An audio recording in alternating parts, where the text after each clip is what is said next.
only with Smart Power All 99. Hindi bitin with 10 gig data to power your games plus only Facebook or only TikTok. Load now! Foul! You know your scalp can get up to 5 times more dandruff? Get triple anti-dandruff power. Supercharged with Clear. Hey, you! Did you know men have 1.4 times weaker scalp? Get a shampoo that's 100% made for men. Supercharged with Clear. Enemy alert. Your scalp gets 1.5 times greasier, causing dandruff. Get triple anti-dandruff power. Supercharged with Clear. Stop and pull over. Your scalp gets 1.5 times sweatier. For cooling power, supercharged with Clear.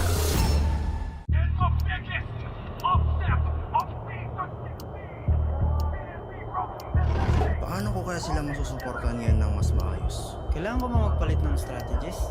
Nagagampanan ko kaya ng maayos ang role ko? Will I be able to meet their expectations? We have to prove them all wrong.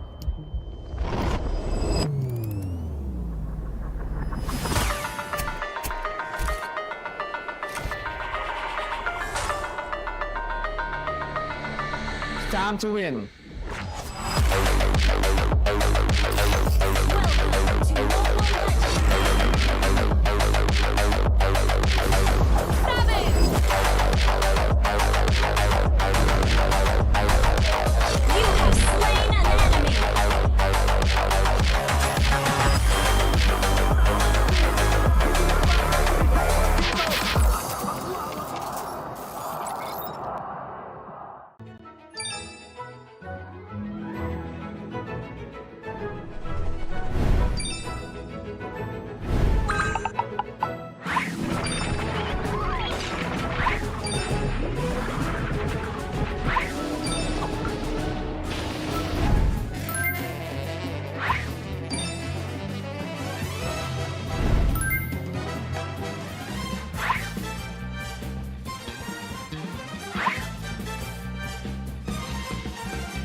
ka ba?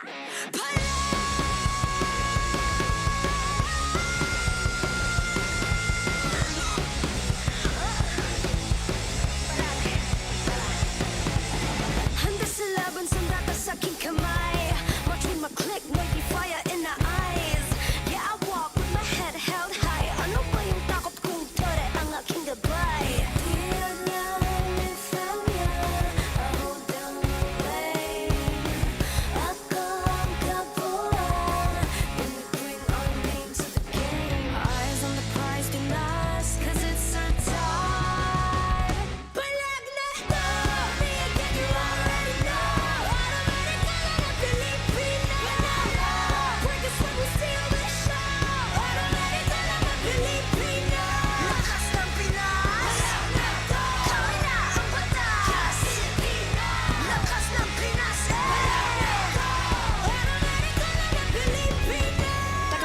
Remind you kung anong na-obtain. Palaging first place, lakayo sa PH. I know Superman. I'm here cause I got God, my team is super fan. Eyes on the prize, finalist, cause it's our time. Palag Na To, me again, you already know. Automatic ka na ng Pilipino. Panalo, break us when we steal the show.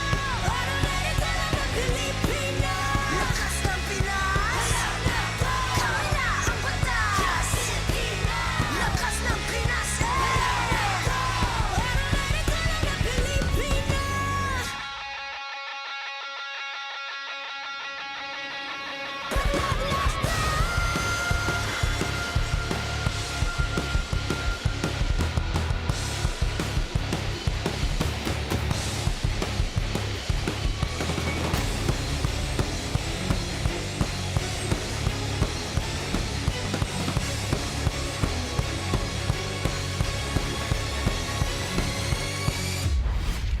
The 17th season of MPL Philippines is brought to you by the following sponsors. Infinix, the official gaming phone partner, the power behind every madlang gamer. Smart, the simply reliable connectivity partner of the MPL. Our partner in esports, Clear Men. And our strategic partners, TT Racing, Theory, and SIP. Don't miss any MPL action by following our official Facebook and subscribing to our YouTube channel. Follow MPLPH on TikTok for more content. Catch the MPLPH Season 17 playoffs live at the San Juan Arena. Grab your tickets now via the official MPLPH website, Palag Na To. MPL Philippines is monitored and supervised by the Games and Amusement Board.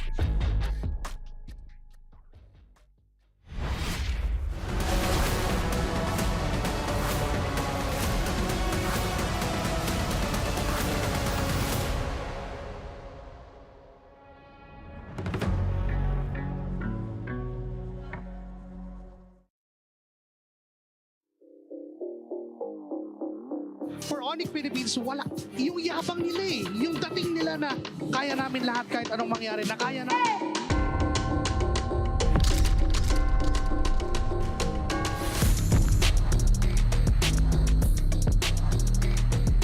Ladies and gentlemen, ONIC Philippines ang unang kupunan na tutungo sa upper bracket finals. I don't think so because I still have many mistakes at this playoff. I will do my best. Actually, Liquid po talaga yung gusto naming makatapat ngayong playoffs. New generation, Golden Rivalry. Kalaro natin ngayon, ano naman, Xavier Teddy. Kaya bibigyan namin sila ng magandang laban bukas. Nauna natin silang makita sa laban na to. Sa legang tama, ONIC advances to the next round. Hindi ko nag-level up silang lahat. Pero isa rin siya sa mga reason kung bakit nananalo sila ngayon. Kaya watch out talaga ako sa ONIC. Sobrang lakas sila. Mukhang tatapusin na nga na Team Liquid Philippines ang pangarap ng Omega. Sobrang gutom kami malalog para bukas kasi, ayun nga, ang bago yung venue, lalo na Europe and first time siguro na makapag-Europe namin lahat. Wala lang, talagang gigil lang yung team. Sana mabigay ko lang yung best ko and excited ako makalaban ulit yung ONIC pati sa Sabay. Dahil ang Team Liquid ang hapang sa upper bracket finals. Nung regular season tsaka nung last na playoffs, wala pa kaming bawi sa kanila. So, gusto naming maabawi sa team ni Kim.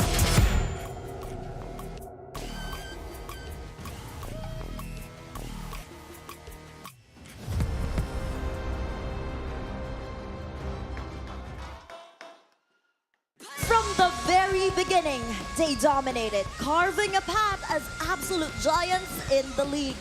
And game after game, they continue to prove why they have the crown. And now that the tickets for MSC and EWC is within reach, will they continue the stampede? Well, Cavalry, what do you say? You can feel the ground shaking with those stomps, but how about from your side, Denise? Thea, dalawang former world champions ang pinatumba ng ONIC Philippines heading to the upper bracket finals, with Severo silencing all doubts and proving that he can fill the shoes of the golden standard perfectly. Now it's another golden rivalry, but this time it's for the golden ticket. At ang tanong ng lahat, sinong unang team ang makakalipad papuntang Paris? Sonics, ano masasabi nyo?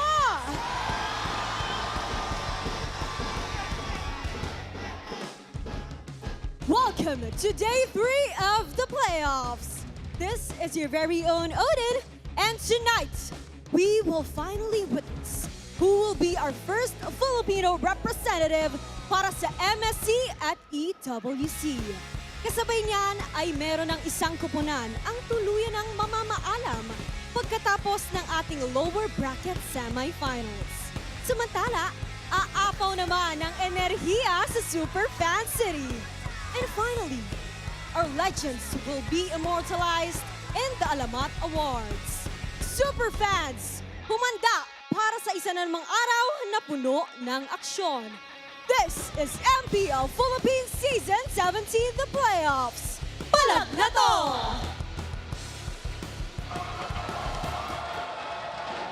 Magandang hapon sa lahat ng sumusubaybay sa MPL Philippines Season 17. Narito na po tayo sa pangatlong araw ng ating playoffs at magsisimula sa Golden Rivalry. Kami ang inyong makakasama, Uong Miparevic, Santi, and Wolf. And over sa ating English panel, kamusta naman tayo dyan? Of course, it's gonna be us in the English panel, Rockhard, Nice Sue, and Midnight.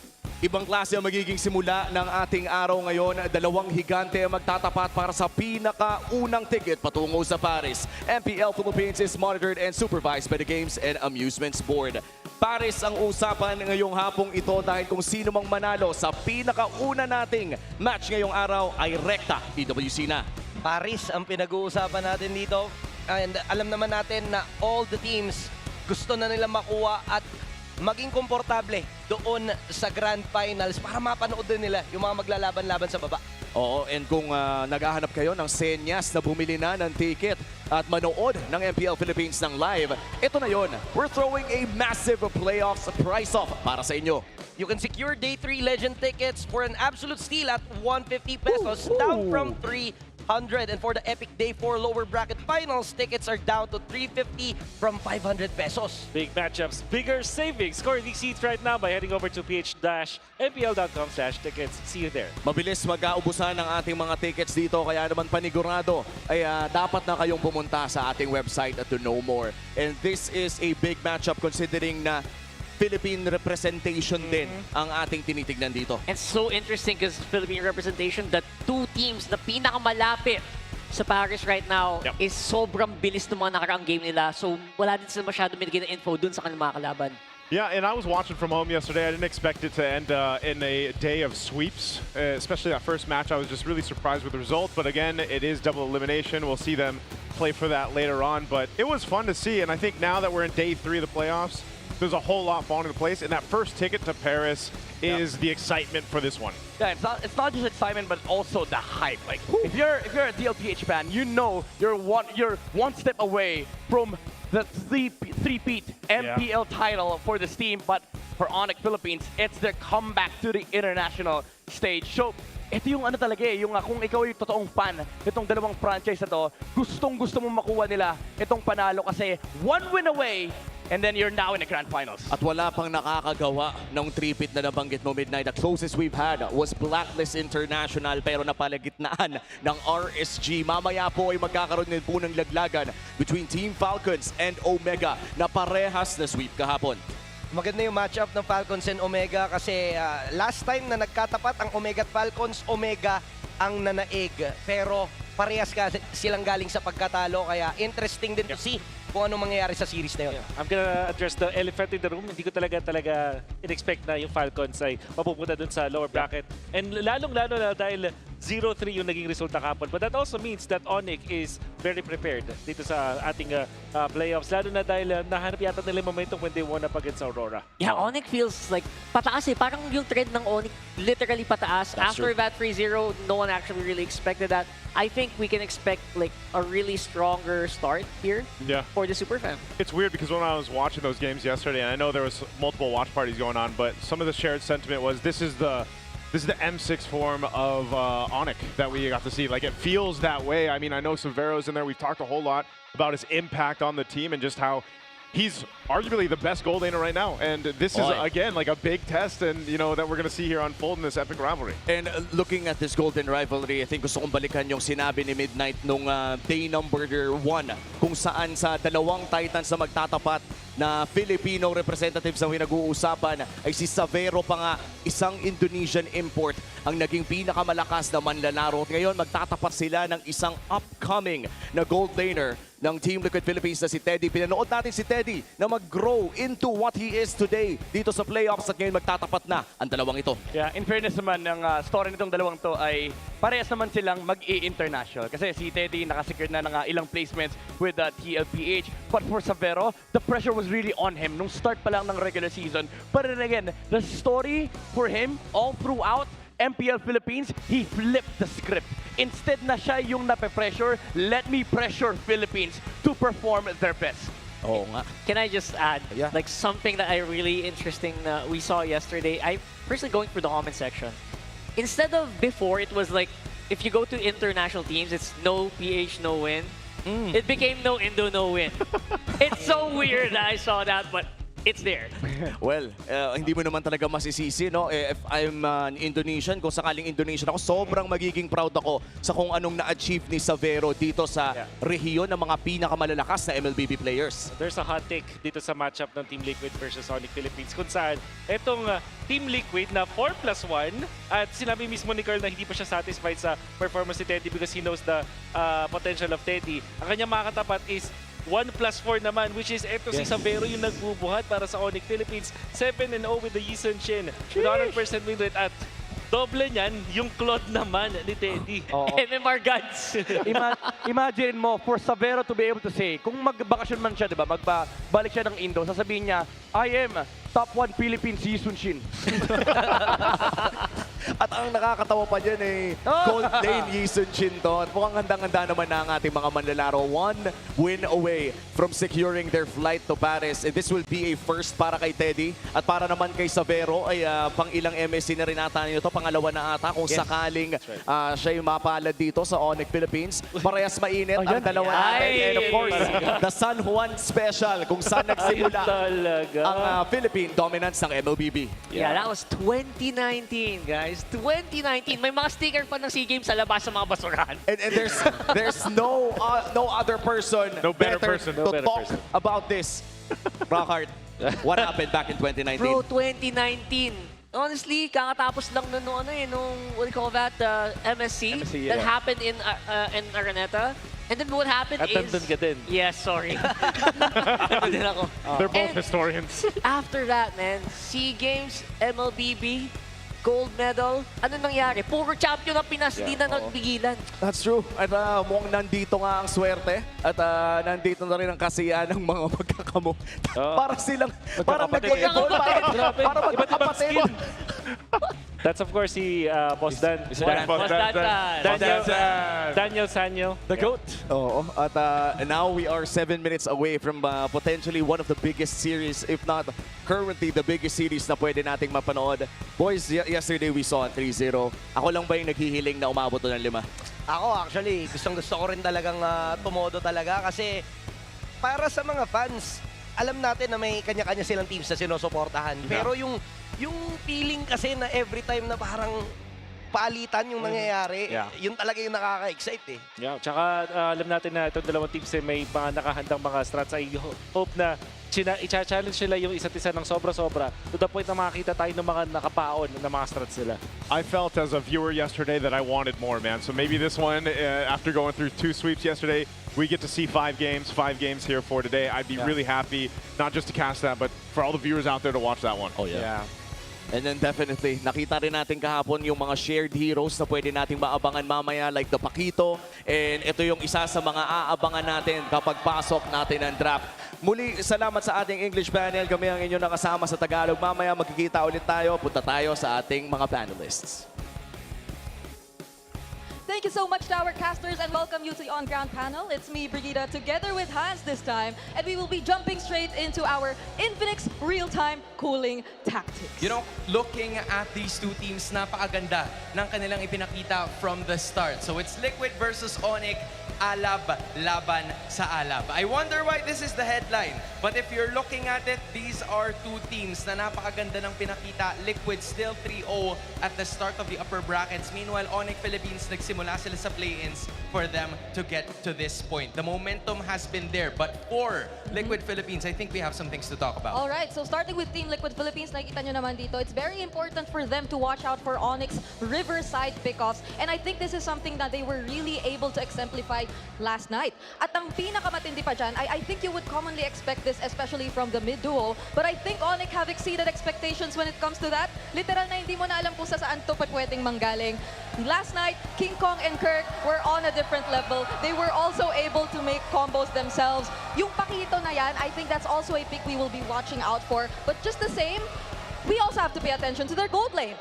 Force ONIC to prioritize the lower tier gold laners para naman, alam mo yun, medyo mabawasan yung threat na talagang nag-overperform etong si Sabero. You know, looking at ONIC Philippines this time around, ang ilan sa mga bagay na kailangan nilang gawin is to first put heavy contest on the turtle. Nakita natin yan, especially with Liquid facing off against Smart Omega kahapon, na kahit level 3 si Carl TC using his Suyo, sure, merong damage, pero yung retre niya ay medyo mababa pa rin, pero nilaban pa rin nila yon. So, putting on 4 members doon sa Turtle Pit in the first turtle really gives a lot of snowball factor para sa kupunan ng Team Liquid Philippines. So they have to put a stop to that. Maybe put 5 people on there as well, or maybe 4 as long as there is some sort of 50-50 para medyo madelay yung ginagawa nitong si The GOAT na Carl TC. But on the other hand, you also have to distract a bit yung mid lane duo. We're talking about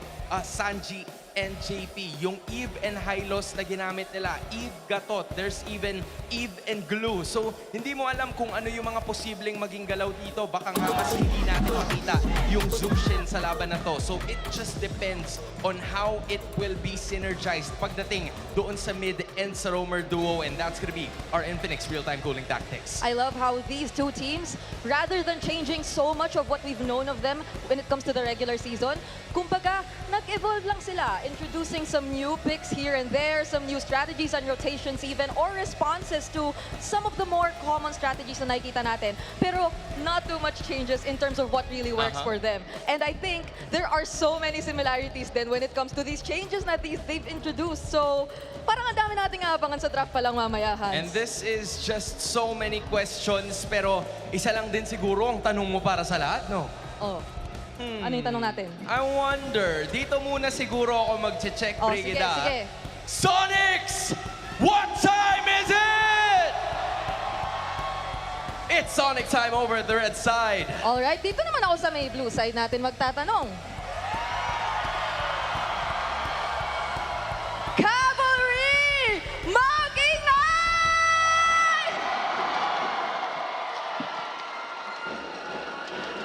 Parang required yata na may bawi kami. Sonics, papatalo ba kayo? Oh, I like it. May narinig na rin akong tambol eh. Teka lang, kailangan namin mag-round 2. O, sige. Cavalry, isa pa! I think it's time. I think San Juan Arena is ready, Bri, and I am ready for it too. I am more than ready. I hope you guys are ready as well. Dahil I think it's time we jump straight into the action. Papasukin na natin at i-introduce ang ating mga manlalaro. Let's go Liquid! Let's go Liquid! Team Liquid!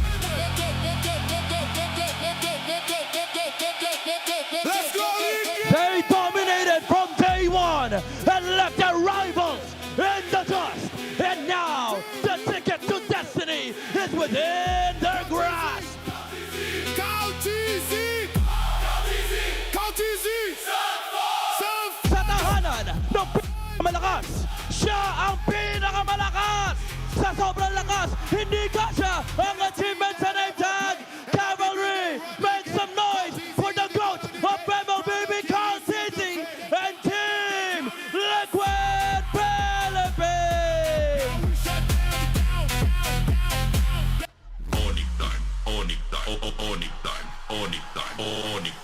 They crushed two world champions and showed that they are fearless. Now they aim their sights on this Golden Rivalry for a ticket to go to Paris. Bila ONIC pinagandali, jangan semua harap dapat pass.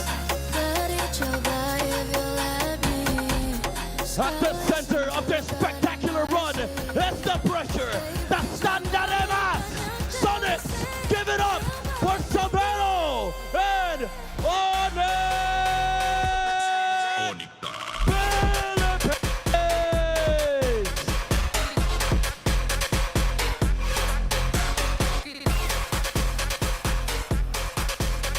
To ensure the integrity of the game, welcome our marshals, Miko, Chico, Joshua G, and JD. And our head referee, the Chop Master, Sense.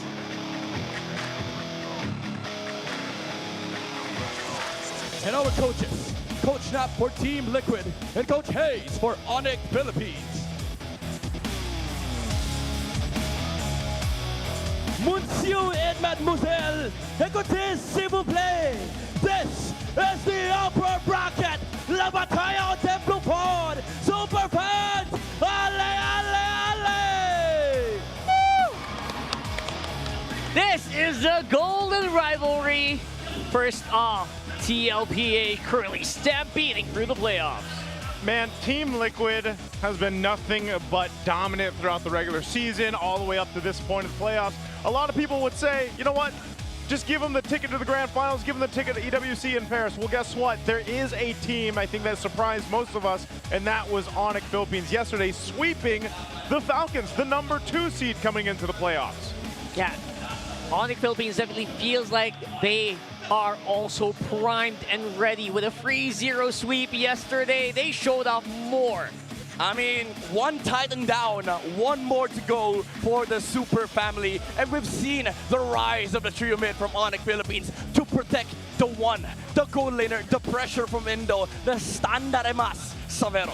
Yeah, Savero and Teddy, these are the two guys that we are highlighting, currently running their MMR, the top MPL players in their specific heroes, the Claude and the Yi Sun Shin. Now I'm wondering if that is going to be on the chopping block later on, because bro, you have to at this point, right? You either go for that contest with the Claude, but there's a lot to give up in the gold lane. That's right, we'll see. Maybe they'll talk about it here in the Smart 5G ping test. Mga idol, so guys, feeling ko na nakabalik na ako dito sa PLOY. Sobrang saya ko and sana mga pag-EWC kami dito sa venue kung saan ako nag-gold medal. Papalag kami sa ONIC. Momentum din kami kasi nanalo kami sa Omega Cup. Ted, ano masabi mo daw kay Sabero, Ted? Ano daw masabi mo? Shoutout daw sa'yo, bro. Pakita niyo daw ang new generation gold laner, sabi ni Teddy kay Sabero. My preparation for this game, I think just like normal games, but I think we will try harder for this game. My message to Liquid PH, good luck and let the best team win today. For me, I still confident I'm still the pressure, but mahal ko kaya natin ito. Ikaw the pressure, Bruce got the pressure, this is Bruce Gold. I don't know, I don't feel any pressure. Both these guys look very, very business. Oh man, with Savero, it's so interesting how we started the season with so many debates and online discussion about the imports. And it just so happens to be, by the end of the season, well then well into the playoffs, he's our main talking point for ONIC Philippines going into this? I mean, it was a very heated discussion from the very start, right? Like, why do we need an import in the Philippines? Why get foreign talent from Indonesia? And now we see why. Because we're rich with good players. And Savero, just luck. We're so lucky that we're able to find players like these who can fill the shoes of the giants that was left by Kelra. And again, it felt like he did not leave at all, especially with the performance that he's shown us in the past 2 days. It feels like this guy is so damn hard to kill. That was a very big shoe to fill, right? Kelra moving over to Indo. By the way, is making waves as well. Sir. And Savero's doing exactly the same. So I really like what I'm seeing here, but bro, they're up against TLPH. I don't know if you guys know this. I don't think in one best-of-5 series, Carl Dizzy didn't die. Yeah. Oh man, that maneuver he made yesterday that everybody talked about, where the Suyo immuning the Kadra Divine Judgment. When I saw that too, I stood out of my seat. Yeah. Because I was like, oh! Yeah. Like, it was one of those things, you know? And that just highlights how good they've been on all levels. And it was also like kept in the shadows, right? Like, not a lot of people saw that play, but that's what makes him the GOAT. Yeah. Like, some of these amazing plays we don't even see. You try to make a play, you try to do something against him, and guess what? He knows how to deal with it time and time again. That's what makes him one of the greatest. Again, let's see if heroes like that are going to be popping up here in game number 1. We're heading to the draft. I'm very excited. Again, MMR players all around. Flying Clouds, of course, going to be chosen here for game 1. It's Flying Clouds. Isn't this the undefeated map? Yes, sir. Ladies and gentlemen, Liquid has never lost on a Flying Clouds map. And now we see the Fanny and Kalea. Full respects on the table. I do want to mention, Hans and Brigida highlighted something earlier that is very important in this match. I don't think people will prio Zushin, and because of that, TLPH removes the Zushin from the hands of Super Prince because they just don't want to deal with comfort picks on the side of ONIC, even if they have counters against it. Like, Sanji has played Eve 3 times yesterday, but against Super Prince, no. I know like Eve's a good matchup against Zushin, but no, I'm not gonna give you comfort picks. Yeah, Prince has been amazing. I know we talk a whole lot about Savero, but Prince has been one of those players to just make it happen a lot of the times for ONIC Philippines. Boxer first pick right away for TLPH. You know what's crazy? Not what I expected. Yeah, I mean, there's a good chance that Carl Dizzy plays it, but also JP has played it during the regular season, I think just once. Yeah. And then he went on to like bring back Gacho back in the Rome. And it worked once for Tracy. It worked once for Tracy, in day one. Day one. I think the Ganon Kacha definitely, Ganon Kacha of JP yesterday was one of the scariest Ganon Kacha games I've seen in my life. Yeah. Multiple unbreakables. Paquito showing up, by the way. The way that Sanford played it yesterday, it was very full tank. Yeah. Oracle first. Is that really going to be the build for Paquito in the coming days? I mean, if you're Sanford, I don't think so. Like, this guy likes aggression. He loves playing in the front line, dealing damage. But maybe there's a good chance we see a hybrid come out from Sanford and the Paquito. Because there's like 2 versions that you saw. You were talking about this on broadcast yesterday, and I was like, yeah, you're right, Rockhard. There has been so far 2 distinct versions of the Paquito, and it just so happens to be in, also these 2 players that are going to be probably contesting it throughout the series. Yeah, multiple Oracles first pick. That's so interesting. And then we'll see, of course, if that is going to be case here.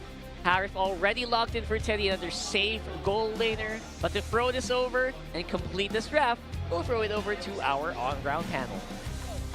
Maraming salamat sa ating mga casters. Just the first 3 picks na parehas na teams ay nakita na natin ngayon. It's the Baksha finally picked up. Merong Suyo at Harley na nabanggit ang ating mga casters kanina. Pero bakit hindi yun lumabas na ngayon? Honestly, for me, it feels like aside from it being a major deny pick towards ONIC, dahil nga alam natin isa sa mga pinaka-napapagana pa rin nila na utility junglers among the other options that are available so far, I think it's also them really capitalizing on the fact na they have this chance to really pick on these other power picks in the side lanes, mainly the Paquito, kasi ONIC themselves, sila na rin naman yung nagtanggal ng Fovio. So parang there's a huge leeway for them to be more creative in terms of their prio picks.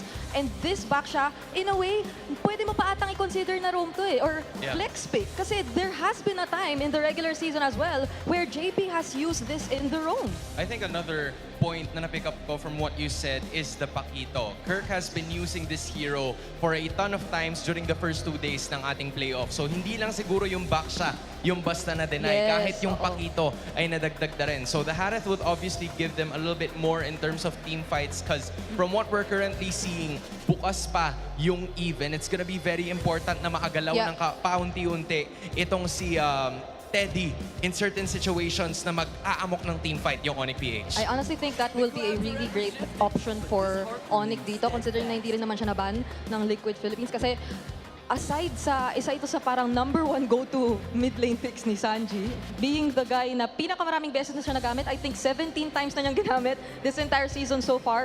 Following him, imagine si Mingguin 6 times pa lang.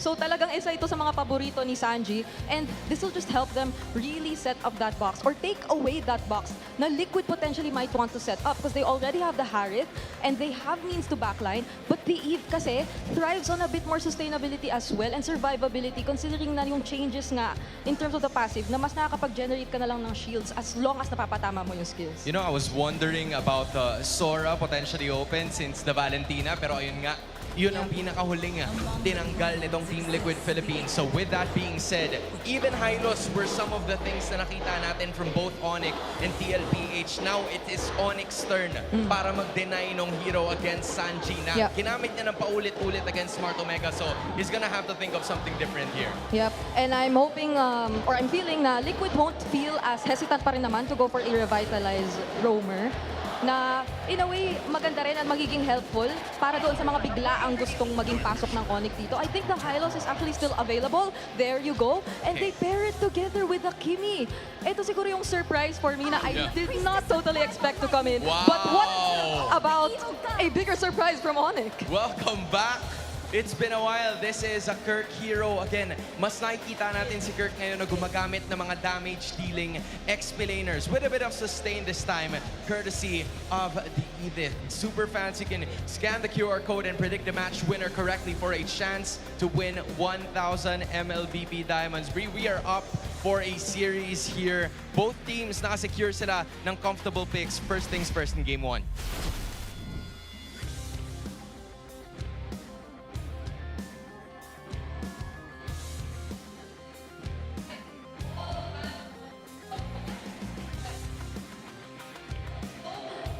These are really hot picks na nakuha rin ng Liquid in terms of the playoffs specifically. So, let's see how this will fare out when it comes to the game. And that leaves us with one question. San Juan, handa na ba lahat? Casters, take it away. It is the biggest ticket for today on the line. ONIC Philippines and Team Liquid Philippines. One team goes to Paris. Who will it be? Let's find out in this best of 5. Well, you know, looking at this draft, this first game anyway, some interesting things come through, you know, that we talked about, even getting to that point where, yes, the Paquito is there, JP on the Hylos. This is very standard things. You know, this is a shade of what TLPH showed us even seasons ago, and Carl TZ being on the Baksha. Again, it could have been swerved, but he just happens to go with it. Brusco's going to go in and annoy Carl TZ just a bit, but I don't know. What do you think about this? Midnight, you shook your head a little bit on that debut pick. Kirk bringing it back. No, but I do like the Edith. You know, I love the idea of the Edith here because he shuts down effectively 4 heroes on the side of TLPH. This used to be good against Baxia, used to be good against Paquito, Harith, and Hylos. The Kimi, we still don't know yet, but ideally 4 heroes on the side of TLPH gets easily countered by the Edith. What I shook my head on was the draft for Liquid. Like, we don't see this comp usually come out from the cavalry. Kind of old school a little bit. All right. Yeah, and there's 4 magic, dude. This is very old school as well. 4 magic. In the sense of, you know, Kirk used to have the Edith as his MMR hero as well. Yes, and also just think about this, gentlemen. Like, Edith thrives on defense items, right? Yeah. And with Radiant Armor, he stacks up. There's 4 magic guys on the side of Liquid. So I don't know about this. I don't know. Maybe we see one guy carry it out from ONIC, but for TLPH, they have to play super fast. It's just so weird thinking about Baksha being the magic guy. You know, I mean, like, it's true. it is. I'm just saying, it's weird to think about him being, you know, magic damage. So yeah. But first turtle's up here. They'll go ahead and get control of it. We'll see if ONIC actually wants to fight this, but King Kong, he'll try to just go for the retribution battle. JP, the one to secure it. They lock down King Kong. He goes down first. They're gonna go for Brusco next. That's easy pickings for Team Liquid off the first turtle. All right, timing was a little off there on that retribution. Yeah. It was not a retri kill. Yeah, and the knockup was on point from Brusco, but Hylos was there securing that turtle for TLPH. But even then, the setup was amazing from the cavalry that, that counter engage with the Hylos as well as the other members of TLPH just front lining for the Boxia. But yeah, ONIC Philippines, they had the right idea. It's just that, again, the retribution wasn't really on point from King Kong. Yeah, and that's very rare to say, especially with the games that we saw yesterday. In most games in ONIC 1, King Kong was on the leaderboard. Yeah. So what's up with that? We're definitely seeing a little bit more disruption coming in from TLPH, considering, High Lusk is in the play. Yeah. Ooh, what the? Sanford is level 7 against level 4 Edith. What is this? I just saw that too. I was like, well, he just hit 5, but still, like he's still gapped. I don't know what happened, man. Like, what in the world happened on EXP? Did he double up on mid? He didn't, right? No, I don't. I think he just. I don't know, man. I'm gonna have to look back because I'm actually surprised by that. This is my first time seeing this, gentlemen. I'm not gonna lie. It's 3 minutes. Usually, XP laners are just getting 6, maybe going past level 6, but level 7 against level 5. I don't know about that. Yeah. Is it because maybe our junglers are slowed up a little bit? Usually it's junglers ahead in XP, right? No. I think Sanford took all the EXP crab and then turtle buff and then got 1 kill. Maybe stole a bit of a minion in mid lane. Yeah, he should have. That's the only explanation, right? That advantage already, gives him a bit of a lead to work with, and this is kind of what you see happening here with the Paquito in Sanford's hands. I'm so confused. He's gonna run a calculator later on. Yeah, I will review this game after this match. Yeah, where all of this is coming from and what it's all leading to is, of course, this turtle, who is now, of course, boxed out very confidently by TLPA. Carl TZ up on front, JP. Almost impossible to get through this guy without, suffering some major damage. Kirk is here, though. Kirk swings up, so even more so is he going to be delayed because Sanford he got the call, just chill in the lane, that's fine. Hunter Strike locked in. Yeah. Yeah, you know what? We talk about lack of damage from TLPH earlier. Now they don't even need a 4 magic guy. They have Sanford. Yeah. Massive physical damage from the oh, good dodge. Good dodge. A lot of extra gold there to him too. A little bit of extra gold. And again, you're right. Maybe the profile is, you know what? Go ahead, try to build up the Radiant Armors. They're trying to bait it, maybe. He is #1 actually in terms of gold farm. Oh my god. TLPH. What the hell? So that's the answer. We don't need any more physical damage. We got Sanford. Sanford's going to be able to cover all of that. Yeah. Right? That's why they try to set something up here. You can see Brusco seeing if they can make a play on Sanford because they see how he's scaling up. They're actually going to push him off turret for now. So despite being level 9, they'll trade cross-map turrets, tier 1. So Sanford won't be able to do anything about that. Yeah, but it's a bit of an awkward force for ONIC Philippines. They left the Harith alone in the top lane. It's a trade that is, for TLPH, kind of okay. Because he's the gold laner now, yeah, man, in terms of gold. In fact, he is the actual gold laner, so it's kind of favorable for TLPH that ONIC did this because you gave a lot of space for the Harith, which also brings them a lot of power spike in the mid game. Yeah, the gold is going to the right person. Yeah, right. And for TLPH, I mean, Sanford already pretty rich. Yeah, on paper, the right guy. On paper. So we'll see. Maybe later on he'll still be the rich guy, depending on how this game goes. Obviously, the mid trio from ONIC still very, very controlling. We still have that Brusco, very scary on the show, so can't really say anything quite yet. But everyone's getting a lot of free farm. Yeah, this is the difficult part here. Brusco actually going to get stunned, has G-Kundo out. Exactly what I was going to say is the hard part for Brusco is trying to actually look for an angle or an opening. Who are you going to kick? Yeah. Carl TZ on the Baksha? Is it going to be JP on the Hylos? These entry points is also why it's so difficult for King Kong to really contest this and just try to go in for the retribution with a Phantom Seed, and it looks like they're just too late to every one of the turtles. Yeah, it's just, these comps that TLPH built, they play it very, very good because just the prod and poke alone is so sufficient for TLPH that it takes a lot of attention away from ONIC. Super Prince already has the flicker. They're just putting pressure on the purple buff. Kirk will take a couple shots from Sanford, but they just continue to just squeeze down on the necks of ONIC right now in game 1. 7 minutes in, they have control up to this point. King Kong will at least get his buff though. Yeah, this game feels like a really bad mismatch, especially on the XP, where you see Kirk just running all the time. Yeah. And again, they're not able to utilize this Cho. Yeah, not just the the EXP mismatch, but overall tempo and team fight as well. Because ONIC, they're looking to fight, especially with the Eve, the Leomords, or Sanford. Oh, a little bit of damage here on Severo. Severo might have to be a little careful, but meanwhile, Carl Teasy is actually getting quite low as well. Here's the clapback though, the counter punch. Brusco should be able to escape, but Sanford goes in with a 1-2 again.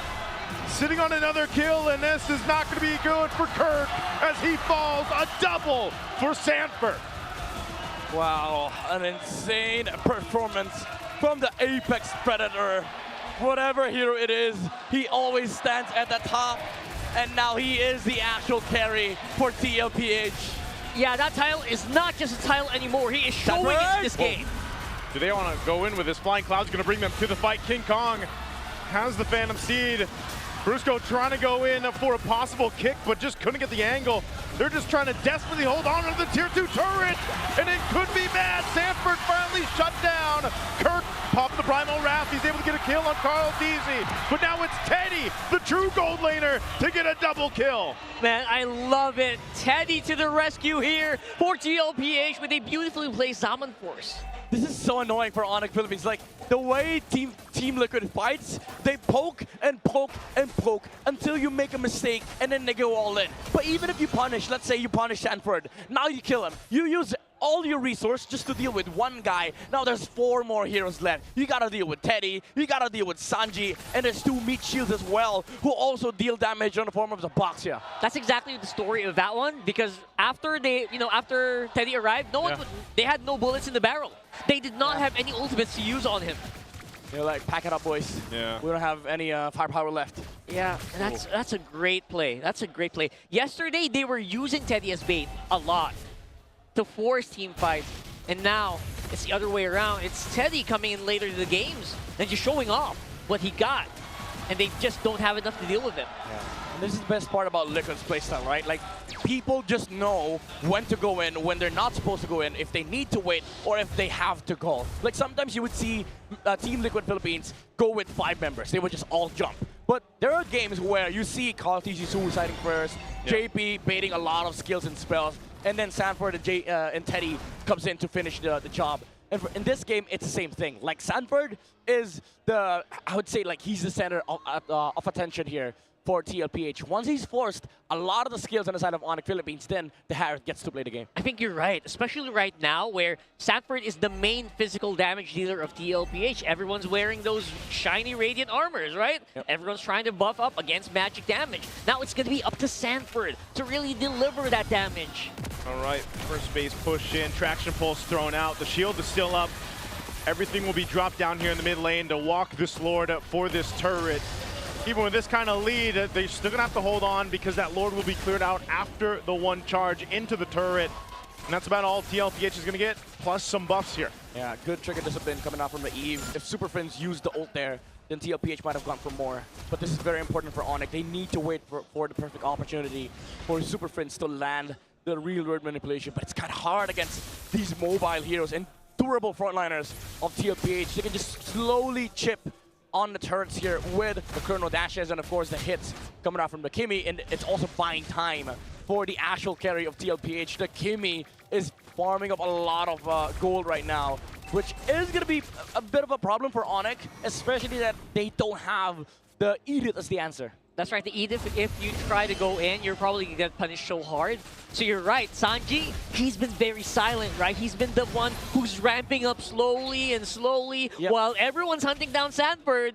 Watch out for this guy. He's cooking. Yeah, Sanji already in the curve here, buying an item that will protect him, protect himself from the Claude with the Wind of Nature. This is going to allow the Kimmy to just stand tall in fights and then man up against a lot of the physical damage coming out from ONIC. Yeah, it's really interesting just the way that Sanji's been able to play this Kimmy. Again, a hero that doesn't pop up too often in our current meta, you know, aside from certain teams or certain players that will bring it to the front. But The way he's playing it, whether it's that little bit of a stun that you get or just the ability to go ahead and throw out the traction pulse, has been enough so far for him to actually have quite a big impact in some of these team fights. So that's what's, why it's such an obstacle for Brusco, or even Kirk to an extent, to try to get something set up for ONIC. They have to be completely reactive this entire game. Yeah, and to add to that, this mix-up from Sanford, right? Like, you know when Sanford's playing the Paquito, he goes full damage. But because he understands that he's just a bait in this game, he's literally just opening up the game for the Harith, for the Kimmy. He went for the hybrid Queen's Wings and then the War Axe into the Chastise Falcon, I believe, for the Paquito. This is going to allow the Paquito to be more of a utility damage dealer, you know, using the shields from the first skill and also the knock-up from then the enhanced ult. And ONIC, it's kind of hard for them to fight into this because how do you actually fight this Paquito? Yeah, that's exactly what we were talking about earlier, where you kind of are wondering what's the direction Sanford's going to go, because he is the only major physical damage for TLPH, right? So now, well, everyone, again, I'm trying to look at the items, right? Most people are just on Radiant. He's just trying to bait it out. I think he's going to skip Oracle, and I think maybe go for Chastise on this one, or Dominance Ice. I mean, I think he does go Chastise straight into Immo. Immo, okay. For the Paquito, because you just want to survive this initial team fight from ONIC where they use Phantom Steed, they use Reload Manipulation. If you're able to go past that, then essentially you're winning the team fight. You're probably not dying anyway, so good luck with that, especially with Queen's Wings. Lord charging in the mid. Sanford takes a couple shots. He doesn't have the MO yet, so he's got to be careful. Carl Teasy also going quite low. Oh. They're trapped in the real-world manipulation from Super Prince. Wow. He's got his own immortality picked up now, so Carl Teasy's going to be fine, but a well-handled defense from ONIC Philippines. They deal with another Lord, buy some more time, and that's exactly what they need. Yeah, and you see the problem for ONIC, right? They use everything on the Boxia, and they've only managed to bring him down to 25%. With the Tortoise Poisons, this is a big problem for ONIC. Again, it's not done. We do have rounds of minions they still need to deal with. This could be a ticket for TL. Oh, whoa, Severo getting checked. He's got to go heal back up here. But nonetheless, ONIC continues to clear out these waves. Ooh, that's split. Sanford attacking up top. Yep, they've got to split it. That's the only way they can deal some damage to these base turrets of ONIC. Yeah, again, it's kind of hard because there's always the threat of the real-world manipulation into the Blazing Duet of Severo.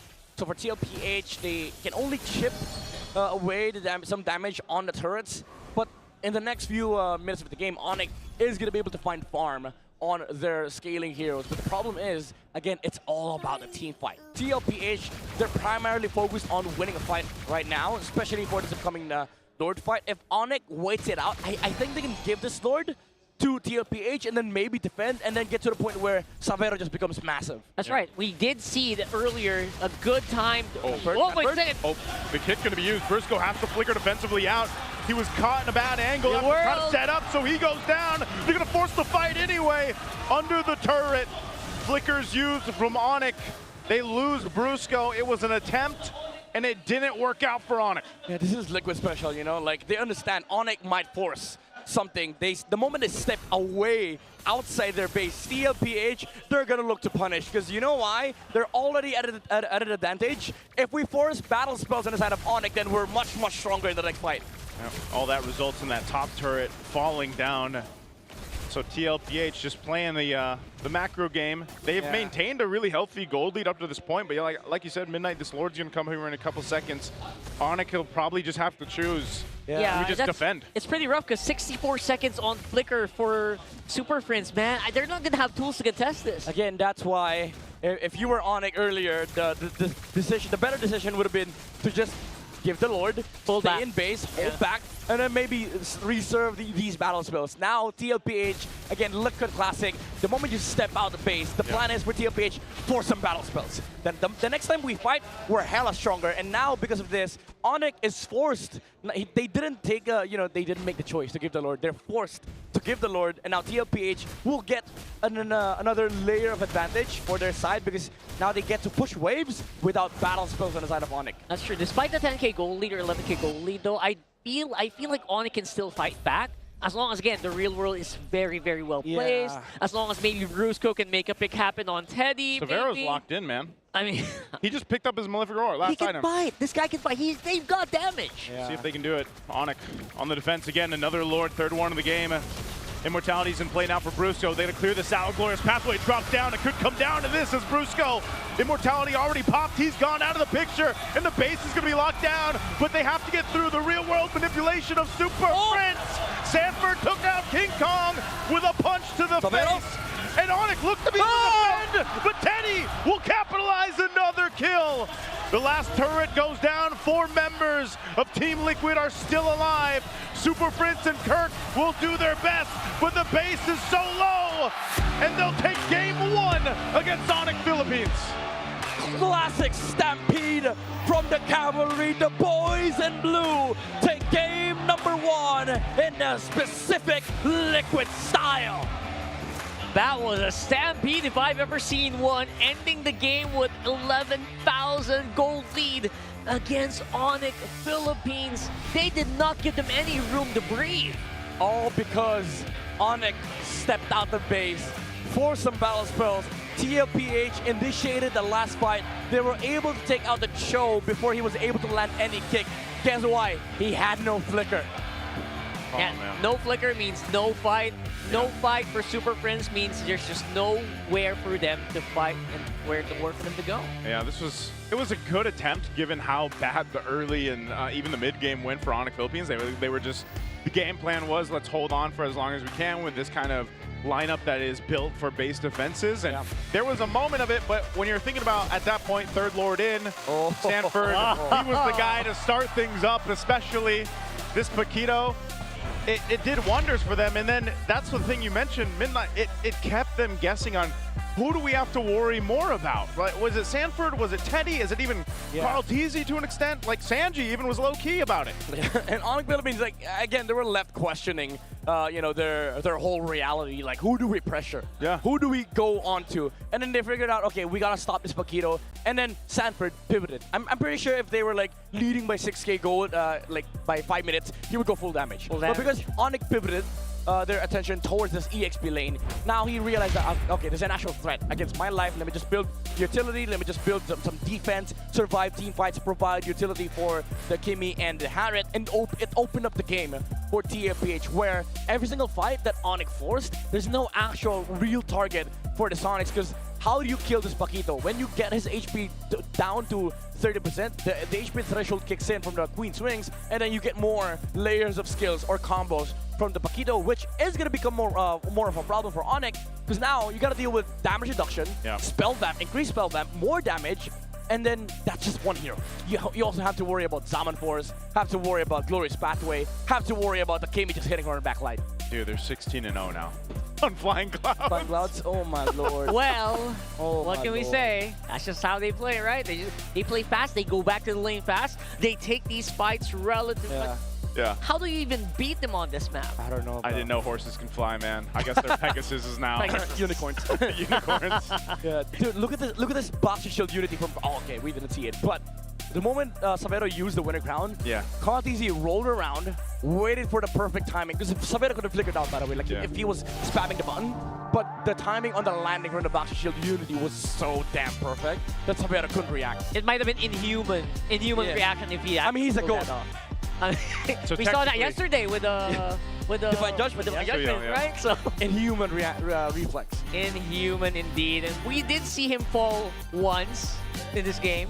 Just one death, I think. Yeah. He's a boss. I was like, as a Baksha, I think that's warranted, you know? It happens. Look how much he tanked up, man. 147,000 damage. If he didn't die this game, I don't know, bro. I bid other regions good luck, you know, because this is actually quite scary. Like, if you're ONIC or any other team in the world, like, the question in our minds right now is, how do you beat Liquid? Yeah, you might actually be an in-game god. So, again, at least we did prove that gods can bleed, if ever there are any in this game. And in the 10-3 scoreline, though, ONIC was just dug in so deep. It was very difficult for them to claw back in. And again, Brusco drafted into the show. We didn't see any major play from it, which is very unusual. Yeah, If Brusco would show, usually something happens. That's why I was saying, you know, there's like this instance where it's like, you got to think about how difficult it is to be a Cho and try to get through that front line that Team Liquid had. You know, it's like, I don't know where we saw maybe that I can think of 1 or 2 attempts, and he had to do so much to try to get the kick the right way, and it didn't go the right way. And then he was caught out and separated from the team. Yeah. So that's just one of those things where, again, like Brusco, he's an amazing Cho player, but in this instance, what are you going to do? You have so many things working against that kit and what your potential setup is on the Cho here for Brusco. Yeah, the high-lows, Kimi, the Baksha, a lot of cancel, and just overall, the playstyle of Liquid. Like, how do you isolate a member when they're playing as 5? Yeah, playing as 5. I think it's just not a question of just one guy doing everything. It's a question of how do I break up the synergy of these 5 members here from TLPH, which just demolishes so many teams. So many teams have just proven that they can't really deal with it quite yet. And hoping maybe in game number 2, they might have an answer. But for now, they did get that game 1 victory. MPL fans, you know that we have a new beast in Land of Dawn with the Infinix GT Watch 5 Pro on your wrist. Exactly right here. It's beautiful, Naisu. It's beautiful. It is beautiful. GT Buds 5.5 in your ears and the GT5 Pro in your hands. You can now unleash the liquid cooling beast powered by HydroFlow liquid cooling. And that's not just those lines moving. Those are actual liquid. That's actual liquid cooling. So no lag, no heat, pure cool, pure speed every game. And as our gift for our MPL superfans out there, Infinix is launching an exclusive payday sale from May 27th all the way to the 31st. So you got a couple days left with 30% off. Just scan the QR code right there and grab these two-lit deals. Yeah, and for those MPL fans here at the venue, enjoy the exclusive GT50 Pro pre-order with 11,999 pesos worth of freebies and discount, including an Infinix MPL jacket plus the 10 first pre-orders of the day. The daily orders from Infinix booth will get free Grand Finals tickets, by the way. Grand Finals tickets. So don't miss out. Okay, go get your orders now, and maybe we see you here to get your Infinix today. I'm so excited. I'm so excited for that. Hopefully we'll see you in the Grand Finals. Of course, you have to dominate the Land of Dawn. You need a connection that never lets you down. From scouting rotations to tracking the pros, stay online and in the zone. Power up with Smart Power All 99. You get 10 gigabytes of data for MLBB and your favorite apps, plus unlimited FB calls and texts. Share every GG moment with Smart, the simply reliable partner of MPL. Grab it while you guys can. You can combine all these, by the way, if you guys have been thinking about it. If you've been joining us for like all the regular season, everything we've thrown out there, you know, and all I know that's later. But even sip, like, stay hydrated, dude. Like, exactly. You know what I mean? We gotta stay hydrated. It's a full setup. It's a full setup, man. So, let's talk about tail of tape here. Game 1 was night and day. Sanford versus Kirk. I mean, you saw what happened. Yeah, level 7 to level 4, man. Like, what can you say? What happened? Like, I don't even know. I don't know. Like, if you ask me right now, all I'm gonna say is I don't know. Maybe I need some 5 minutes to review what happened in game number 1 because I've never seen an XP laner that gap before. 3 levels. 3 levels above. Yeah. After first turtle, Yeah. like what the hell? In jungle, it's pretty easy to happen because if you deny big jungle camp, yes. But in XP laner, they're basically getting the same XP every time. Dude, that's like being in different weight classes, man. Think how slow Edith feels. And then you've got the champ like across from you, you know? Champ stancing all over you. Yeah, I pity Kurt, honestly. Like, I don't want to be in that situation because the whole nation saw the 3-level gap. And then now you gotta play like Edith. Oh, I don't jump, I don't initiate. And then this guy has like 9 million dashes. Yeah. Yeah. And just a reminder, this is first seed versus third seed, by the way. So pretty decent win rate for obviously first seed usually gets championship. Usually we have a 58.8% win rate on that one. Third seed does get it too sometimes. Yeah, but the sad part is the last time a third seed won, it was TLPH. So if you're ONIC, all the stats are stacked against you. How do you think that feels for most of the teams? Every time we have these amazing stats throughout the seasons, it's like, yeah, it was TLPH. It's all liquid. Like, you know what I mean? Like, come on, guys. Like, maybe next time we make MPL TLPH. Yeah, and by the way, that third seed, they swept Aurora. Stop. Hey, I don't know if it's true, but maybe that's why it's liquid cooling beast. I don't know. Maybe. I don't know. Infinite. Are you doing something. Are you doing this? So yeah, so far, again, trying not to get too much into it, but it is lockstep and stampede, man. Games done so far. Liquid again. It's another liquid stat. I don't know. I guess they just have so many dominating stats. We have to break it down by one midnight. What can I say? I mean, it's the fastest game of the league, right? Like 10-28, TLPH versus TNC, and then it was matched yesterday by TLPH again and again and again against Omega, which is funny because, like, I believe this was also the fastest series last season. Yeah. It was also TLPH versus TNC. It's all liquid again. This is actually crazy, though. Games won under 12 minutes. They've won 8 games. And so some people wonder why we say liquid stampede and why that's such a signature way that they play in the end games. That's why.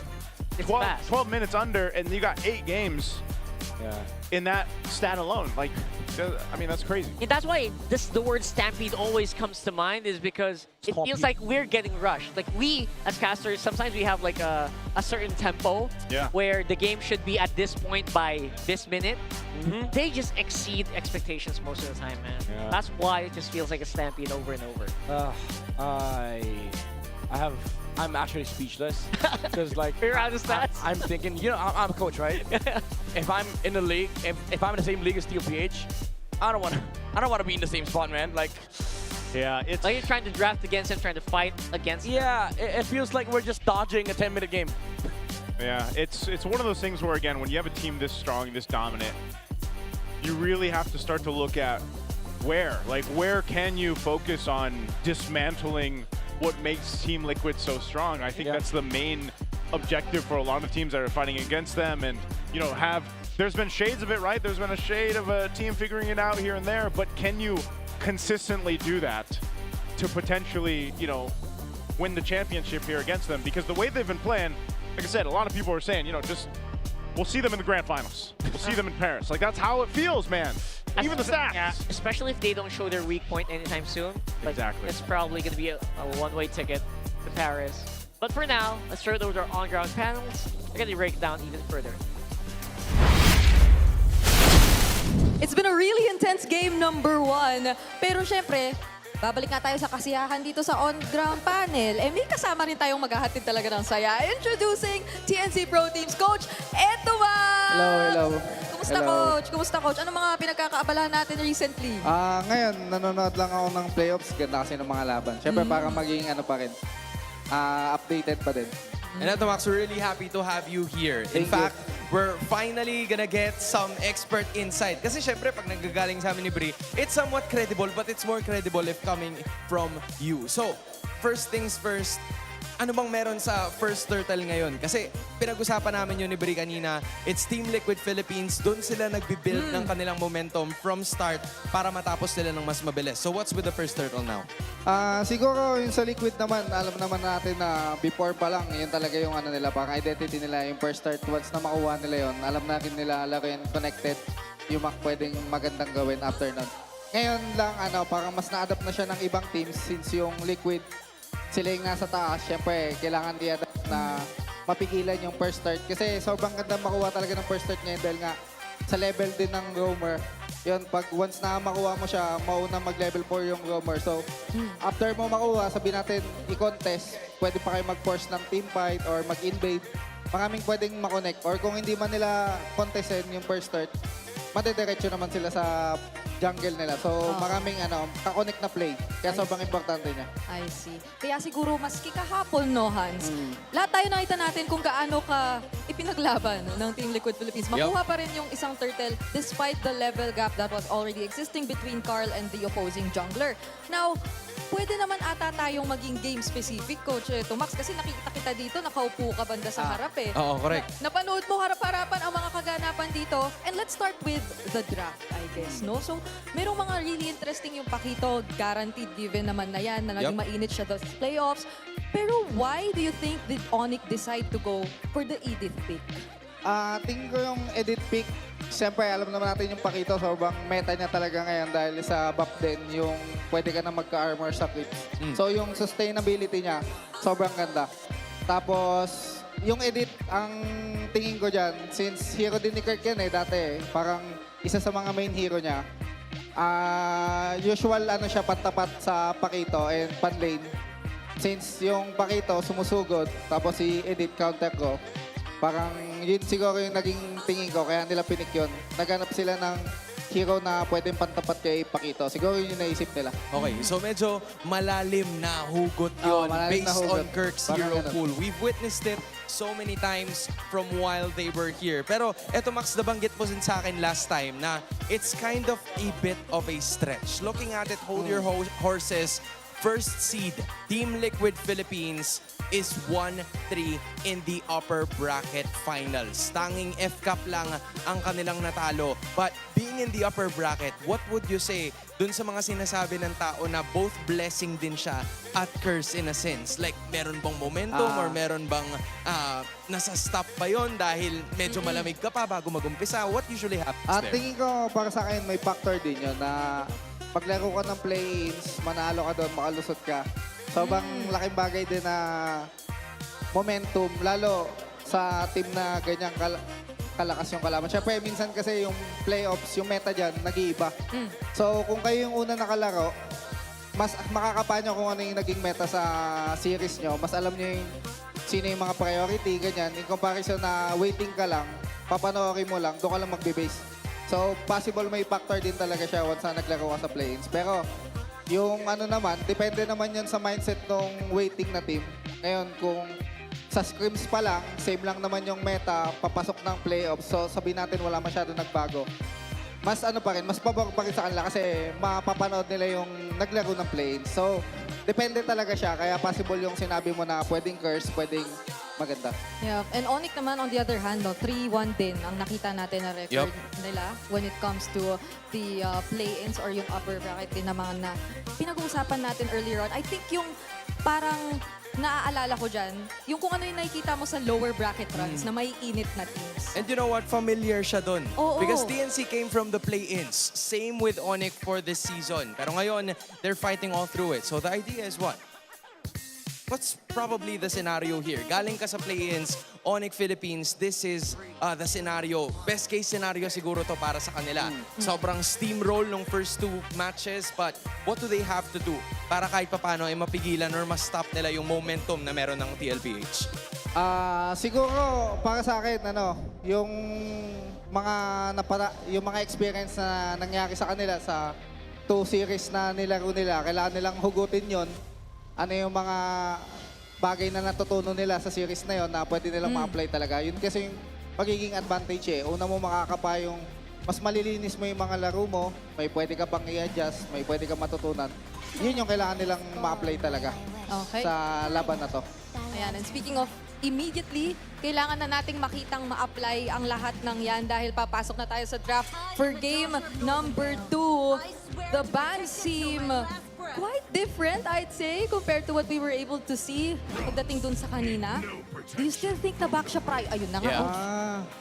Same yung pinili.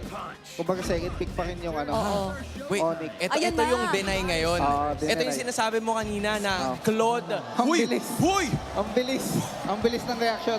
Tingin ko pwede intend nila na aagawin yung Pakito. Pero, syempre, Benedetta, typical na 50-50 matchup yan. Season 7 meta pa yan Edward, Rencho, yung mga ganyang heroes, di ba? Pakito, Bene na palitan. Expected nila na yung Pakito madedenay. Yung Bene, auto-pick na kay Sanford dyan kahit anong mangyari. So ito Same siguro pattern. yung mangyayari din sana kanina. Yup. Kung kinuha ng ONIC sa first 2 picks etong Pakito. So parang nakaramdam ata sila. Pero ngayon sabi nila, hindi, sige, kunin na natin yung Pakito. Tapos sinalupan nila yung Harith, still keeping it within this lineup. Kumbaga nakita natin na-sense natin kung bakit pinili ng ONIC Philippines na mag-red side sila kasi gusto talaga nilang i-deny right from the start. But then, Benedetta ang naging pick-up dito. So it's still the same damage dealing scenario na ngayon, meron pa rin silang panibagong pantapat dun sa Claude and H. So we'll be filling up this lineup. Talk to us about this first 3 picks ng ONIC PH. Sa akin yung Chu pick, medyo mahirap bitawan kasi yan once na makita mo yung back siya na bibigay mo. Auto-pick mo talaga yan as a roamer kasi medyo pili lang yung roamer na maganda against kay Baksha. So yan, isa siya sa pinakamagandang pantapat sa backside show kasi pwede mong i-shoot dodge yung gulong. Kasi yun yung malaking factor kay backside yung gulong. So pwede nang i-dodge, kontrolin yung mapa. So yan. Ang tingin kong plano ng ONIC dito, possible maglabas sila ng mga ibang jungle heroes na pantapat sa backside sa ilalim. Possible mga Suyo, Lancelot, Pretrin, mga ganyan. Depende sa Okay, so kumbaga, ang nagiging dating ngayon ng draft ng ONIC so far ay puro dive talaga. Yun ba yung nakikita mong idea na gusto nilang medyo tapat-tapat lang din eh. Yung back siya, bibigay nila, dedenay nila yung Pakito Claude. Tapos tinapatan lang din naman ng TLPH ng Bennett tsaka Harry. Grabe, coach naramdaman mo. Ayan, Lancelot, Binan. Good ban yan sa side ng TL. Medyo naramdaman siguro nila dyan. Siguro, Suyo, pwede Nolan. Possible din, Nolan. Kasi sobrang bilis mag-farm ng Nolan eh. Yeah, so, possible gumanda rin yun sa side ng ONIC. Tignan natin kung magiging option nila yun. Pero, kasi Pakito, damage siya, di ba? Yep. So, di ko sure kung sobrang compatible siya. Kung papasok mo ba ng damage jungle na assassin. Actually. So, yun yung medyo titignan natin. Pero ito, good ban to sa side ng ONIC, yung Hylos tsaka Gatot. Kanina kasi nung nag-choose sila, nakapag-pick pa ng Hylos si JP. Yes. Correct. Sobrang hirap ng mag-choose sa Hylos talaga. Kaya maganda na binan nila yan. And ito, Max, in addition, we saw yesterday, or in fact, yung mga junglers na minsan pinapanta pa talaga dito sa backsha, yung Fred rin na madalas nating nakikita. So since nabanggit mo nga na damage dealing yung Pakito and yung Claude, is there a possibility that they go utility o dapat ba mag-double down ka talaga completely dun sa mga damage dealing assassins? Gaya nung Lancelot at posibleng Nola na ibaban ngayon ng Liquid. Siguro pinaka-safe na yung Pretrin.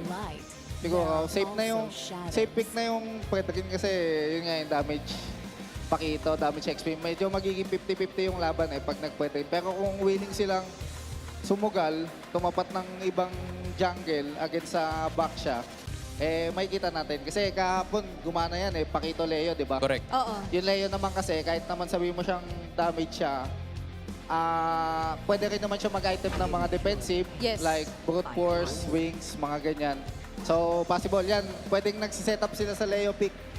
Yung kasi kahapon nung nag-Leo mode sila, may nakalaban silang Leo. Parang si Balen din kasi yung mga magagandang heroes dyan Yeah. Pantapat sa Leo mode dahil sa copy ng Pero si Kimi, maganda pa rin si Kimi kung kukunin ng TLPH. So, tingin ko nagsiset up sila sa Leo pick.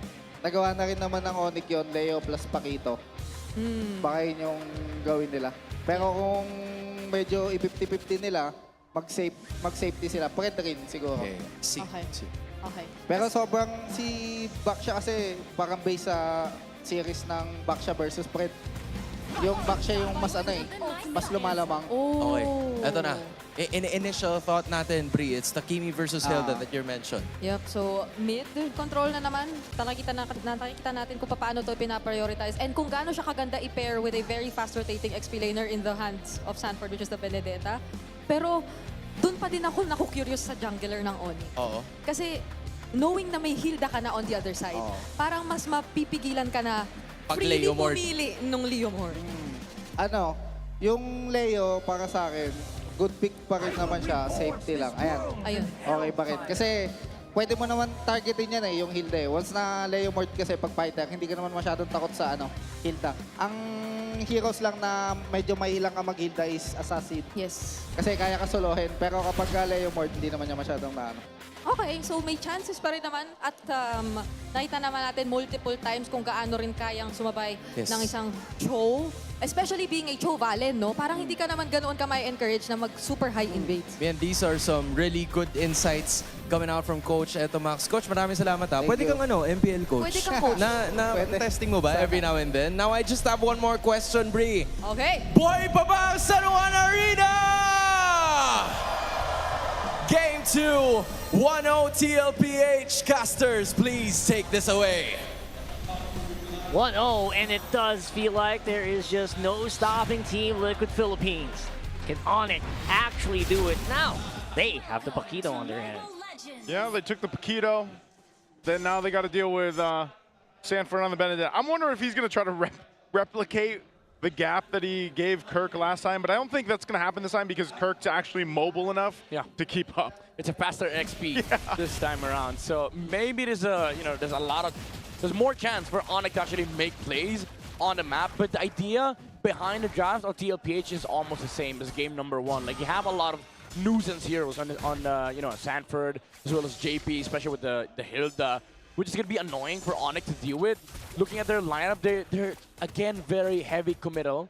Maybe with the addition of the Valentina, they can brawl a bit, like force a lot of skirmish against TLPH. Yeah. But overall, they're still gonna have a lot of issues when it comes to like actually dictating the pace of the team fights. Yeah, and just like game number 1, this is actually still Sanford, who is the major physical damage dealer for Team Liquid Philippines. Yeah. So it feels like the same recipe.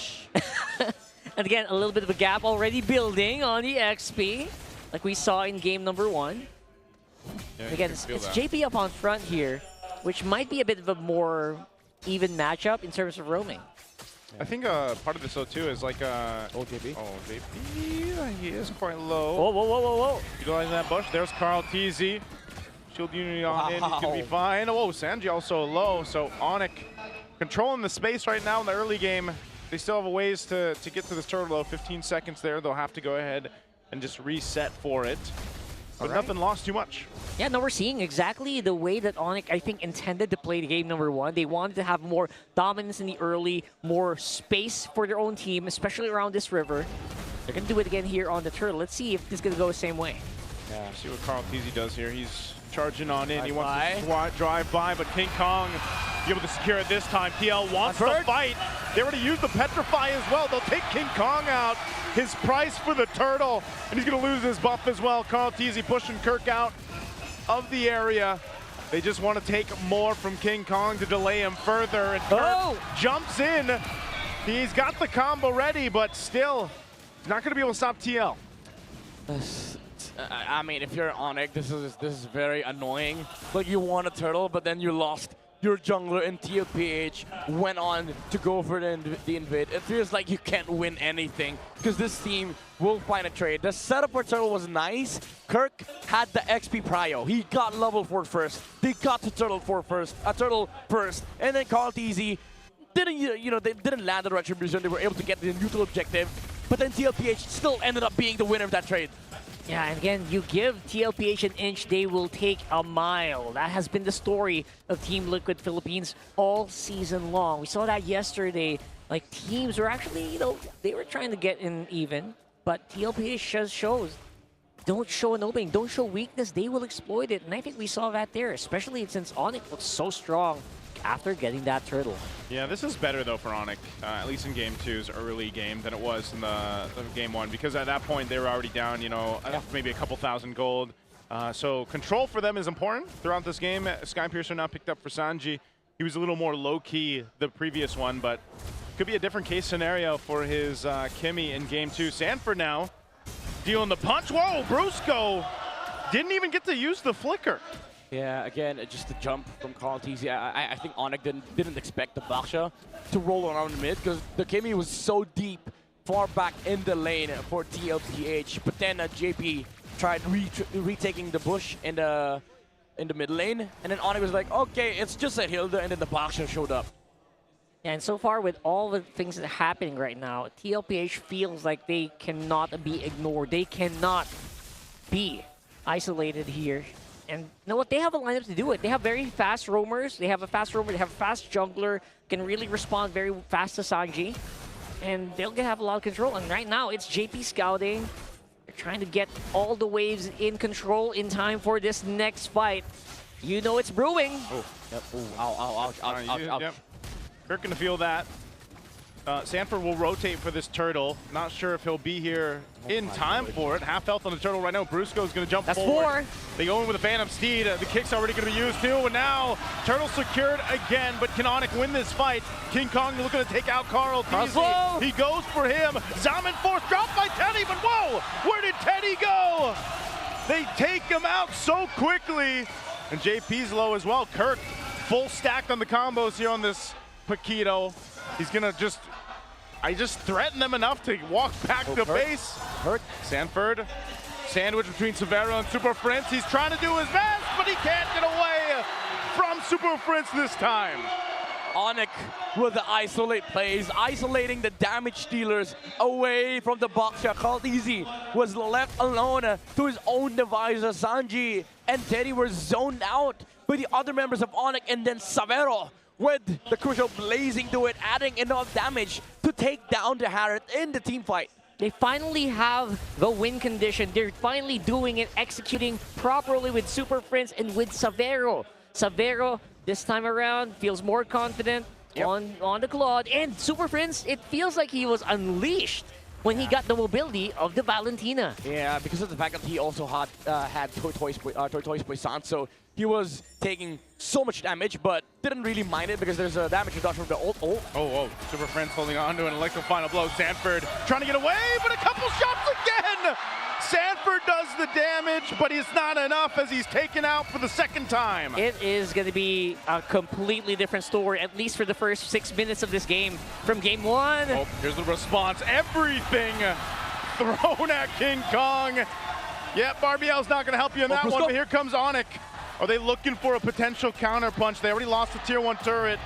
Brusco doesn't have a kick, so they'll just go ahead and back off, but they will get a turret down bot.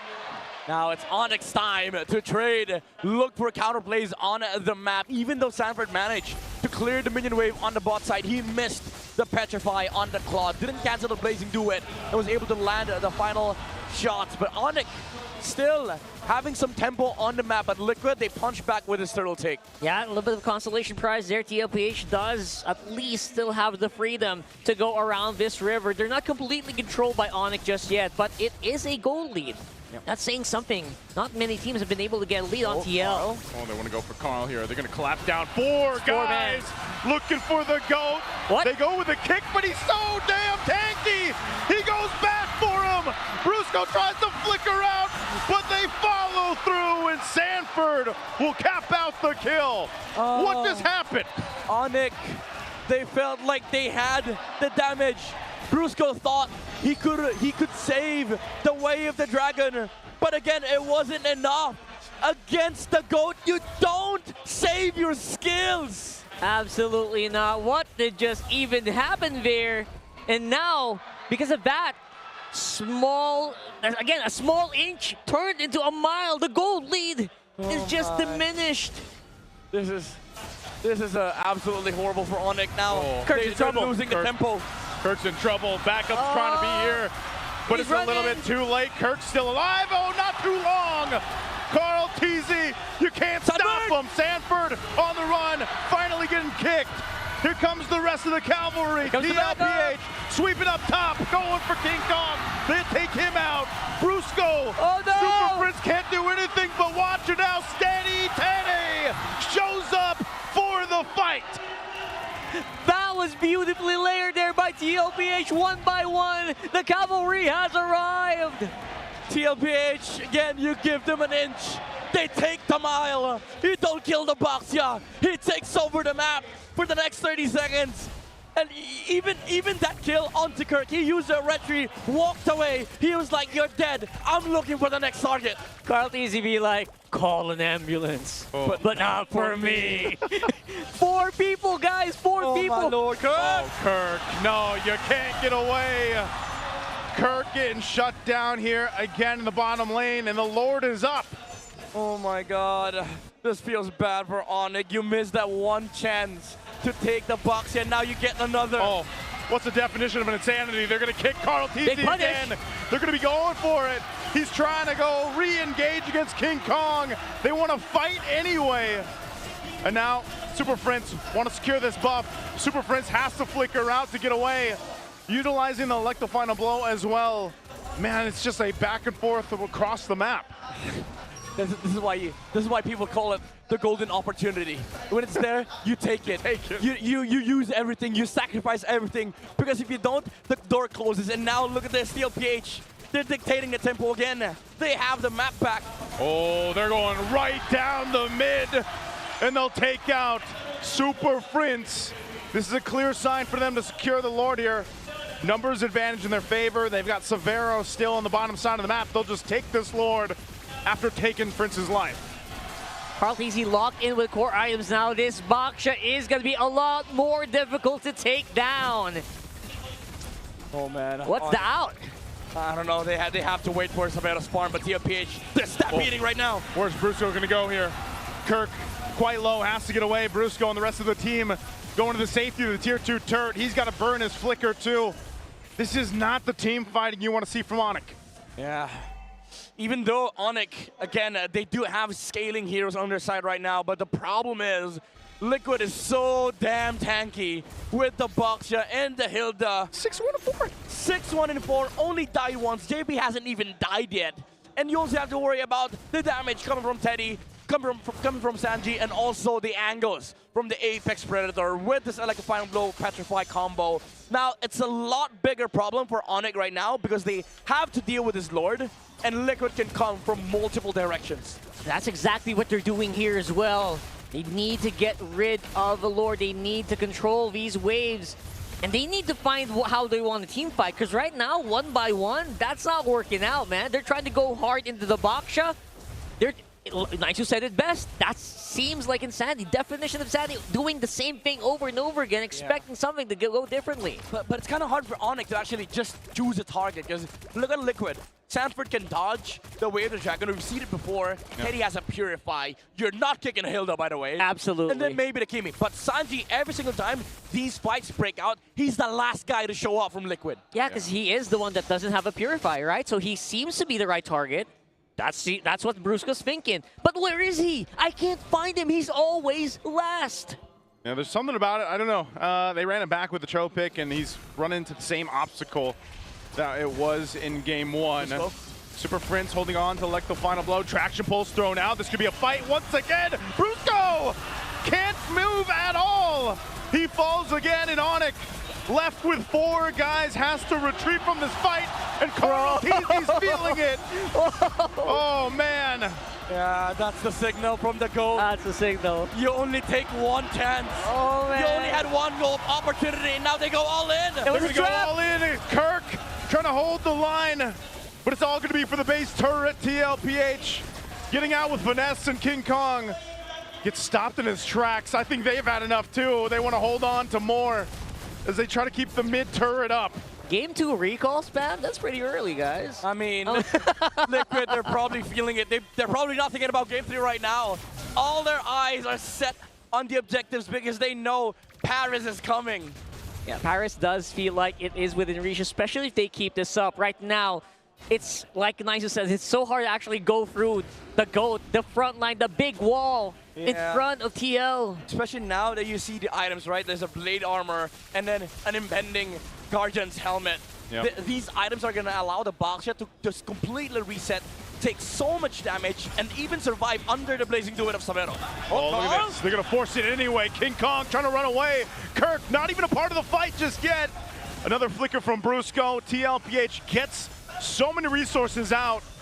Is ONIC Philippines going to re-engage against Liquid here? Carl has no ult though. Yes, no Torndo's Poison, so the damage reduction isn't there. But TLPH, again, they have the luxury of just waiting around because they have a big fat wave on the top lane. Well, they see Kirk, they're gonna go right for Kirk! Kirk has to get out! Burning the flicker, Conceal was used too. And now that's a clear sign. TLPH knows they can take the Lord. They're gonna go ahead and start it up. Traction pulse thrown out to keep them at bay. Super Prince holding on to his Electro final blow. Carl TZ swinging around. They're gonna go for Brusco again, pushing him off. The Lord can be held here through the broken walls. This is going to be a miracle if ONIC pulls it off, but I already called the Phantom Steed, and Lord goes for a bit of a soft reset. Kirk still in the mid lane. Team Liquid, they'll pull off. Look at this, again, TLPH, they understand they have the luxury of time on their side because they have the wave advantage on the top side. Now that they're looking to fight, there's no Paquito in this team fight. Yeah, quick Lord. Super Prince, his own like the final blow. Zaman force from Teddy, dropped down. Brusco falls again for the sixth time. King Kong leading the charge on the Phantom Steed. Kirk looking for Teddy. He sees him inside. Kirk goes, but he gets one. Can he get another? Sanford fighting King Kong 1-1. But here's Super Prince. ONIC looking for the turnaround in game 2. They're going to chase down JP, a bob and a weave, but you can't escape these fists from Kirk. angles. The Kirkitek from ONIC finds the damage dealers of TLPH. We don't fight the goat, we fight the horseman. 15 minutes, he finally found that big turnaround here right after a very crucial Lord take. Let's watch that again. Oh my, Teddy had nowhere to go. He had no Zaman Force. Used the Purify, but against 9 million dashes from the Paquito, you're not running away. And even though TLPH found good footing in the front line, they didn't have the damage because the Harris was taken down. And with survivability and durability on your side, you're not outlasting the damage coming out from ONIC. Can't do that on Neath. Kirk absolutely showed up, man. And all that gold. Again, the gold lead is gone. ONIC erased it with one play, one post-Lord fight. Oh man, ONIC, they just have to look for the same pattern again and again. But now TLPH, they're aware. They're on the lookout for two heroes. It's the Cho and the Paquito. Those two are the primary targets here for Liquid. But ONIC, they can do the same thing as what Liquid has been doing all game long. Come from multiple angles. Yeah, that's one of the things about the broken wall map too. You know, taking consideration on how that's played even around the objectives like we just saw. So, you know, you're seeing TL play around it. Well, ONIC, you can't count them out. They know as well. Brusco didn't spawn it out. He's got an immortality.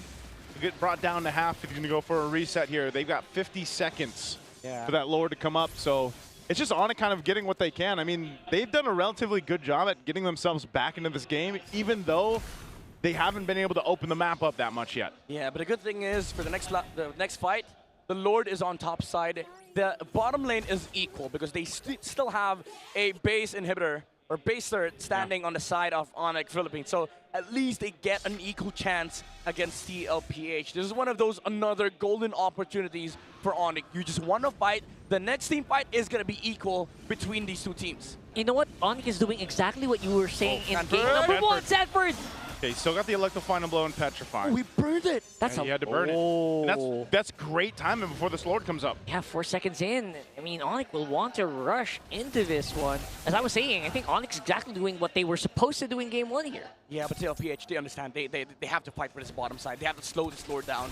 Might use actually the Baksha to slow things down against ONIC. So we'll see how TLPH treats this Lord objective because ONIC, they do have prior right now. They have the Lord setup as well. They just need to defend the top lane. But Cartis is nowhere to be found. Yeah, where is Carl? That's what ONIC's asking right now. Oh, they're looking for a play. If ONIC fights around the Lord fight, then maybe Baksha rolls around. Yeah, and don't forget the split push pressure that can be given by the Benedetta. He's also not on the map yet. Yeah, that's what he's doing. He's just hanging out down there. He's going to join this again. It's an evolved Lord. You know, they see Carl. Yeah, they see Carl. Half health on that Lord. They're going to just soft reset it. Look at JP's positioning here. It's pretty low. Wow. Yeah, TL, they've bought enough time. Now the Petrify is back on Sanford. Yep, it's back up. Conceal used. They're going to go for it. Blitz in the Lord. King Kong trying to gallop in range. Can he get the retry off? No, JP will fall. Carl gets the Lord. ONIC is the call to fight it out. A Zaman Force dropped down to cut them off. They just want to go back. Sanford as well. Petrify used for the escape. And they will disengage to march down with the Lord. Was that a predict? Petrify. Oh Sanford. man, you saw that. Did he see Super Prince coming to his direction just to save the GOAT and to save himself? Now, Liquid, even though they lost JP, they can actually play for the setup on the top side with this Lord. That's true. They can actually just hold it and just make sure that, you know, buy enough time for JP to go back. Hey, JP's a healer. He's going to be able to run into this. Yep. A couple seconds away here for JP. Carl's going to be that front of the line. He's got the immortality as well. They don't have that wave pushing in the way they want to, though. So, ooh, ouch. Down a number. Let's see what happens here. Traction Pulse being thrown out by Sanji. Wait for that mid. They can't really get too much here. It's a bit annoying. Kirk wasn't showing on the map, so TLPH had to play carefully because they saw what happened earlier. Yep. Like, they can fight, but Kirk can assassinate heroes on the back line. He does have a lot of damage on his skit with the Malefic Roar up already for the Paquito. So now ONIC, again, they get to buy time. They get to scale up on this Claude. Savero is actually fully stacked on the squad. So yeah, we're gonna go a bit of a reset here. 60 seconds, 1 minute to the next Lord. And it will be massive. It's 20 minutes on game timers already, so you know they're gonna fight tooth and nail for this. There is no free Lords this time around. Oh, Teddy has a Blood Wings. He's playing for protection. He's playing to survive the fights because he knows one big knockup from Kirk might spell his doom, because he is a purified Harriet. You know, he doesn't have the flicker, so they can definitely close the gap, especially if he has no Zaman Force. So this ult from the Harriet might just be for the defensive purposes of just fighting into ONIC. So I'd say ONIC now has a pretty good chance, considering that they have the prio or tempo in terms of like aggressively starting the fights. Yeah. They've been good at staying disciplined throughout this one. I mean, they haven't gotten too out of hand. Again, you're continuously seeing the most tension built up for Brusco for the most part, but they want to play into this Lord. It's up again. They fought for control around it. At least it's on this side of the map, but they still have to watch out to see if TL tries to do something a little sneaky here. All right, everyone has flicker, so everyone's ready to fight. You know one big one is gonna blow here. Look at Super Prince. He has an electric final blow. No pressure by, however, but that will hurt because look at his items. He has a Holy Crystal. So ONIC, they're going all in on the damage department. Yeah, but ONIC has the tools to do it. They also have that split push potential from, obviously, Kirk. They might have to send Kirk back here. Quarter the health It's of the low. Lord. They're going to blitz it. It's going to come down to a split across the map as well. Lord going for it. Sanji secures the Lord, though, for TLPH. They just want to disengage here after securing the objective. And they'll do just that. The Lord happens so quickly. Oh, I don't know. Maybe Brusco could have kicked the Baxia, maybe offered his life just to stop the Baxia from actually retrieving the Lord. And King Kong messed up the timing, which allowed the Kimi to take the last hits. And again, at TLPH, all the stars are aligning for them in these Lord fights, and now they get to push with 5 members on this side. I was actually looking for the fight. Like, why are you not fighting? Why are you not pressuring? You're letting yourself be pressured. One traction pulse sent everyone running. And now they're going to have to fight this Lord. It's going to be a bit more difficult. Yeah. Especially now TL. Looks like they're ready to go. They're ready to go for this little bit of push. Look at Kirk's positioning, man. He's coming from the other side of the map. Looking to cut and then surprise potentially. That's 44. Lord still needs to be worked on. Brusco has the immortality there. Super Fritz in trouble. Whoa! Sanford comes through with a huge petrify. Taking out Super Fritz. His immortality is going to be popped to Barrow. Firing off the backside. Goes there with the Lord. And now they go back in. But Kirk falls. Azaman forces drop down too. And King Kong won't be able to escape his death. And now TLPH, off of an amazing move, will take game 2. The cavalry again, standing tall on top of ONIC Philippines. Steady Teddy with a winter crown play to shut down the Kirk attack. Just when you thought Kirk would have done the impossible, way from behind, targeting Teddy, targeting Sanji. The teamwork of Team Liquid Philippines still dominated here in Game 2. Man, both XP laners, you had to watch them throughout this game. Yeah. They both had their moments there towards the end, but it was Sanford that took out Super Prince at the beginning of that fight. And then, as you mentioned, you know, Teddy with that winter crown play. You called it before the fight even broke out. You're like, look at his itemization. Yeah, he had to play defensive this game. So TLPH can open up the game with the Baxia and the Hilda in the front line, allowing these two frontliners to just be a nuisance against ONIC because they cannot engage if they don't see the Harris fully committing. This is so hard for ONIC because you've done so well in the early game, but you still lose fights because of genius itemizations, genius movements, and JP with this genius Hilda gameplay, covering bushes, being annoying in the front line, using his body to guard the members of the cavalry. Now normally you would see Hilda's getting thrown into the front. Yeah. JP was different. When JP was down, they really suffered. And after that last Lord, they made sure that JP would survive. Yeah. So that they could go for that big push on the mid. I mean, if you're ever wondering why JP was an MVP in this game, you go ask Severo. He was not able to play a lot of these fights properly because the Hilda was just always in his face. Yep. Like, what do you do? Like, the Leomord goes in, the Valentina goes in, the Paquito has to go in. So there's no peel for the Claude. But it's a Claude. It doesn't matter. He doesn't need it. But this game, he needed it because JP was like, oh, you got no peel, huh? You got no peel. I got you. I got you. Let me Yeah. introduce you to the power of wilderness. You're absolutely right. It's the favorite pro player move, right? Just don't let one guy play. Yeah, dude, because it's so annoying. Like, if you review this game, almost 90% of Savero's BMI was a BMI backward because there's a Hilda in front of him showing him the power of wilderness. And that's one of the difficult things for Severo because you've got Brusco on that show again for game to game now, where Brusco's job is to go and get that pick off. For the most part, like that's what they want to do. Yeah. So Severo is left to his own whims, but that's how it should be for a Claude. Like Claude should be able to handle himself. Yeah. It's just one of those cases where again there was no real opening for Severo to get the efficient use of the Blazing Duet when he was totally item locked in. Yeah, and that's what makes it so genius because TLPH, they understand. Kirk has been doing assassin thing since minute 12, right? Like he's looking for Teddy, he's looking for weird angles, which allows ONIC to sort of like force weird fights, weird engages where TLPH suffers because now they have to protect the Harith. But JP was like, why would I protect the Harith if he can protect himself?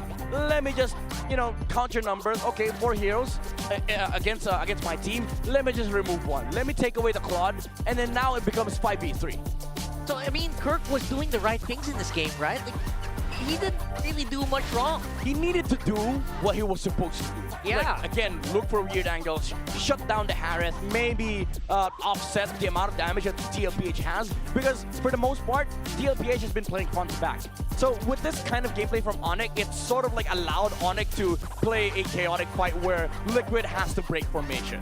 But JP was like, since we're already breaking formation, let me break yours.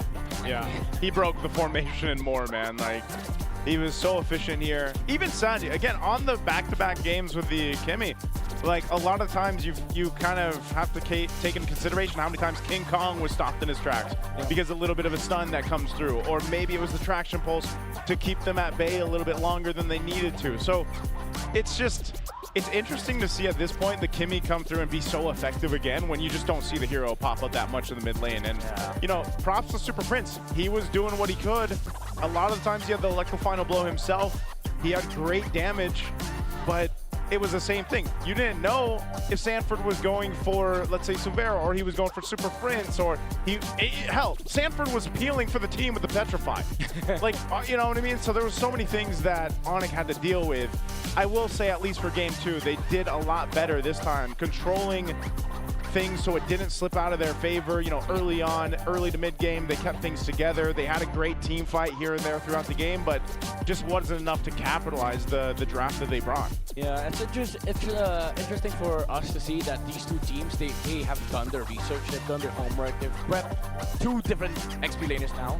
The Benedetta, Paquito, and then the Edith. We haven't seen like a formal XP laner yet. Like no normal glue, no normal Atlas. It's just a lot of like pocket picks for these two teams. It's so odd, right? Like the Paquito has been the Sanji's heart rate. Sanji's heart rate. 175. Speaking at 175. That's like inhuman at that point. I mean, there's a Paquito in the game, so. That's true. That's true. You are running, right? You're running all game long, trying to look out for that Paquito, and I understand. So even Super Prince on the on the Benedetta as well. So that's scary. I get it. But as I was saying, it's just weird to see the Paquito becoming the staple pick now. Yeah. It's not Alice, it's not even Love, anything like that. Paquito has been picked almost every game since yesterday. Think about that. I'm okay with it. I'm okay with, like, now at this point in Season 17, we've got more heroes coming up in different lanes. It's a big shift. And just like this is history in the making, super fans. Of course, the very first MCGG Crew Clash has officially kicked off, and the competition is heating up.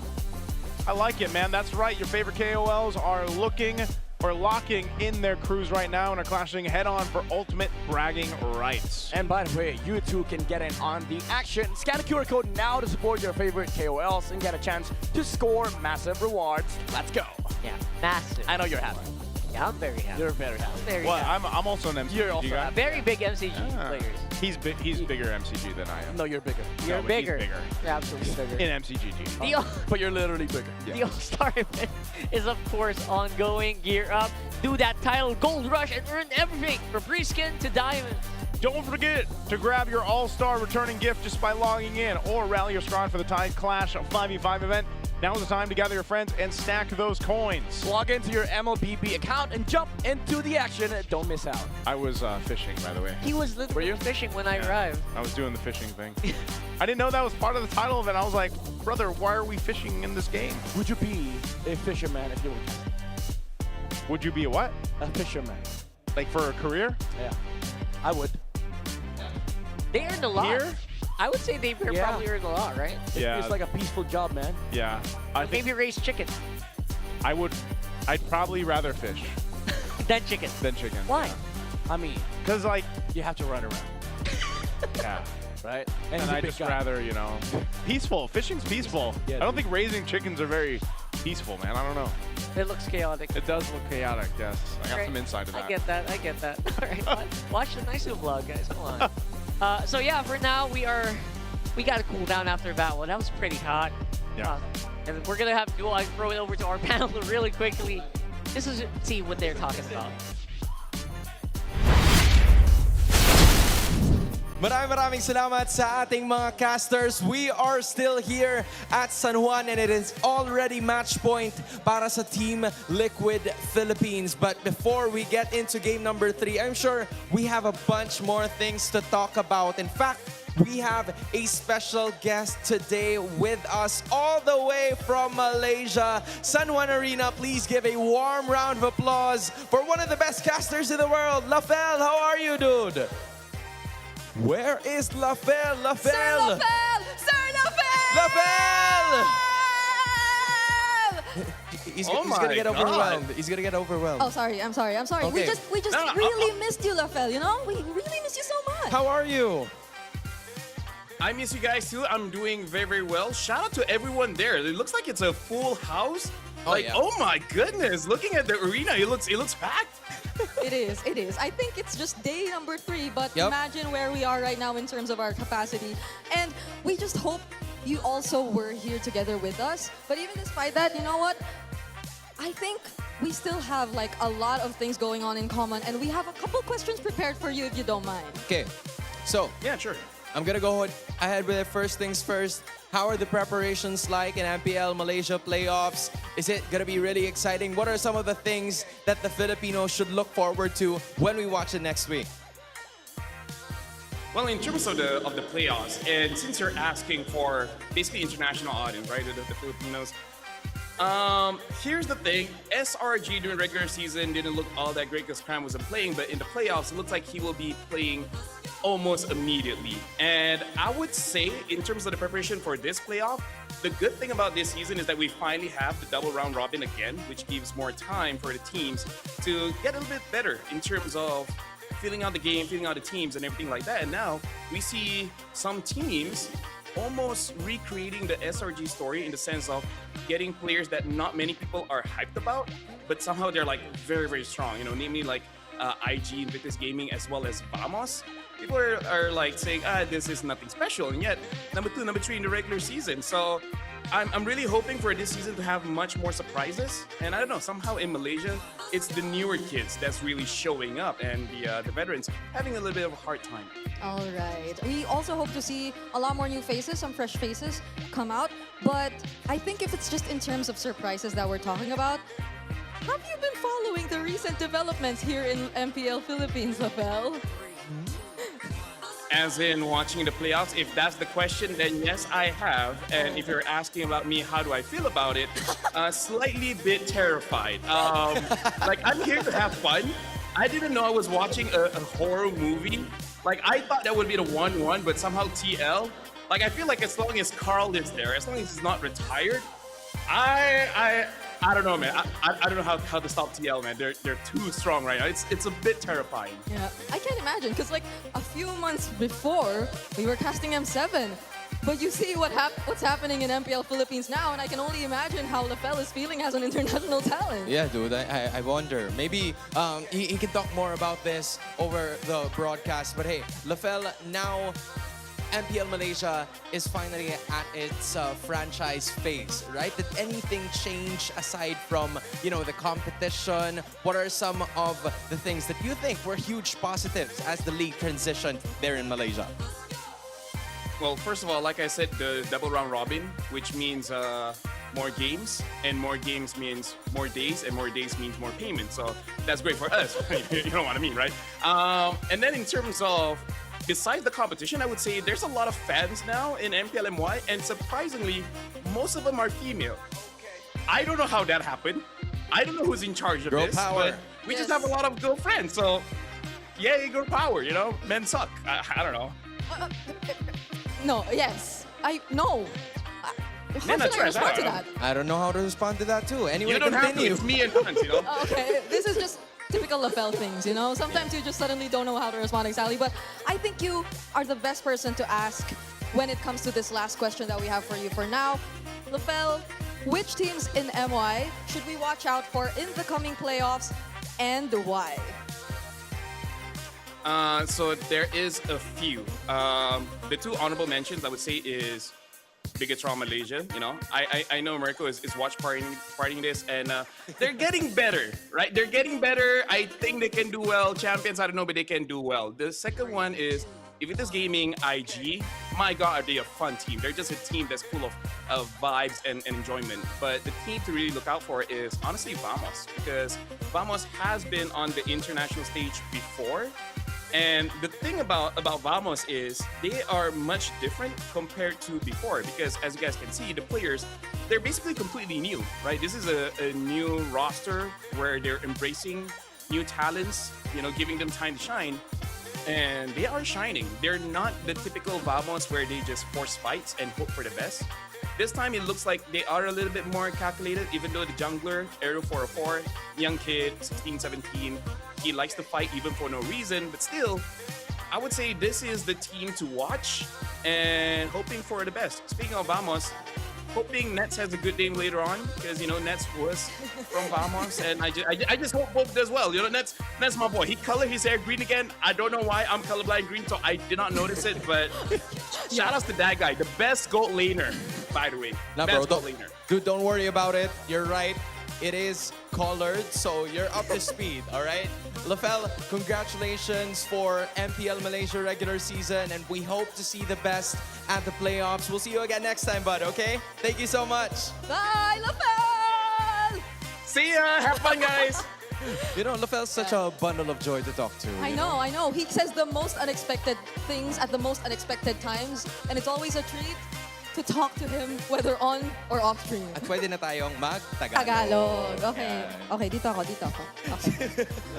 Wait, I think it's also time for us to talk about what really happened in this specific scenario, because Team Liquid Philippines, they were able to do so much in a span of time. Sure, ONIC Philippines, nagawa nila yung kailangan nilang gawin, basing it on the real-time cooling tactics, na yung first and second turtle ay napunta naman sa kanilang control, which gave TLPH a bit of a hard time para magkaroon ng momentum at the start of this series, or at the start of game number 2. But then, meron silang ginawa sa kalagitnaan that totally shifted the tides towards their favor. And in fact, the GOAT, sometimes it begs me the question, kailan ba ang prime ng manlalarong ito? And sumusunod na rin si Teddy doon. Actually, which one yung prime?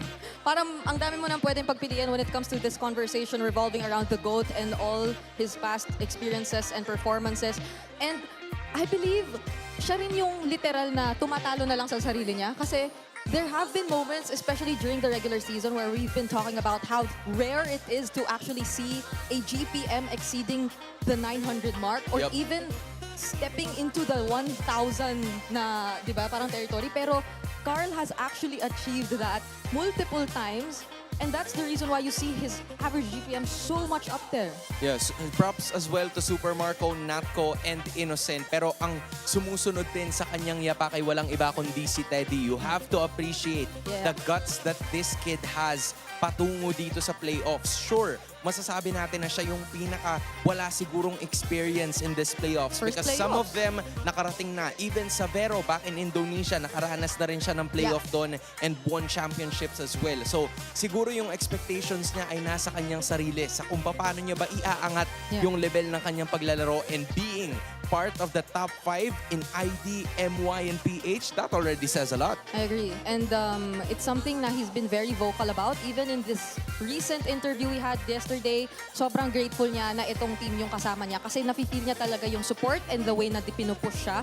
But also, on the other hand, we have Savero, and we're taking a look at his top 5 heroes pick. Now, I think it's the best time to also recall what we previously talked about, no? Doon sa ating previous na naging keys to victory, which was to force ONIC into lower tier gold lane options. But for the past games, 2 games, I don't think that has been entirely the case. We didn't really see Savero pick up a marksman na parang in terms of yung gold lane hierarchy natin right now, I guess, is between yung mga Clint below, diba? Yung mga iba pa nating rarely na lang makita na marksman.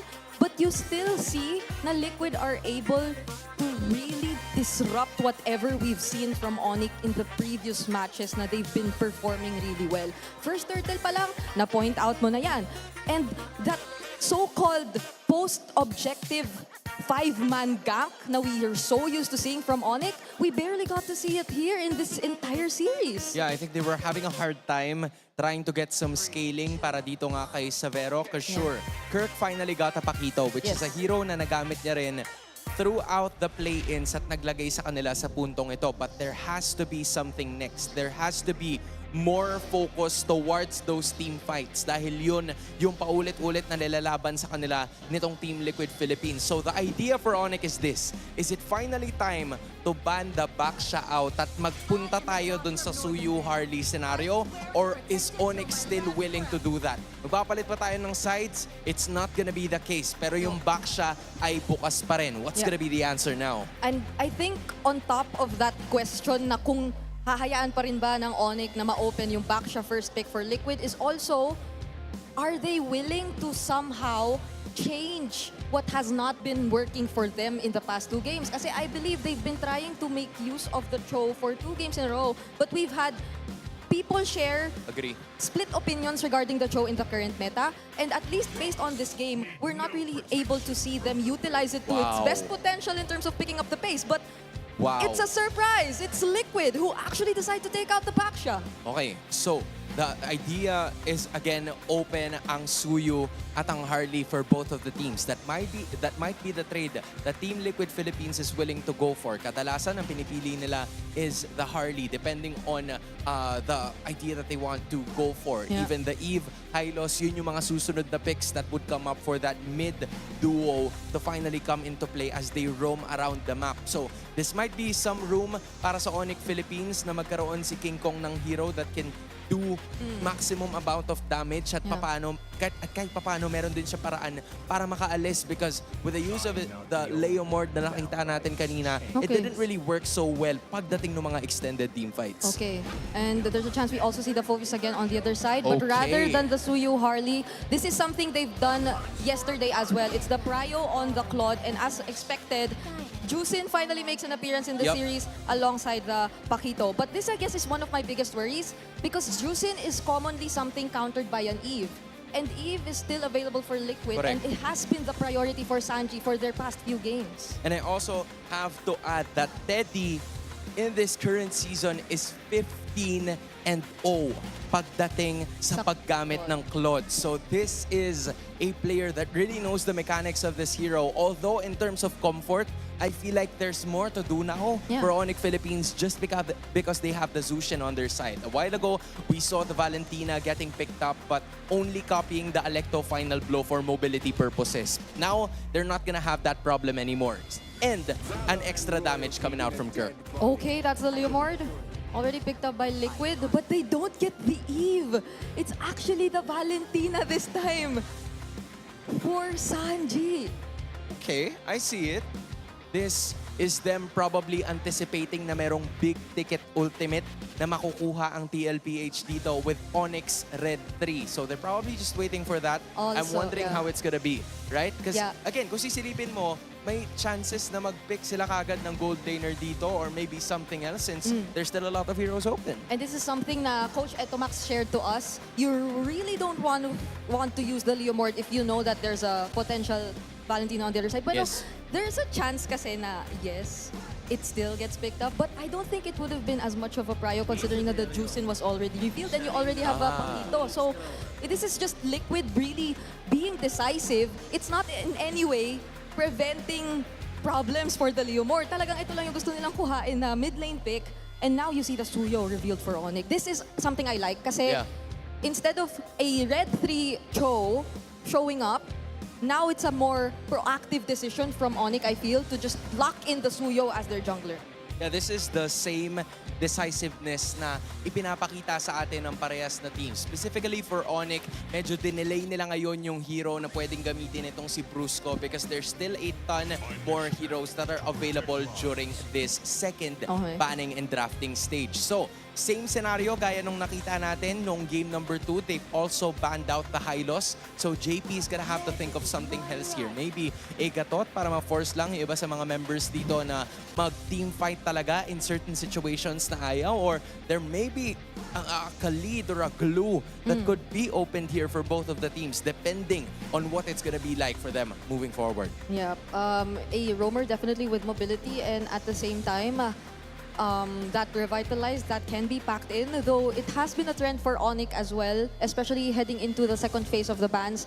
Now that Liquid has mostly been reserving their roamer for second phase, na yung mga natitirang magandang revitalized heroes talaga, tinatanggal na lang nila. So, let's see if they still opt to even deny the Gatot Kacha for JP in this scenario. Kasi majority talaga ng mga high prio na roamers natin, never nang nahawakan itong dalawa. Even the Kalea for Brusco, hindi na natin nakita. But instead, it's gonna be an Alice taken out by ONIC. Yeah, there's a split na ginawa ng ONIC PH in terms of the second phase. It's a hero targeted for both Sanford and JP. Sanford has been used to a lot of damage-dealing XP laners all throughout the series. Kahit nga yung kahapon, di ba, nakita din natin na ganun yung mga klase ng heroes na ginagamit niya. So, it might be a direction that they're gonna go for. But considering that TLPH needs a bit more of front line to go for, Alice definitely makes sense. Yeah. So now you really wonder if JP will be getting his hands on a really reliable, tanky, revitalized, or any kind of frontline hero to compensate for the lack of which na binanggit mo ngayon lang. And if that's enough to make room for Sanford to still go for those typical damage XP laners in terms of etong matchup with the Pakito especially. Kasi we've seen it. Previously, parang ito rin yung plan ng Liquid all along to just really match a Pakito in lane and to make sure na they're capable of delivering the same through the Benedetta XP lane. But this is a change na we've been waiting and wanting to see from ONIC. Finally picking up a different roamer, a Khalid to be exact. Pero ito ang classic mula sa TLPH. Picking up the Yuzhong. Ito yung mga feel-good picks usually coming out of Sanford. Now JP, there's a lot of heroes na tila ba nawala. The Marcel, the Kalea, the Hylos has already been taken out. That is some of the initiators na pwede nating makita. Hilda might be a choice, but the Gatot Kacha would obviously be an option for them. Full-on engage ang gustong gawin ng TLPH. Okay, now it's very crucial na we see what Savero actually picks up for the team. In terms of yung mga signature gold lane picks niya, available pa naman karamihan, but what would you rather play into this lineup? You're going up against a Yuzhong, you're going up against a Claude. There's so much dive from Liquid. You might want to pick a safer option and one that can definitely keep you secure in terms of mobility. The Yusun is still there. The Harith is gone. Yun but yung mga pandiinan kasi ni Savero. It's still undefeated. You put it into the test. And kapag medyo nababa ka na sa corner. But you could say the same for etong Claude Correct. ni Teddy. Isipin mo, merong malalagasan. So they're just gonna stick with Moscow. The plan is to go the long lane. Kung ikaw si Savero and ONIC PH, wait for that Moscow to finally pop off. Meanwhile, for Team Liquid Philippines, this has been standard from what they've showed all throughout the regular season. So both teams, they've had some better drafts. ONIC finally picking up a hero that can deal some CC. So this is going to be an interesting game number 3. It is, and we are all looking forward to see it. Once again, paalala lang, this is match point for Liquid. San Juan Arena, mag-ingay! Casters, let's get into game number 3. It is currently match point for Team Liquid Philippines, the current champions, against third seed ONIC. And how are they going to climb themselves out of this one, refusing to use the YSS up until the last moment? I don't know, man. I was expecting a battle of undefeated marksmen. Now Teddy gets his hands on the Claude, but what's crazy is King Kong also gets his hands on the Suyo. Yep, the Suyo. And even for Carl, like, we were wondering if he'd just pick up a Baksha again. But you know what? He's had enough rolling around. He might as well stampede his way on a hero like the Leo Mort if they're going to make it to the grand final off of this one. Hopefully ONIC can do something about it, though, man. I can't say it enough. Like, I don't want to sweep here, man. You know? We gotta... Me too. I want. Come on, ONIC. 4 games, 5 games. But you know what? TLPH, they might just want to, end this game. Petri? Oh, petrify Kirk! Whoa! First blood already. JP might be the trade, but he's got the revitalize. That's going to keep him up, man. Kirk, he gets just thrown out of the picture off that petrify. Yeah, we said a lot of best picks earlier, and then we forget. Sanford is on Yuzong, man. He's V Yuzong. Oh, here we go, King Kong. Oh, there we go. Good trade, though. Okay. They'll take out Teddy. Yeah. All right. Good punish. Good punish from ONIC. That's what we're looking for. That is the ONIC style. That's how they've been getting a lot of their games. Very early punish, as well as, of course, just pure dominance in that mid trio. Right now, though, the mid trio feels like it is on the side of TLPH.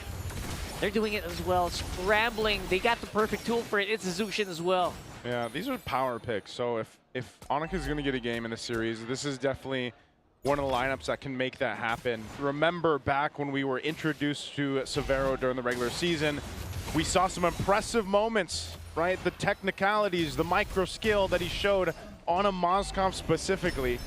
And even for this, we talked about leading into the matchup of how good of a Jushin player Super Prince is. So, and even Brusco. Brusco's had amazing games on the Khalid, so all the tools are there for them.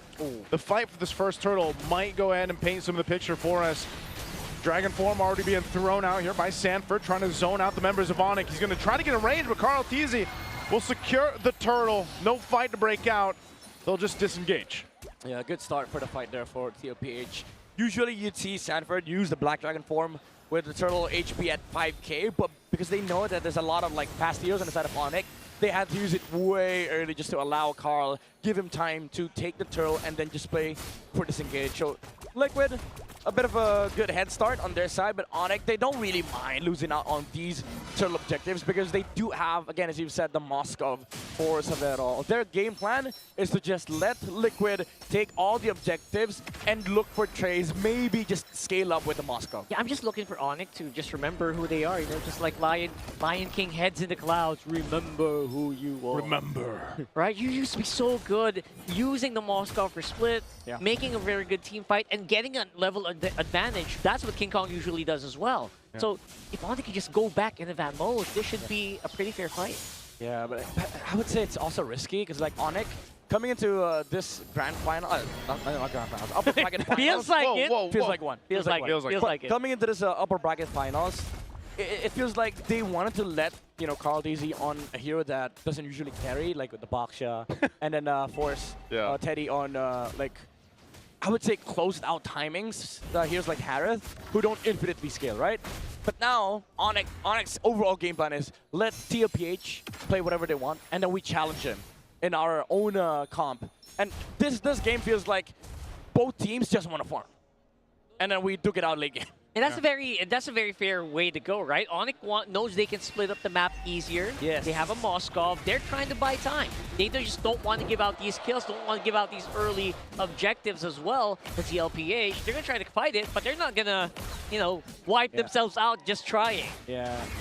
This game, again, it's all about who has better map control late game, who has more damage, who fights better. For early games, it's all about aura farming for TLPH, honestly. And that's why the recalls are coming in early. Yeah, people just be recalling everywhere. And ONIC, it doesn't feel like, again, they're looking to contest. Look at where Suyo is. Yeah. You got to think at this point for TLPH, the aura farming's warranted. Sanford taking a flight up here. Off of this turtle, they've got complete control of it. He dives back. Dives in forward just to buy some time. Wow. He's still gonna be alive. The revitalized, he'll back up. He jumps back in, takes Kirk out, amidst it all, and another turtle secured. What is going on here? ONIC, I think, is just even surprised themselves. That was way too much, man. Sanford dove back in with 20% HP. Yeah. Let that sink in. Yeah. And you know what happened after? JP used the AOG, and then Sanji, he was like, let me join in on the action. Yeah. Raging Sandstorm with the flicker. And ONIC, it felt like they weren't really looking forward to that play. They got surprised. Big surprise. That was a huge surprise play here. TLPH is exactly what we know Sanford for, that X factor, that out of nowhere play. Even with like really big, bulky XP laners, that is why he is one of the world's, if not the world's best Yuzhong player. Yeah. Again, why JP's so good too. That revitalize playing a part in that role of keeping him up, keeping him healthy. Sanford, this is one of the things that you see from him consistently. Just how much of a, I guess, efficient XP laner he is throughout the course of the game, from the early game all the way to the very end, and I think that's what makes him so deadly for a lot of teams to kind of try to play against him, just alone in the lane. But then when it comes to those early skirmishes, those team fights, it's hard to keep track of him. Oh, Severo. Severo jumps in, plays into it, going to be used here. ONIC, are they going to want to choose this fight? Super Prince goes in with a beacon. There's an AOG just coming off. They're going to go in. This could be a kill though for JP. Popping the real revitalize. He's still going to be alive JP's though. alive. Even with the Soul Sever. ONIC can't just get a kill. And now Sanji rotating here to go ahead and support this. They will get a turret, though. Look at mid. Look at mid. Oh my god. Look at mid. They're doubling down on mid. And I don't know if that's a fair trade, man. You gave up your jungle security for a top tier turret. That's definitely not fair. I mean, ONIC, even though it felt like they were the ones forcing, they weren't able to fully punish the Claude top side, and then they lost mid. Mid lane is so important this match, because now TLPH, they get access to both the side lanes. Yeah, like you said, Midnight, TLPH is one of those teams that if they are losing something on the map, or it seems like they're losing something, they're not. They're trading it somewhere else. Yeah. And a lot of the times it's more valuable in the grand scheme of things than what they're actually getting. Yeah, especially right now. Teddy's needed here. Carl TC up on front. Brusco's in trouble. Yep, he's going for Brusco. Raging Sandstorm from Sanji again. And he gets a return. Brusco goes into his death. I'm not sure if that was needed, but it seems disconnected. And now Kirk jumping into the fight as well. He's got to get out of here. Super Friends laying down the lantern to help him get out. But man, ONIC falling in part as side of their jungle. Yeah, they're going to lose a lot of control here, and that is the trade that we're talking about. Is that a fair trade? Now it's TLPH with just free access. Yeah, and this is just off of that one turret push that Liquid had, because ONIC had to play side lanes first. There's a bigger prior for TLPH for them to take mid. Although they forced out the flicker on the Claude top side, for ONIC, they just need to scale, they need farm. But the problem right now is TLPH, they have tempo on the map. They're controlling the river. They have access to the Moskov. They have access to this Lord side. So ONIC has to find a way to sort of like reclaim or retake some form of territory in the mid lane. That's true. The territory definitely is going to start shrinking very, very soon, especially when Carl TZ gets those level advantages early on. A free flicker here. I mean, it's Carl TZ, man. Might as well just flicker to be safe. Yeah. It feels that way. Yeah, because of the fact that TLPH was also playing off map. Nobody was showing mid. JP was in the bush. Kirk had no idea where everybody was on the side of TLPH. So the moment he saw Phantom Steed, and then the name Carl TZ. Might as well go flicker out. These are those games where you just want to turn off the names. Yeah. I think that will help a lot. Just change it to Leo Mord and, Valentina. Oh, we can't do that. There is an option to remove the game, Is there? the name, right? Is there? I don't know. No, there isn't? No. We're thinking of a different game here. All right, fighting for this Lord already. Black Dragon form going to be used even at JP at half health. He can pop the Revitalize if he needs it, but I don't know if they're going to go for the Void. Oh! So close from Severo on the SOD. But Lord still secured by Team Liquid, now going for the fight as Brusco falls. They're still looking for more. Now Kirk, he's punching his way to take out Sanford. So at least a 1-for-1 trade, but Kirk could be in trouble now. He's got some shields to work with, but it's not enough. As he'll fall, Severo left on the other side of the map to just push in a Phantom Steed. They're going for more. They're going to go for King Kong, but not before he takes one with him. It's Carl Teasy to clean up the fight. Teddy. Oh, Super Prince. He's in trouble. He's in between two turrets. He should be safe. The Lord was dealt with by Severo. Okay. Oh, Super Prince. Oh! Oh, not safe. Not safe at all. Yeah, I was about to say good counterplay from ONIC at least, even though TLPH pops up. Severo shows up.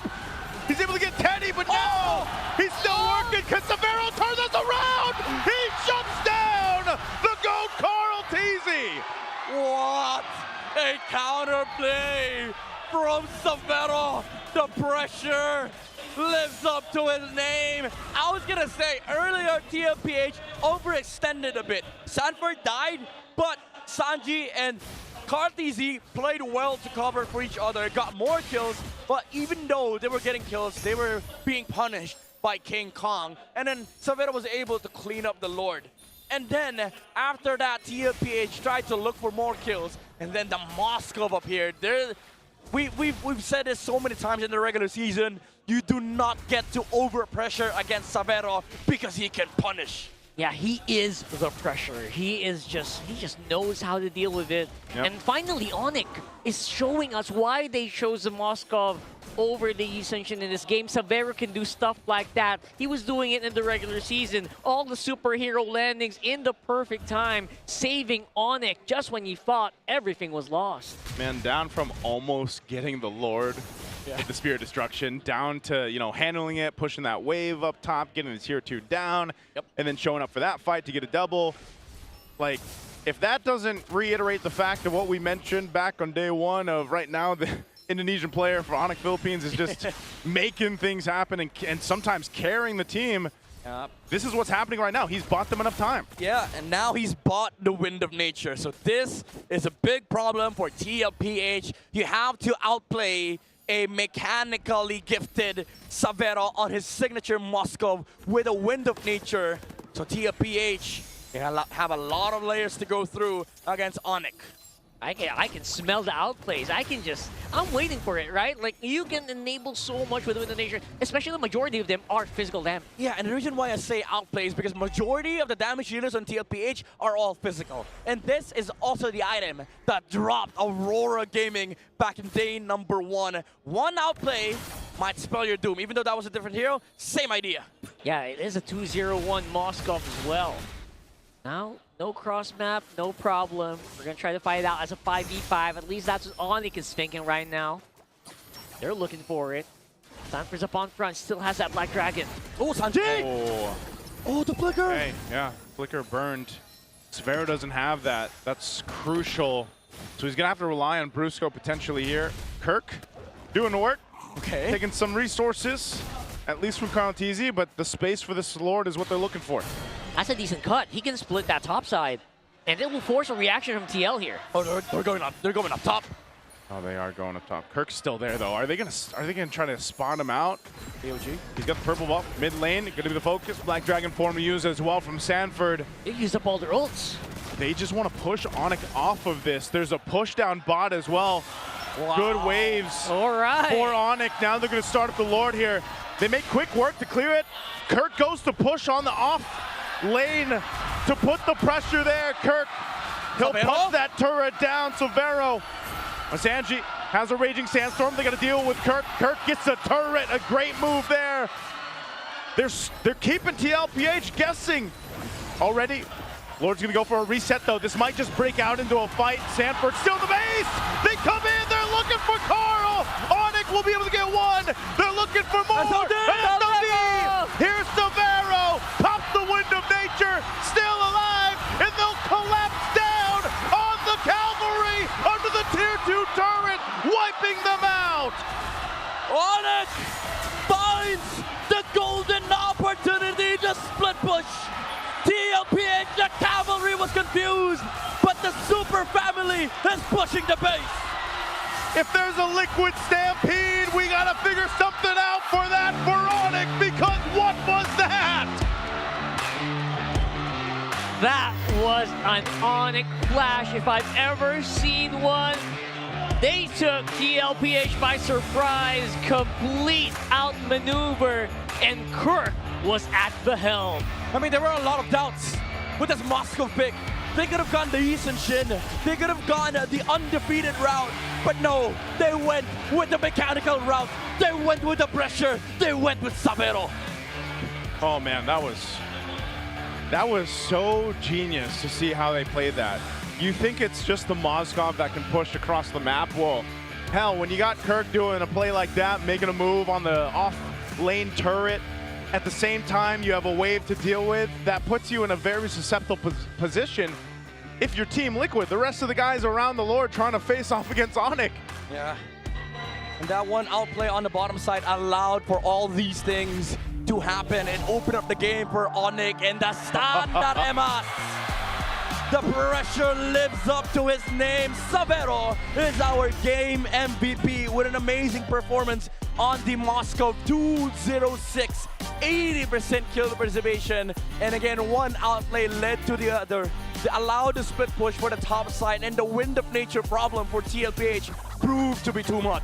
Yeah, it was too much, especially since you have a lineup that will specialize in physical damage, like you pointed out right there. Valentina just there mainly for crowd control. You can't really use sustained damage on that Val, so now that was a big problem that had to be solved, but TLPH did not have enough time to fix it.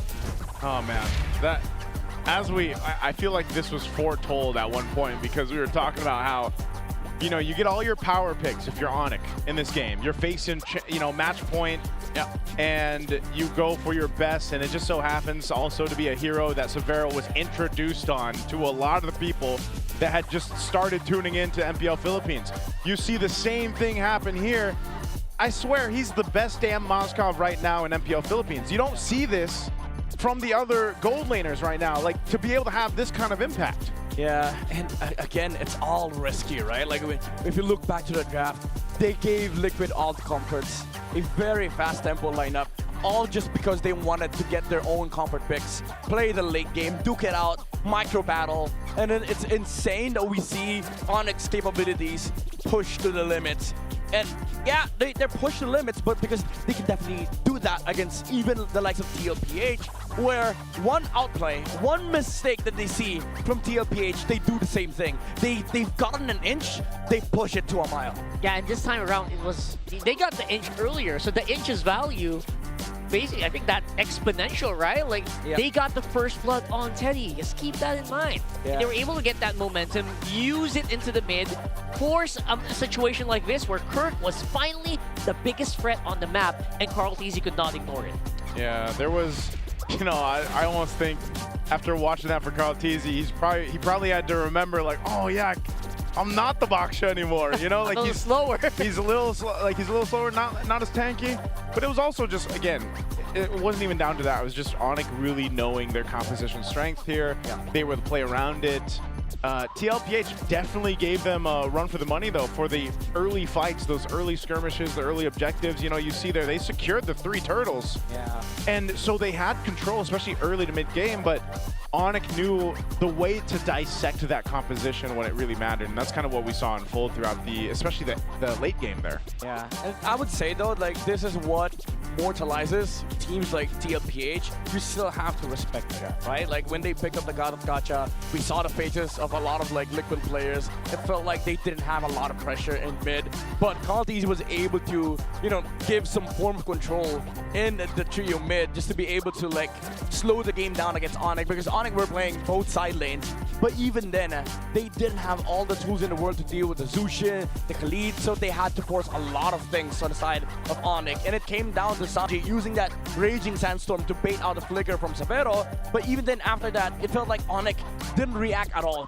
They were just so calm, so collected, because they knew they could just play the map. They could play split pressure because TLPH, they don't have the best of heroes to deal with the split push. And I like an ONIC that's cool, calm, and collected. They're not bowing to the pressure. They can make better decisions.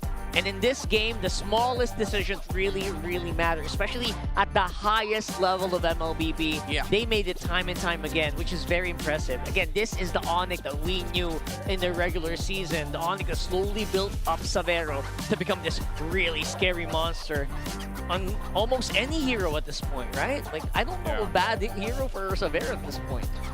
Oh man, I wonder if we'll get to see him play the YSS or not, or, you know, so far for the series, it's not that it's been bad or anything, but when he's had the Claude, obviously he's had a really difficult time activating the Claude just because of the nature of the team composition and everything else. But, you know, in this case, like I said, it's what ONIC has showed us they're capable of doing. It's just in a way that, you know, if they bring a different kind of draft out, if they get their power picks again, depending on what the draft looks like for Game 4, then there's some adjustments that can be made. I think the same is going to happen for TLPH. Like, they've really up to this point, and only towards a certain specific point in Game 3 where they truly like tested.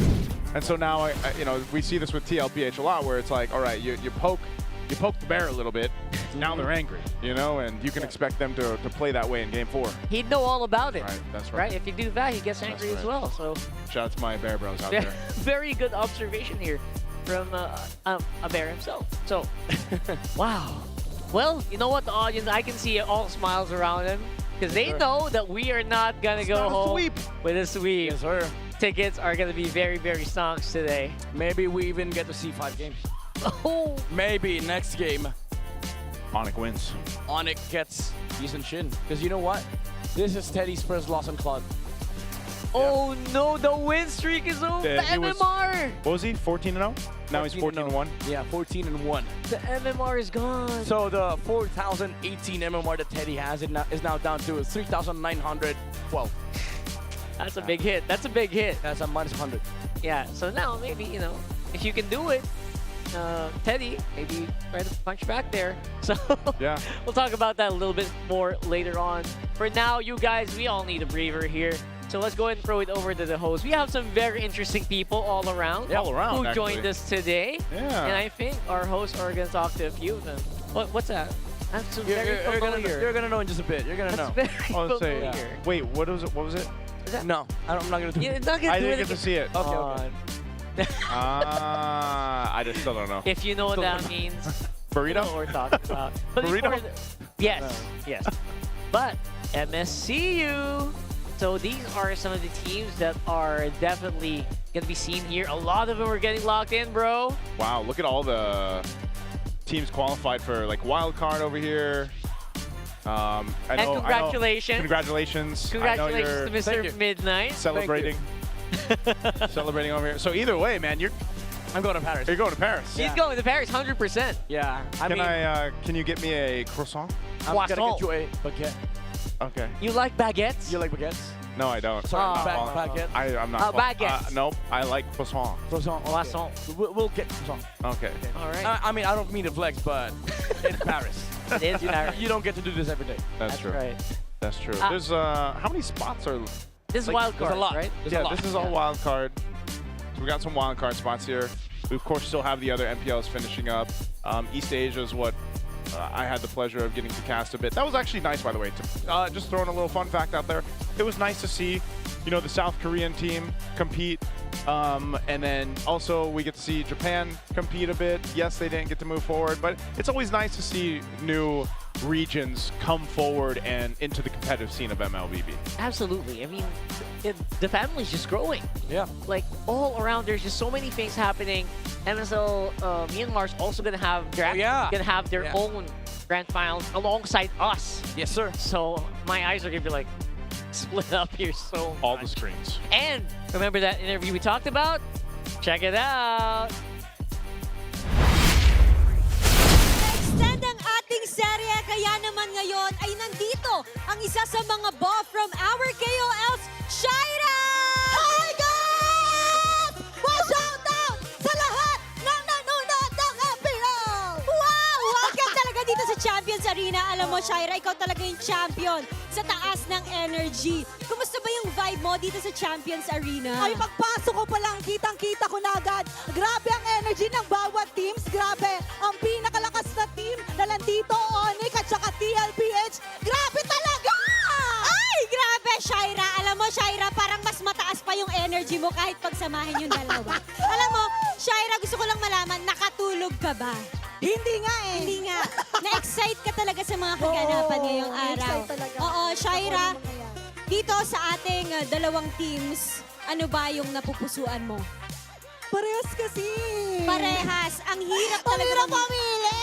Nahihiyak na talaga si Shaira sa mga ganap. Pero alam mo, Shaira, habang nagaganap itong ating match sa loob, meron din tayong super fan city sa labas. Balita ko, meron daw kayong booth dyan. Ay, oo, meron, guys.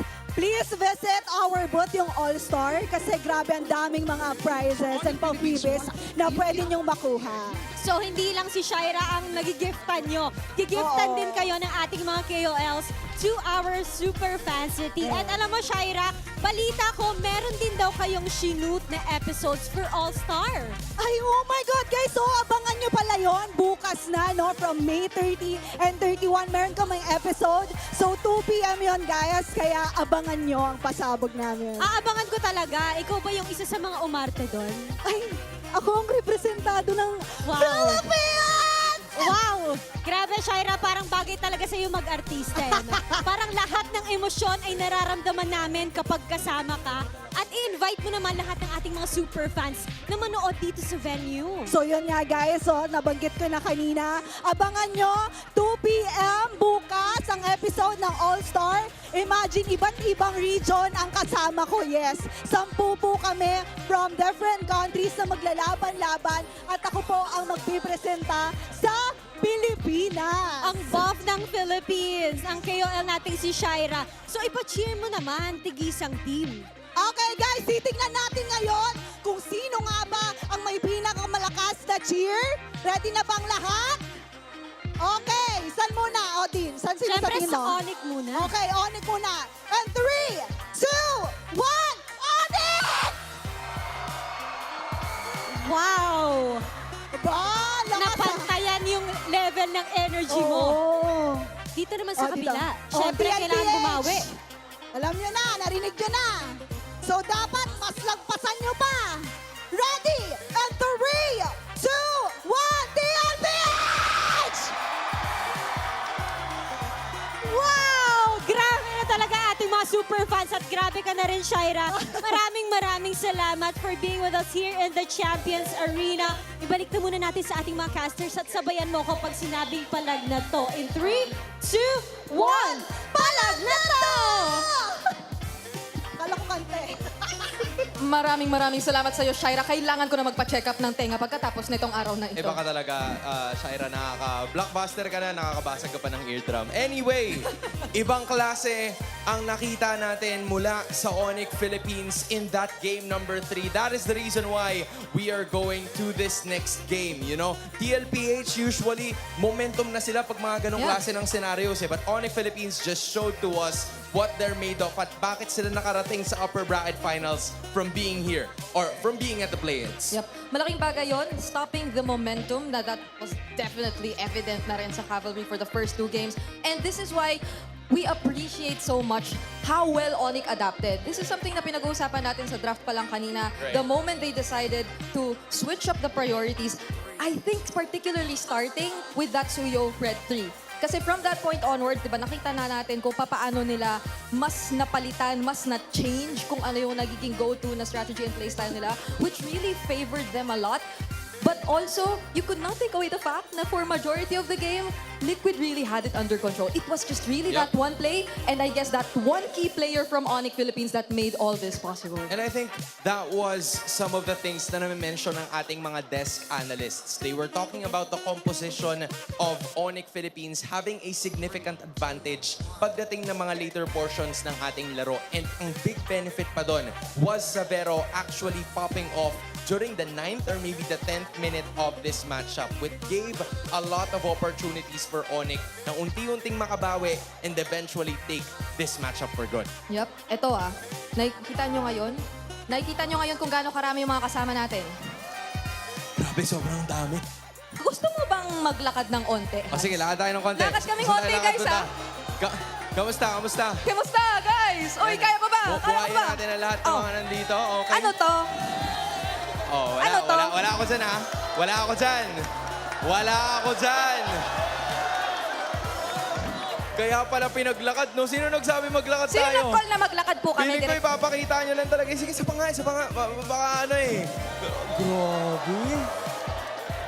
Ang galing, oh. Meron pa ba dyan? May iba pa ba dyan? Ang galing kasama pala si Teddy doon. Oh. Okay, Biglang let's go. may Teddy. Let's go. O, Dito lakad tayo. tayo sa kabila. Oy, ito, shoutout natin. Oy, shoutout natin okay. to. We know you're probably doing a Yes. watch party right now. Yes. We would like to shout out. How do we address him? How do we address him, you know? Hindi, sabi niya, Babaero Wolf daw eh. Babaero Mirko also. Babaero Mirko. Right? I think that, ayan pala, yan, Mir Bagets. I don't know what Mir Bagets is. I guess yan yung mga minions ni Mirko. Minions? Okay. I never know they had a name. We're pero, looking for okay, more okay. creative stuff. Sige, Kaya ano ba? pa tayo? Ano ba meron tayo punta dyan? Hello sa po, likod. Nay. Punta tayo dun sa likod. Hello po Saan sa po tayo inyong lahat. pupunta ngayon? Saan po Ayan tayo na, pupunta ang ngayon? dami. Aakyat ba tayo? Pupunta tayo, natin. aakyat Sige, tayo. dito na rin eh. Direct, kaya pa. Oo. Oh, Goal sige. natin maka Oh, 10,000 sige. steps. Goal natin maka 10... Goal natin maka 10,000 steps dito sa San Juan Arena eh. Ay, kailangan natin pumunta sa kabila, tingin Oo, ko. yung mga naka-on ba yung Strava mo, te? Naka-on ba? Naka-on ba? Hello po sa inyo. Mabuhay po kayong lahat. Magay kayo sa Let's camera. go! Yan po, tutukan mo sila lahat, kuya. Grabe. Sobrang dami ng tao. Partida. Diba? Oh, ang galing, no? Uy, hello po. Ilang steps na tayo? Uy, pakita mo yan. Uy, ang ganda. Ipakita mo yan, Pakita mo men. to. Santi, para to sa'yo kung nanonood ka man. Santi! Santi, para to sa'yo. Iba ka. Alam mo yun, Bigay po natin sa kanya yan mamaya. Opo, bigay po natin yan Tapos mamaya. mag-picture po kayo. Ayan. At nandito na tayo. Saan na tayo? Saan na tayo? Exit na tayo eh. Mag-exit na tayo. Okay. Balis na yata tayo. Hindi, iba to. Dito tayo. Oo, doon ba tayo? Dito pa tayo. Stoppage na pala. Hindi stoppage man na lang pala. hindi sila umabot sa cut-off. Ayun lang. Wala. Ano ang goal Saan natin? tayo dadaan? Babalik na tayo. Babalik na kami. Hindi, kasi nakikita na ng mga internet fans natin. Saan po kami dadaan? Hindi, doon tayo sa kabila. Nakikita kasi ng mga internet fans natin yung since nandito sila sa bandang ONIC Philippines side. Oy, ang dami dito. Sayang, hindi natin napakita. Oo nga eh. Balang araw po, dadating din po tayo sa punto na makakarating po kami sa kabilang banda. Balang araw, Huwag po kayong someday. mag-alala. ONIC, babalikan po namin kayo kung sakali na manalo yung ONIC PH sa game number 5. Parang malaki ba tiwala ng ONIC PH? Malaki? I see it. I see the vision. At i-update lang din po namin ang ating internet audience na nakabalik na po kami sa aming upuan. Opo. So I think it's about time for us to start game number 4. 2-1. Match point pa rin ang Team Liquid Philippines. Talk to us about the good things na nagawa ng ONIC Philippines aside from the draft prioritization na nakita natin kanina. I think even though karamihan talaga ng pwede nating masabi about ONIC when it comes to that, just really was from that one team fight onwards na nakita natin. I guess you could also say it's how they were able to maybe calm down a bit in terms of what they wanted to do. Kasi parang si Kirk nag-revert lang siya dun sa typical na this is how we use the Pakito, this is how we just constantly keep the pressure going, this is how we make sure na parang we keep them on their toes. And they mainly started that through yung, again, nakita natin ginagawa ni Kirk, managing the wave so well. So much that Liquid and their objective fighting capabilities were hindered just because they had to react to what he was doing in the map. Okay, so the idea for ONIC Philippines, surprisingly, is to take out itong Pakito, which is something that we don't usually see as much in this series kasi nga gamit na gamit yan, either ni Sanford or either nitong si Kirk. So it felt like ONIC Philippines, there's a reason why they keep on sticking with this red side. Napansin mo, parang hindi yata sila nagkaroon ng sandamakmak na changes based on what we're seeing. Or should I say, it's actually the blue side ngayon para sa ONIC Philippines. And looking at it again from hindsight, the Marcel still not an option. Para naman dito sa TLPH, what's the idea here? Dapat ba silang bumalik dun sa Baksha since parang binubuksan din naman ng ONIC yun, or do they have to think of other things? ONIC being in blue. Actually, sobrang interesting na itong makita kung sila naman ano kaya yung magiging prio nila because it seems like the Baksha will be open. So I might still hop on that train of thought na they could potentially go for the Baksha in the first pick and there they go. Sila ang nag-first pick nitong Baksha. King Kong has used it during the play-ins and even towards the 3 days na nandito na tayo sa San Juan Arena. So, an optimal choice here for TLPH is to possibly go for a gold laner para dito kay Teddy. We saw him use the Harith and the Claude all throughout this series. Wala pang iba because it's just 4 games. Yeah, and that's also, I think, what's been keeping ONIC in the game, I feel. Kasi hindi naman nila sobrang na-force out. But I think that's also a great choice from Liquid kasi they're not totally reacting to Savero and putting in so much pressure on him. Similar to what we saw for maybe Falcons last night when they went up against ONIC and maybe focused a bit too much on Savero. But now it's Liquid picking up the Cho. Oo, yung Freya lang kasi talaga yung problemahin mo mainly in terms of the gold lane. The others, you're looking at two of the best gold laners that we have here in the world. So, TLPH, they're kind of changing things up. Pili sila nung Cho na nasabi nga natin kanina na medyo nagsastruggle yung ONIC PH in working with it. Pero naalala ko din kasi yung sinabi ni Eto Max kanina that it is somewhat of a good matchup against this Baksha. Kasi masisipa mo lang siya. If you have the tools to burst it down, then maybe you have a chance na maparag kagad yung front line. But ONIC Philippines decides to go for a lapu-lapu, another damage-dealing XP laner, at isasama mo pa yan with this Claude. Okay, at automatically, a not-so-target for the Cho, perhaps, to go for the Lapu-Lapu right away. Because again, there are just countless ways for a Lapu to keep himself immune and safe. But there's a great response to the carry as well. So you see the true frontliners, main frontliners for ONIC as well. You already have a huge response and answer. This saves the Carl TZ and Sanji pick for second phase. This is something that Liquid has only done here in this game so far for this entire series. Yeah, and from what I can remember dun sa ating real-time cooling tactics, it's TLPH's task na medyo mababaan yung sa lower tier, yung mga gold laner heroes itong sa Savero. Kahit nasabihin natin na hindi naman naging factor yun in terms of the banning phase, it felt like ONIC had the urgency to pick up a Savero hero right away just because of what he did during game number 3. Nung nilast pick siya, it boded very well for this team dahil nga meron silang aasahan up until the end. And I think this is a composition, the Lapu might be a question mark for me sa ngayon, but it's gonna help them later on once Savero gets his items. Interesting though, ONIC take out the Guinevere. And can I just say na this feels like nag-swap lang sila. Like this draft from Liquid seems to be like an ONIC draft that we've seen for the first 2 games. And ONIC this time, it seems like they're the blue side Liquid for the past 2 games. But it's great that Liquid are taking out again yung Hylos because I think that is also gonna be a really great answer. Imagine na Baksha Hylos again paired up together, diba? I think that will finally enable what we've been looking for ONIC in terms of yung first rotations nila. I wonder why the Kimi 2. It feels so... Yeah, dude. Like, kung tatakpan mo yung mga pangalan nila, you would expect that ONIC banned the Hylos and the Kimi, but it's the other way around. So, TLPH they probably have something in store for us here. Baka gumamit na naman sila ng Gatot Kacha if it's still available once again. Or, I mean, not anymore because the Cho is finally available. So they have to worry about the team fight in itself. And that's where the Eve comes to play. So Cho and Eve ang kanila magiging combo dito para kay Sanji and JP. Okay, it's great. Because I think also the Kimi pickup would enable ONIC to just keep their kiting on top, and Liquid might wanna fight within this box kasi nakuha na naman nila yung Eve once again. So I think this will help them execute their plans in terms of this lineup. But for ONIC, we're looking at a Brusco and Super Prince mid duo. Yeah. There's a no Kalea still. The Khalid is still up. But that's a true, so you have to really... Okay! Okay! I see the vision. You see the okay. I see the vision. Again, they can play macro with this! Pero ito na ang alas ng Cavalry! Team Liquid Philippines picks up a classic hero, an old friend ni Carl Gabriel Nepomuceno. Team Liquid Philippines, how are we feeling about Game 4? But let me ask the Super Fam. We have the Luyi Atlas. Kumusta ang Super Fam dyan?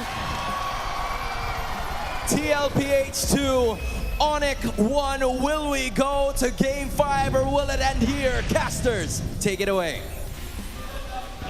The trump cards have been unleashed here in game number 4 of TLPH versus ONIC. So many main character syndromes here. I am getting overwhelmed. I love it. I love it too.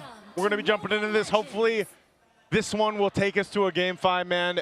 Comfort picks across the board in a way. I'm wondering if TLPH will be able to get through the issues that was Brusco on the Cho earlier. Yeah, I feel like this time around they just picked. Oh, wait. That's some good early damage. Whoa! Already an early flicker from Sanji. Yeah, I was just saying, I mean, it's the same problem. Like, they Cho into Abasha, but like what Coach Atamax said earlier, like, it is a decent hero to deal versus the Baksha because you get a lot of vision early game. You get aggressive players like this, and you can essentially just control River. But I think the main strength of TL's lineup is that they're heavily, like, they have a lot of like mobile heroes on their lineup. Yeah, the mobility is off the charts here. Again, can be matched by cross-map plays by the Loyi with Super Prince. JP has to burn the flicker. He's going to be alive, and that seems to be a problem. That, okay. That, little threatening there, JP. You might want to go back, but he does, and that's the combo in the mid that's going to continue to happen between that mid lane duo. Yeah, majority of this is just showing off your force very early on. I think ONIC does need to do that as well. Yeah. And I think TLPH feels that. I feel it. As JP, you're not as safe as you were in game 1 to 3. Yeah, and this is where things kind of become more awkward and weird for TLPH. Ideally, you want to be able to win out the first turtle, especially with this Phobius on your lineup because he's up against a Lapu-Lapu, but conceptually, ONIC has a lot more better kits on their side. Like, they can actually fight this first turtle, so it's awkward in a sense where TL's comp, they don't really get to play how they want to play this game. Oh, okay. First turtle. Krontizi's going to swing on down here after taking a camp in the jungle, but he goes forward, trying to use the Phantom Execution. Turtle still secured. Sanji goes down. Carl Tizi as well. ONIC able to convert a whole lot off the first turtle. 2 kills and an objective, and they'll go ahead and take out the purple buff as well. That is just so much conversion from 2 kills at Pearl as well. Oh, wow, they're fighting.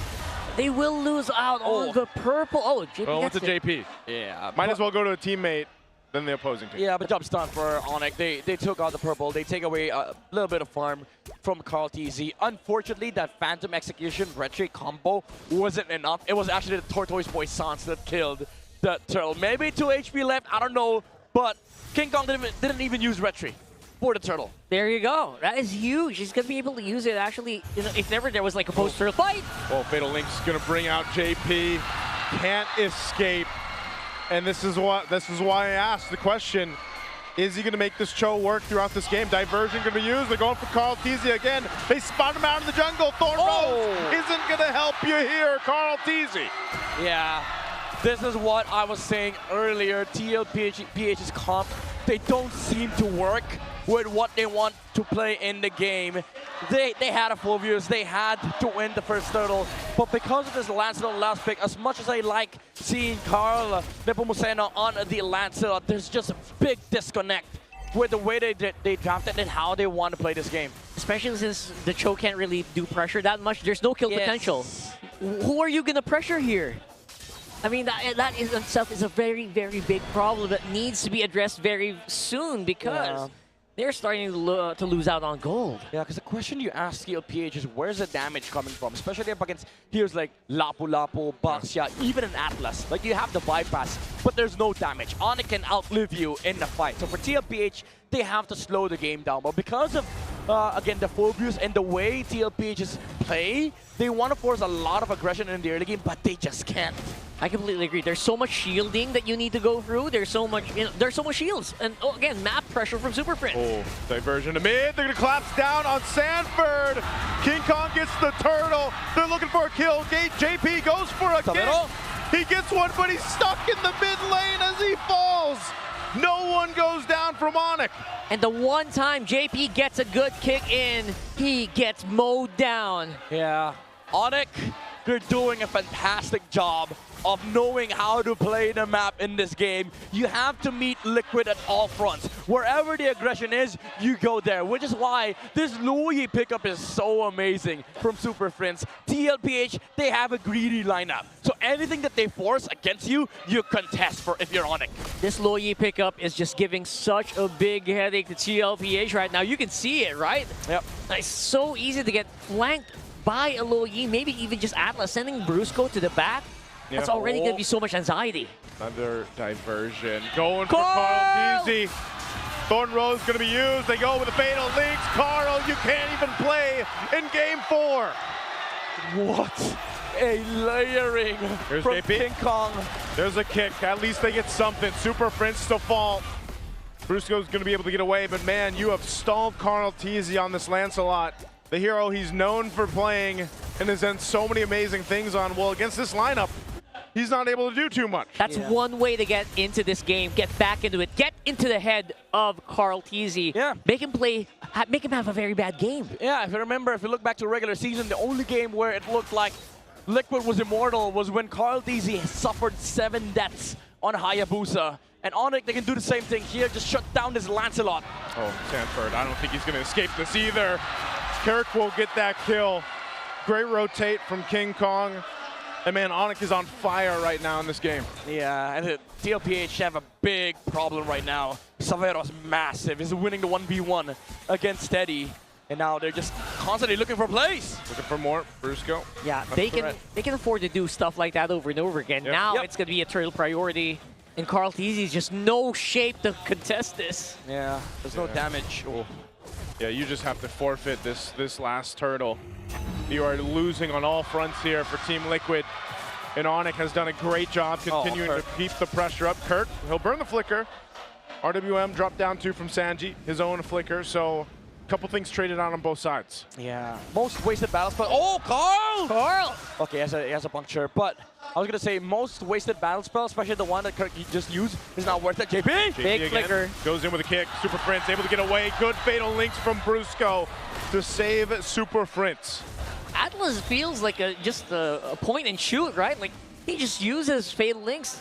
Everything they just fall apart. They just run away. That's a big ult to use, though, for ONIC, just to save Louis. Earlier, the flicker from Kirk, I would say that's worth it because you're essentially still controlling the map. True. And you're lessening the answers coming out from Liquid, but JP forcing a flicker and an ult from your side is definitely not a good, a good trade. TLPH, a bit of a good force, I would say, from the show, but they're still not out of this annoying window where ONIC can just constantly play. Oh, they're going to try to go for it again. Flicker going to be used by Sanford. A turret, tier 2 falls. So far, it's easy pickings for ONIC to take what they want across the map. Here comes a diversion to the mid lane, sending in ONIC.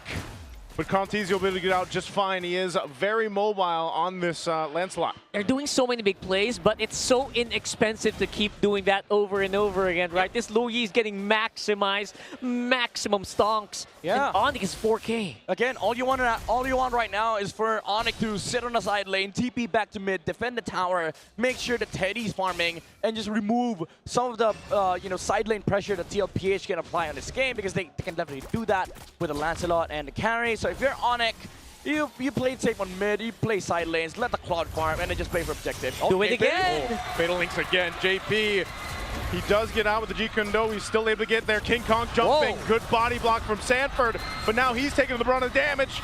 Sanji will drop down the RWM. There's Kirk jumping into the back line. Good kick from JP to work for it, but JP falls anyway. Sanford's still going to be alive. Kirk gets a double. It's all worth it for Kirk.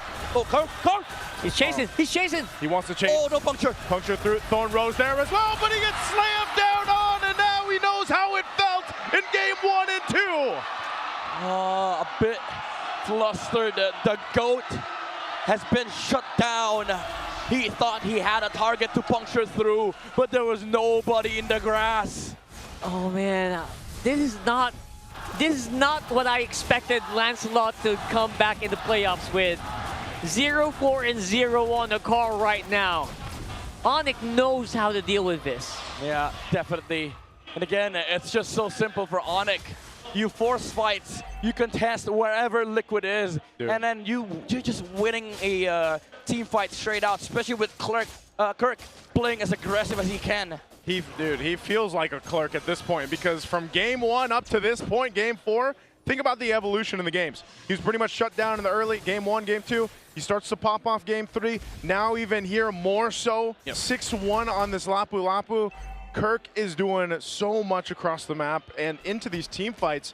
He's a threat himself. You know, we talked about the question of when Sanford was playing that Paquito in the earlier part of the series. Yeah. Is he the damage guy? Well, look at Kirk, man. They got to worry about him, and while the whole time Severo's farming up. Oh, Carl.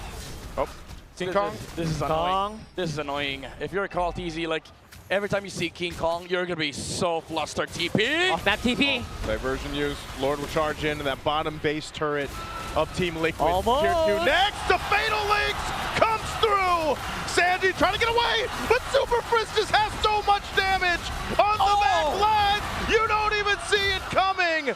2 fall for Team Liquid and a base turret as well. The Monster Mage reminding everyone just who he is. You cannot walk freely. The Lu Yi will catch you. 2 games. 2 damn games from ONIC. 2 straight comfort lineups for the Super family, and this is what you get. The gods are bleeding on the side of TLPH. That bait from Brusco, a fake back into Flicker with a Fatal Links, set up for an amazing fight for ONIC, and even Super Prince flickering on the front lines just to take down the GOAT. Man, Brusco's doing everything right here on this Atlas. That's very hard to do. Usually you'd be messing up a few times, but he's just going. Brusco, he sees 3 members. He'll grab 2. He's going to take a brunt of damage from Teddy as he's shredding through him. Gets away with 1 HP. Hold on. JP will go with the kick. Way the Dragon. Severo finally popping off with a blazing duet. Fritz is gone though. And now Sanford up in the front line. Kirk focused on Teddy. Carl gets a double kill. He's got the space to work with. He gets a triple. Carl Teasy goes in and gets the shutdown. And Maniac, Team Liquid, turns the game on its head. They're going for it. They're going to go for it. It's Brusco left against the team. 1 cannon minion there. They still have it up. They're going to go for it. Brusco trying to buy the time. Super Fritz is up. The game isn't over just yet. Man, oh man, TLPH just reminding everyone what they're capable of. 1 wrong fight from the Super family, and the GOAT lead has now come down to a halt. TLPH has clawed their way back.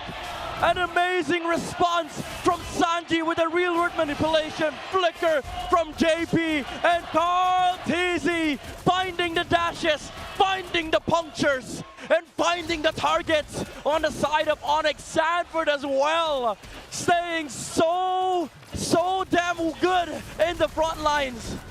Going in it, Severo gets it. Severo gets it. There's the fatal links. Big trouble, JP's low. He's got immortality. They're going for more. Carl TZ up in the front. He's going to pop the damage, but they just got to deal with this Lord now. OTP. Oh, diversion. Diversion, big one, big one. Use it, going for Carl. Thorn Rose. Carl TZ survives against it all. But they have to deal with the Lord. They got to go for the reset.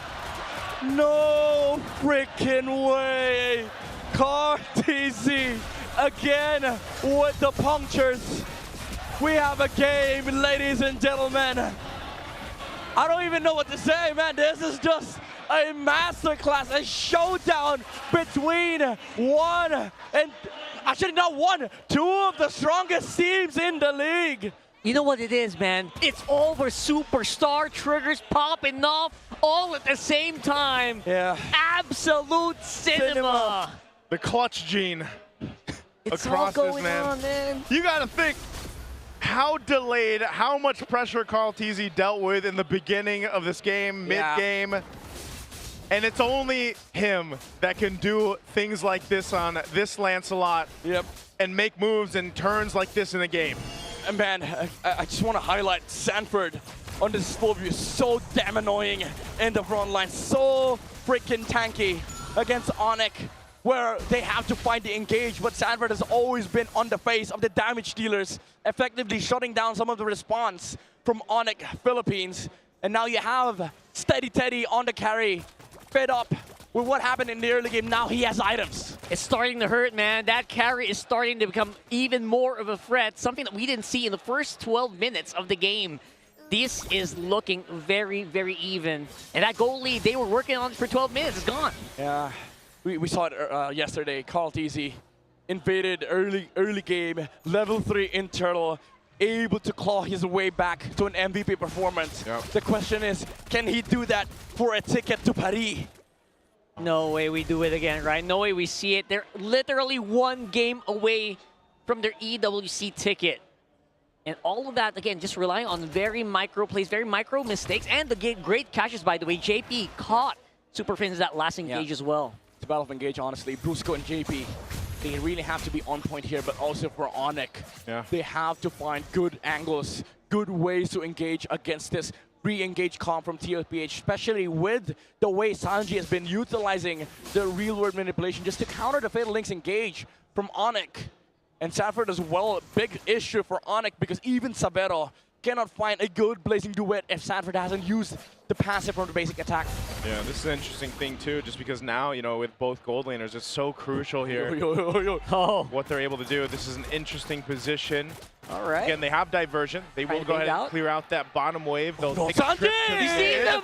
He sees them. JP, oh, what a crowd going to use. Carl takes the brunt of the damage and the fatal links as well. JP still got an immortality. It's going to be popped. It's a counter punch, but Sanford drops in. And now Super Fritz in trouble in the back line. Sandy's taking him out. And now he's going to be working for Brusco. Sand duo comes in clutch for Team Liquid Philippines. Carl in the base. It's only Severo left alone against the full cavalry of Team Liquid. And the base, it's only Severo. That's it. Team Liquid will punch their ticket to the grand final at Paris EWC 26. The cavalry marches. They don't stop. They stop their way, clawing their way back with the GOAT. The TZ clutch gene clutches Paris for Team Liquid. And what a way to do it with the signature Lancelot. Its first appearance in the playoffs, ensuring their grand final slot, and once more their appearance in Paris. What a way to do it as well. Oh man, you can see the smile on Carl TZ's face. Talk about a way to come back through a game when you were against the odds, not just in the hero pick, but the way they were moving. Hats off to ONIC, man. What a game, what a series they put on for us. I hope whoever ends up in the grand finals against Team Liquid, we get to see something like this again. Yeah, I mean, again, TLPH, all throughout regular season, even the first day that they appeared in the playoffs, they looked immortal, but ONIC pushed the Titans at the edge, even forcing Carl TZ on a signature pick, Lancelot, able to shut him down in the early game. But everything, all through that, it's not enough against the GOAT. That is just one way to do it, folks. They didn't dominate completely. ONIC got the great game.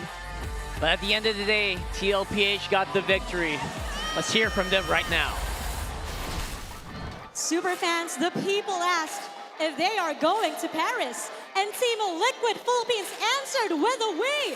Team Liquid Philippines is officially going to Paris. Denise, the crowd is going wild. The first team to go to Paris, or Paris rather. Congratulations, Team Liquid Philippines. All right, Teddy, ikaw na. Teddy, Teddy. we're gonna talk to you first. Are you okay? Kamusta ka? How are you? He's okay. He's so hyped. I don't think it has sunk in for Teddy, but how sweet is this win for you? Nung unang panalo, It's your first win kontra ONIC rather. against ONIC. Pasok ka agad. And now you're going to the MSC. Sobrang saya po. I'm very happy. Pero sa I didn't expect it, but I'm very happy. Bonjour. He says hi. And bonjour also, Daddy JP. JP, you know, napapansin ng lahat. JP, you know what? We realize mo kahit na may clash. Average that your heart rate is so low even with your clash.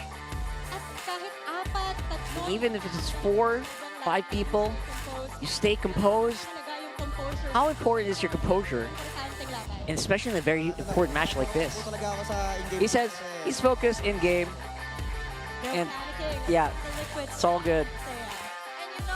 No panicking, even with a slow start. Carl TZ, guys, we hear some noise for the GOAT. Grabe yung kanina, you even gave a maniac. You even got a maniac Pwede mo bang makuha on the Lancelot. nasa isip mo? What was going through your mind after that slow start? How did you turn that around? Yung nangyari doon? What was the shot call looking like there? ano po, shot call kasi sobrang. Me, I didn't know what the shot call. Sabi ko lang, isang mali lang nila. But, you know, he was just waiting for that one small mistake, one window, and we can come back on from this. Lead to Paris. But Carl, mabalik ko lang. Your road Carl, started. let's talk about this again.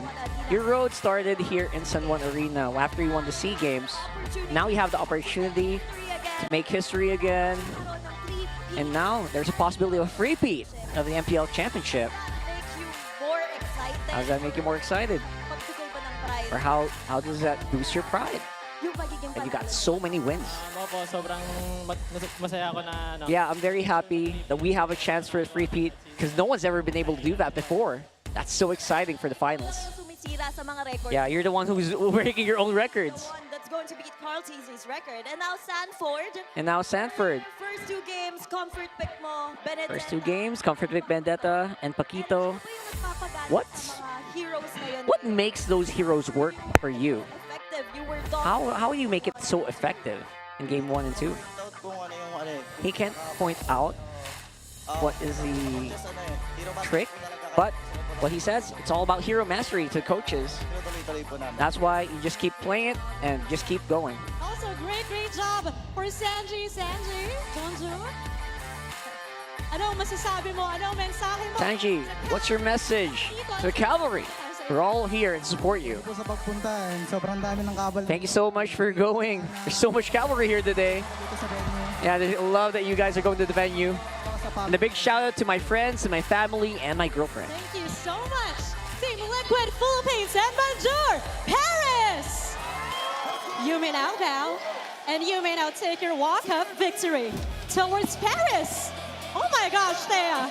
Denise, what a palpitating match because that was an epic comeback dominating ONIC, but at the end, Team Liquid Philippines continues to prove that they are on a stampede. And syempre, pag-uusapan to ng lahat at pag-uusapan din ito ng ating casters. Casters, palag na to. What a well-deserved victory right there. Hats off to Team Liquid, just showing Filipino dominance and why they are one of the best teams in the world. Man, that's why the crowd, yeah, I think even on the ONIC side, like, did cheer when the Lancelot pick came through. The Carl TZ showcase of Lancelot time and time again. You never get tired of it. Yeah, but also, again, give props to the Apex Predator, man. This guy stood above everybody else and the clutch moments of this game, staying on top of Savero, staying on top of Super Friends, of Kirk. He basically stopped ONIC from winning a lot of the fights, allowing Sanji, allowing even the GOAT himself, Carl TZ, to find the angles, to find the windows, the comebacks, and the mistakes that they can punish.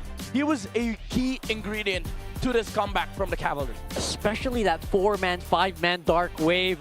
My goodness, my brain melted after that one. Even this, like that play that was started by JP kicking Super Friends, man, was the start of them leading to this maniac for Carl TZ, because he had to find the right target and he got to Super Friends. Think how difficult of a time, like we were saying this whole time with the Cho, against the Baksha and then now the Atlas, like how hard it is to find those moments. And this is where everybody's brain melted a little bit, man. This is where he goes in. Look at that. Oh my God. Ow. 4D, Apex Predator. Most Phobius would just use the basic attack, go win Dark Wave, but TLPH, especially Sanford, he knew that they could play for a reset, especially after JP died with the immortality, but ONIC, they got overzealous, they tried going in for more, and then Sanford found the one moment the clutch gene kicked in with an amazing Dark Wave from the Phobius. Very well deserved from Liquid. The crowd is losing it at the moment. Yeah. I can't stop grinning myself. I don't know why, man. That just... It's like you see them play, and again, hats off to ONIC. This was an amazing series, you know, a fantastic series. Oh, I look behind me. I see. I see what you mean. Yeah, We're gonna enjoy this interview, man. Yeah, I mean, guys, I'm gonna so enjoy this. as much as I enjoyed watching this game, I'm pretty sure a lot of the teams are terrified right now, especially what LaFell mentioned earlier. It's like watching a horror game, because now they start to realize Liquid is going to Paris, everybody. There's this final boss arc again for the Philippines. The big guy at the very end of the road, that is Team Liquid Philippines. Everyone is just so terrified of them right now, even across the waters. I don't know, man. There's just so much to talk about when it's Team Liquid Philippines, because they all play such a pivotal part in why they're so dominant, why they're so scary to go up against, and why they've been so accomplished. You know, it's not just one guy or one dude or a couple guys. That's what makes that synergy. And that's why all the more while, you know, throughout the season of MPL Philippines Season 17, why Teddy coming into this and making it work in his own way. Like, it has been incredible to watch as well as he's developed. Yeah, he's so steady. Like, at this point, it's not even a joke. Like, he's just so steady that whenever Liquid needs him, he steps up. He has the items. He has the damage. He can basically supplement what Liquid is lacking. And in this game, everybody just complemented each other. The kick from JP, that clutch Sanji reeler manipulation to negate the fatal links, and then the maniac play from Carl TZ because of how Sanford laid it up for Liquid Philippines, where ONIC felt like they don't have enough resources to fight the Lancelot anymore because they were busy dealing with the Phobius. It's just so damn beautiful to watch. And I love that you guys brought that out, because that's exactly what Team Liquid is. It's not one guy carrying the whole team. It's everyone doing their job, doing their part, and making sure that they just look so damn good winning. Yeah, look at the heart rate, man. JP still so calm, so collected, as well as steady. But I'm pretty sure, you know, Sanford, Carl, Sanji, they have their hearts beating. I'm pretty sure. Let's go ahead and throw it over to our panel. We are gonna love this interview. Oh, we are. Let's go ahead and see them. Maraming salamat sa ating mga casters. Hindi ko alam bakit taas ng enerhiya po natin ngayon sa San Juan Arena. Kasama natin ngayon, the recent game MVP, Sanford. Congratulations on your grand finals and finally qualifying to EWC. Kumusta ka naman? Anong nararamdaman mo ngayon? Sobrang saya kasi noong una nahirapan kami rebuild to team pero kinaya namin mag-qualify sa grand final. And I think, sorry yan, dito pala ako. I think it's time for us to talk about this last clash.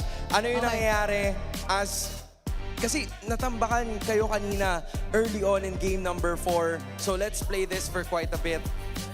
You knew that the approach was there. Pero ano yung ginawa ninyo para mapalagan yun? What was the comms like?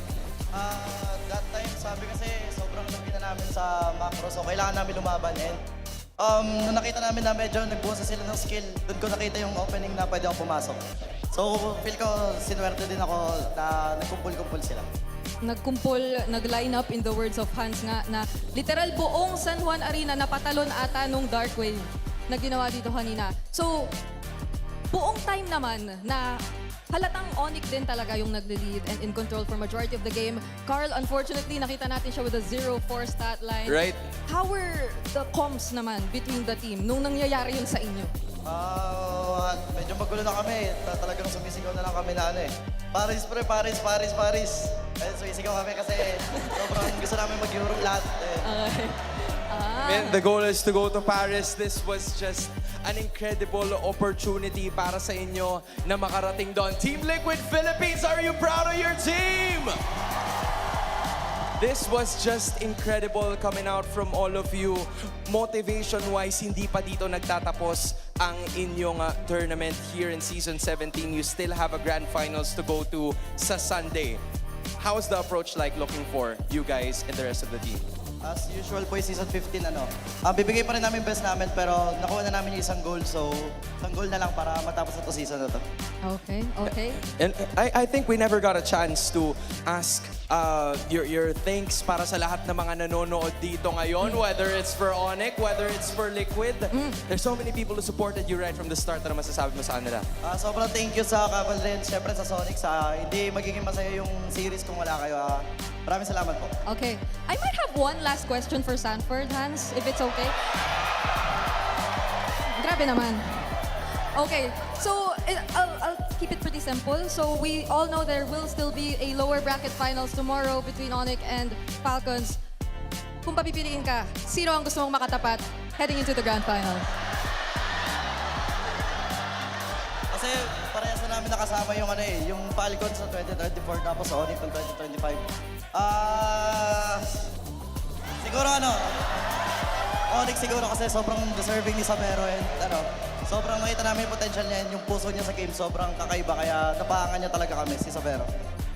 And I think that's it. So the decision for Sanford is ONIC dahil maglalaban pa sila sa kung sino yung mananalo later on between Team Falcons and Smart Omega. Sobrang dami nating nakita na mga magigilas na play para sa araw na ito. And I think, what we're supposed to do next? Actually, meron pa pala tayo, no? Meron pa? Meron pa pala tayong abangan mamaya between Smart Omega and Team Falcons. Correct. So, meron tayong mga nalatag na choices doon pero hindi yun yung definite. Maaalalaman pa lang natin yun mamaya-maya. So, hanggang dito na muna tayo, guys. Congratulations once again to Team Liquid Philippines. At mukhang it's about time. Kasi meron pa tayong unting pakulo kung hindi ako nagkakamali, di ba? Okay, I wonder.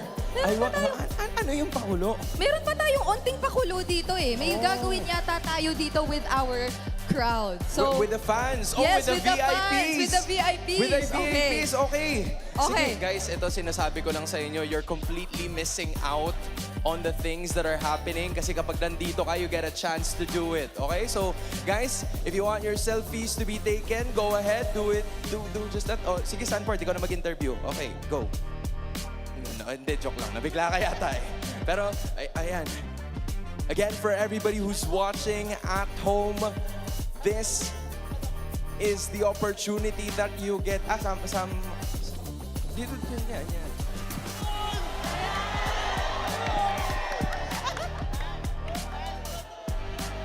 Okay, I guess that's what we're gonna do while we're here. Pero sa ngayon, ibato muna natin sa Infinix Liquid Cooling Beast Mode. Mic check. Boss? Okay lang, boss. boss ha, 2K lang. May buhat ha. 3K lang, kalma. May gawin ka, G. Meron. Shutdown. Nice. Keted. Dalawang tibak siya. Shutdown. Okay lang. Kaya pa natin ito late game, pre. Legit. Promise. Late game to. Chill lang. Hold lang tayo, hold. Promise, ma-hold lang natin ito, pre. Pag napag-item din ako. Kalma lang, boys. Nakakari tayo, boy, oh. Yung lapo, mawawala ng kwenta. Chill lang. Wala. Bigger. Nahan ko yung ano. Atlas muna. Harap lang. Patayan, pre. Gusto nyo ba? Tara, dad. Luy. Luy. Cancel ka ulit, pre. Laban, patay, Luy. Lapo tayo. Lapo lang. Sakit klot, pre. Nagawin ako. Piri. Klot, pisa. Baksa. Baka ang double, pre, ha? Baka ang double. Pre, box. Lalay ka. Kaya pa gusto niya pa? Carl. TP. Try bush. Dito ka. Out na, pre. Out na ball. Ingat ka sa mid. Nice. Go, nakalina mid. Dep. Chill. Dep na agad. Kalma siya. Sige, tara. Tara tayo, pre. Pwede tayo humiro. Tara, manghihiro ako. Pwede. Tara. Pwede. Doon na, no. Luy. Waiter. Go, mabalis ka, pre. Buhat na. Pick ka na, Luy. Ready ako sa klod, ha. Lapat tayo. Box lang. Lalay. Tara. Lima. Alamig ka, Luy, boy. Luy. Patay, Luy. Dado ka mamatay. Isa ka. Okay, mamatay, pre. Huwag kayo papatay. Baksa muna.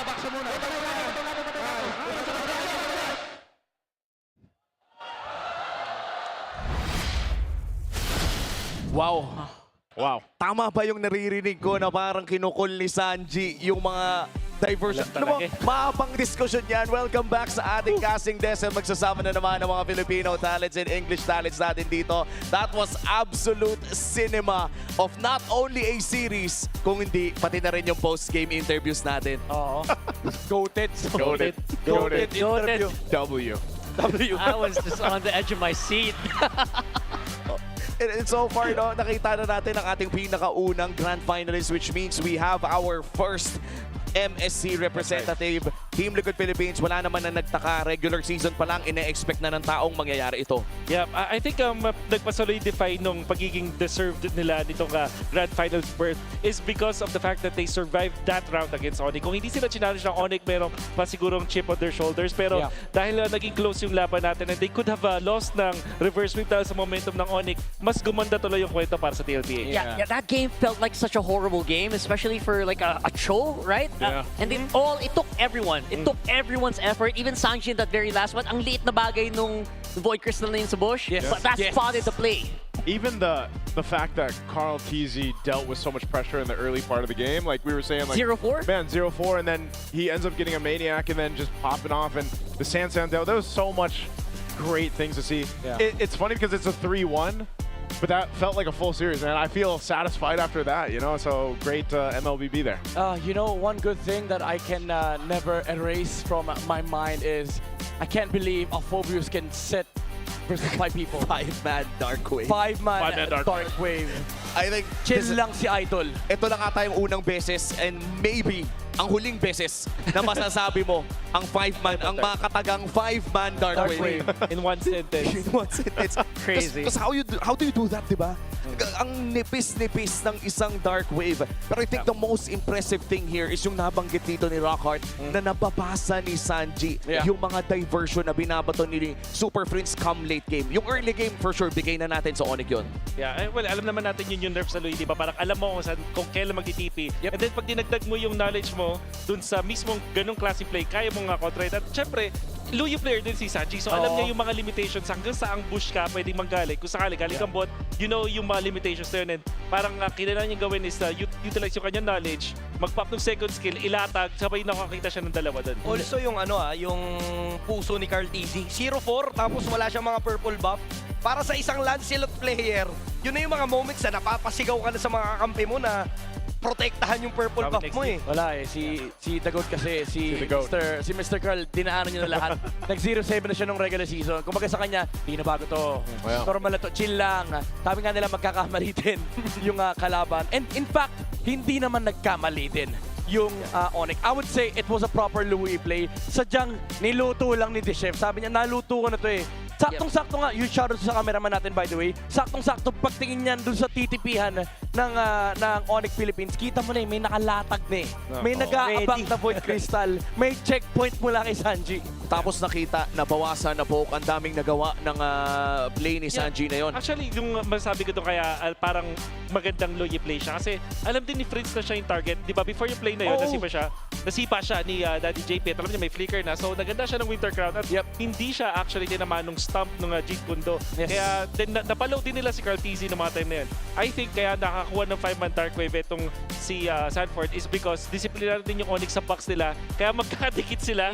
So, parang alam nila na go at nung na-bait sila ng TLPH, doon na nakakuha ng flicker sabay Dark Wave itong si Sanford. And again, yung mga ganung moments, like people are knowledgeable, diba? Like that was a very tough game talaga. That's true. And it took every single player in Team Liquid Phillies superstar trigger, X-Factor play just to turn that around. So big props for him to ONIC. And even Kirko mula sa ONIC Philippines ng I think yung sa game na ito, that Lapu-Lapu was definitely playing really well nung simula. I think 6-1-1 at pumi-flicker pa nga ata sa tapat ng marksman ng side ng Team Liquid Philippines. But sadly, ang nangyari pa nung late game na nga tayo ay pumababa naman na talaga ang power spike ng isang Lapu-Lapu by that time. Very beautiful yung maniac ni Carl TZ.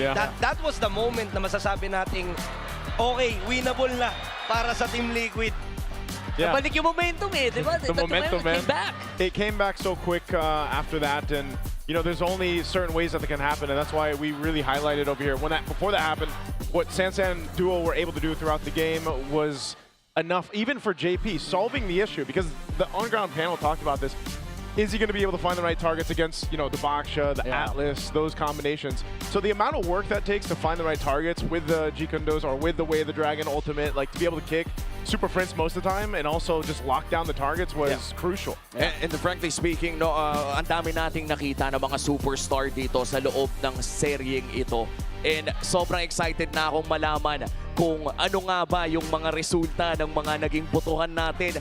Base din sa mga superstars na napanood natin sa seryeng ito. Oo, men. Kasi sinabi na natin kanina ang daming clutch. In fact, 10 clutch gin yung nakita natin. So, masasabi ko lang, i-reiterate ko lang yung sinabi ni Lafel kanina. Kung hindi ka Filipino fan, horror movie yung pinanood mo Kasi PSA lang, reminder lang sa buong mundo, lilipat ang Liquid sa Paris. So, alam mo kung ibang team ka parang, ito na naman tayo And a lot of teams na sinubukan mag-Golden Road ay kadalasan napapagod matapos ito hindi makamit. Pero mukhang iba ang Team Liquid Philippines. Hindi ramdam ang pagod, ramdam mo pa rin yung gutom. And they are starting again from scratch from day one technically in that Golden Road. Golden Road take 2 agad next year? Grabe naman. Makita natin na parang maganda yung motivation na nakita natin from all of the players. And I'm saying this because I'm able to interview the players at nakita ko yung mga hardships na pinagdaanan nila. Especially, this is the team, kasama na rin yung team ONIC Philippines na dinout natin lahat, di ba? Heading into the season. Good point, But here we are, witnessing greatness once again at napaka-dominant nila. Sila pa yung nagtapat dito sa upper bracket finals. Grabe, no? Yung struggle from scouring for gold, trying to find a coach for TLPH. And ano nga, yung nabanggit ni Carl sa HG Podcast Mini na gusto niyang ipanalo talaga to for TLPH kasi gusto niyang bigyan ng championship. Hindi na para sa kanya. Kulang na yung name tag Ang liit na yung name tag. Ang dami ng trophy. Ang gusto na niyang binibigyan, si Teddy, sa kay mga coaches. Lahat, in English, and the next trophy. Parang ang sarap maging kakampi ni Carl TZ. Alam mo kapag nakapasok ka sa Team Liquid Philippines, yung sunod na tropeo kung wala ka pa, para sa'yo na yan. Sure na sure. Kasi kita naman natin yung epekto ni Carl even with Teddy as a rookie ngayong season. Sobrang laki ng impact na e-enable nila itong bagong player na to na sobrang komportable din na sumasama dun sa 4 Horsemen. At yun nakita din natin kay Teddy, ginagawa niya kasi trabaho niya ng matindi rin naman. Let's just say na in that particular series, we can say na si Savero yung na-highlight natin many times because of the outplays in that game number 3. But Teddy, all throughout this series, dependable naman siya at nagagawa niya yung kailangan niya gawin. At pati dun sa huling clash, hindi rin siya napatumba ng ONIC Philippines. Someone say he was steady. He was steady, Very steady. throughout the whole series. Very I think steady. that's what we were saying over here on the English stream. Just how steady Teddy has been throughout the season, but even in this series alone, where it was such a heated season, that he kind of had to be that guy to be able to pull that off throughout what was happening across the game. And you know, other than that, you have to imagine now they're one step closer to making history here. Back to back to back.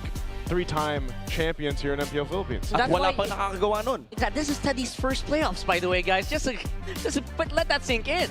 Oh. I mean, come on. You're put in the team that doesn't really need you to, outperform so much. Just need to be very reliable, and Teddy really did that there. And ang dami nating mga na-recognize sa mga manlalaro sa sering ito. Panigurado, marami pa tayong mababalikan sa ating regular season. Nagbotohan tayo a few weeks ago kung sino nga ba yung mga magiging regular season MVP at iba pa.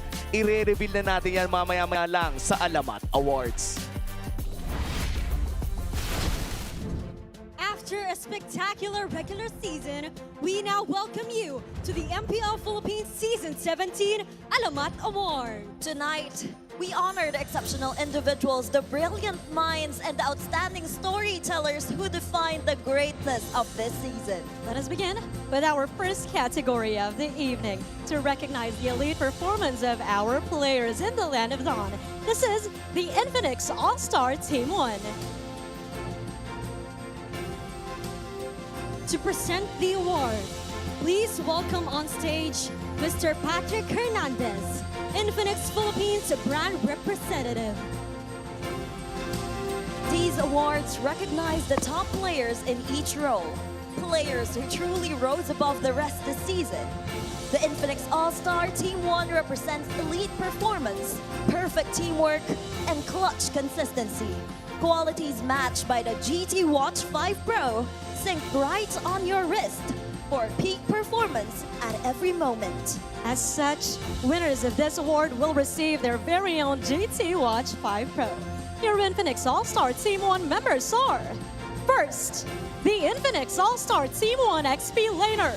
Give it up for Sanford of Team Liquid Philippines.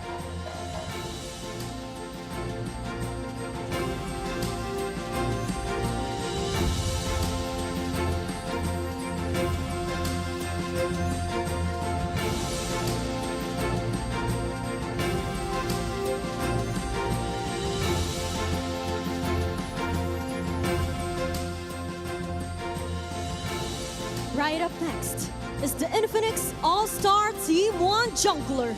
Congratulations, Carl Daisy of Team Liquid Philippines.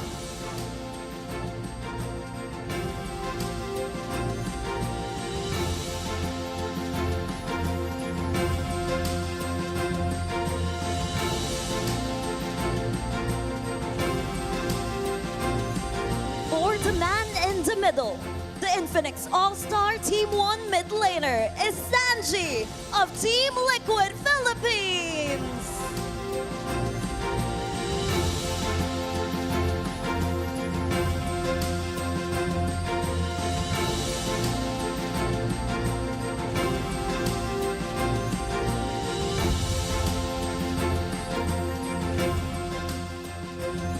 And now, the Infinix All-Star Team 1 Roamer.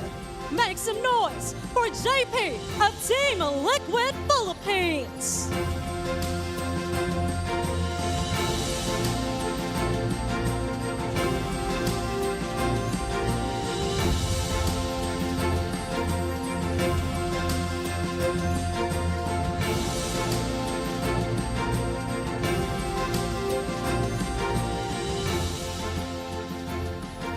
And last but not the least, the Infinix All-Star Team 1 Gold Laner. Congratulations to Super Marco of Team Falcons.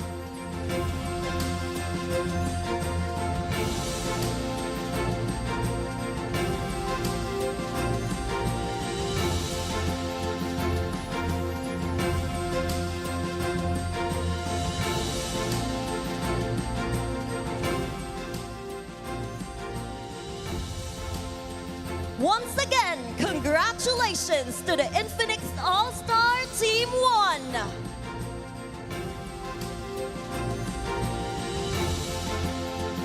Moving Moving forward, we recognize our next set of exceptional standard setters. These awards recognize our second highest ranked players in each role, selected for their exceptional performance and overall contribution. These individuals consistently made a massive impact for their teams all season long. For our first award, the All-Star Team 2 XP Laner. Congratulations to Flap of Team Falcons!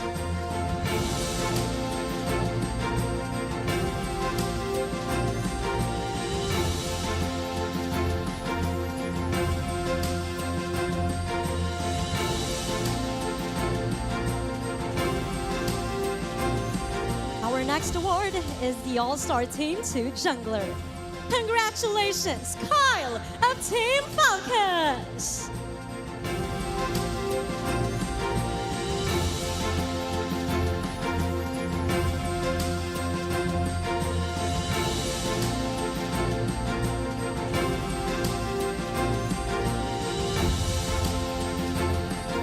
Now it's time to give it up for our All-Star Team 2 mid laner.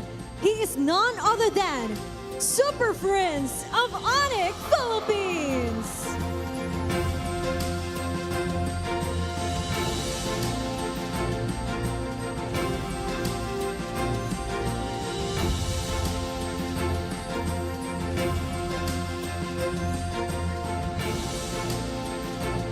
For our All-Star Team 2 Roamer.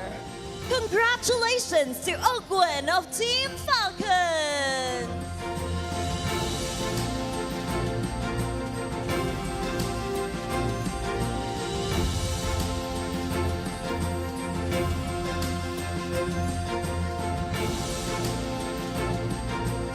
And finally, the All-Star Team 2 Gold Laner. He is Saveto of ONIC Philippines.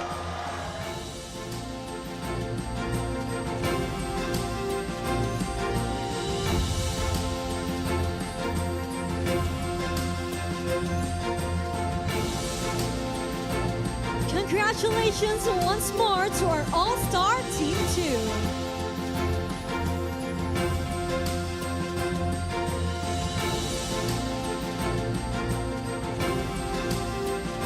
Our next set of awards is the Smart Fans Choice All-Star Team. The fans were asked to vote for their top players of the season. This award reflects the players' influence and overall contribution to their team and community. Winners of this award will take home a smart device. To present these awards, please welcome on stage Mr. Camilo Medina, Smart Events Officer.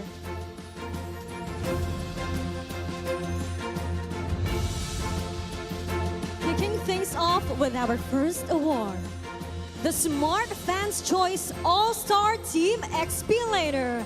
Congratulations, Kirk of ONIC Philippines!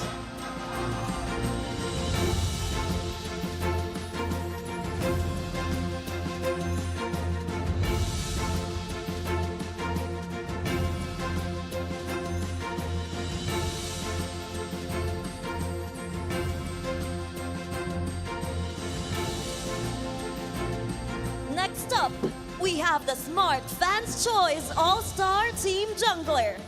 A huge congratulations to King Kong of ONIC Philippines!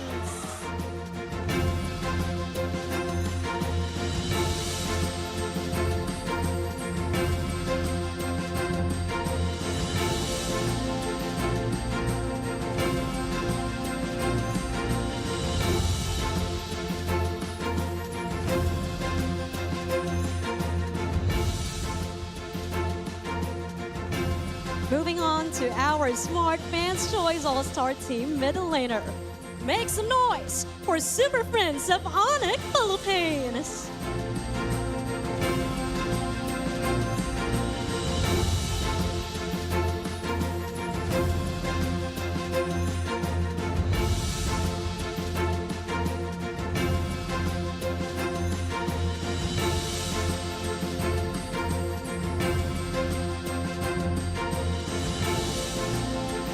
Make way for our Smart Fans Choice All-Star Team Roamer. He is none other than Brusco of ONIC Philippines.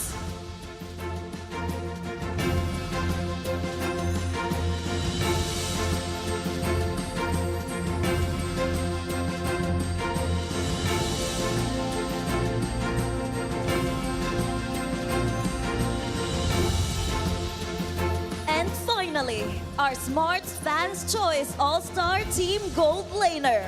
Let's hear it for Savero of ONIC Philippines!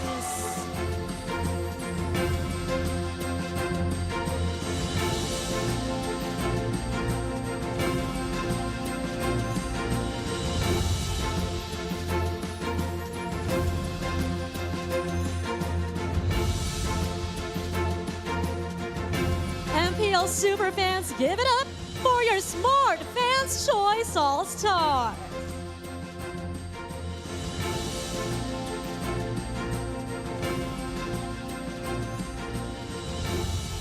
The next Alamat Award is the Most Improved Player of the Season.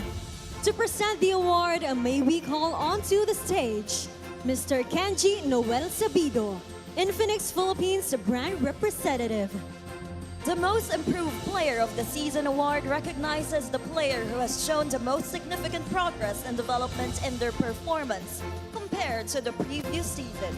This award highlights the player's dedication, hard work, and improvement, reflecting their enhanced skills, impact in games, and contribution to their team. Greatness isn't instant. It's earned through relentless grind and constant evolution. The Infinix Most Improved Player Award celebrates those who leveled up beyond expectations, just like the GT Watch 5 Pro, built to keep you improving every game. As such, the winner of this award will take home his very own GT Watch 5 Pro. And the Infinix Most Improved Player is Haji!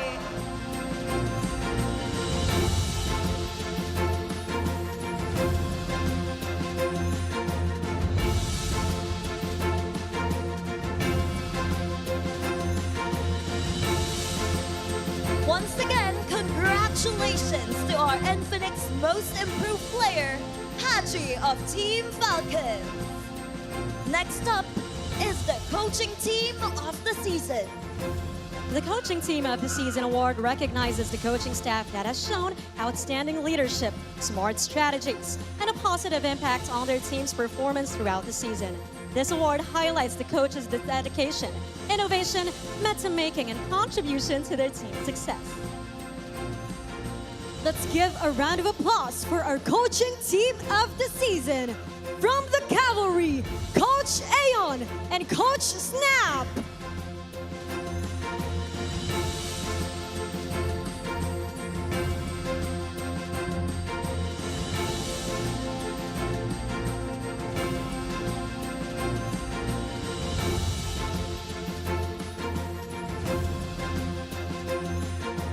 A huge round of applause for the coaching staff of Team Liquid Philippines.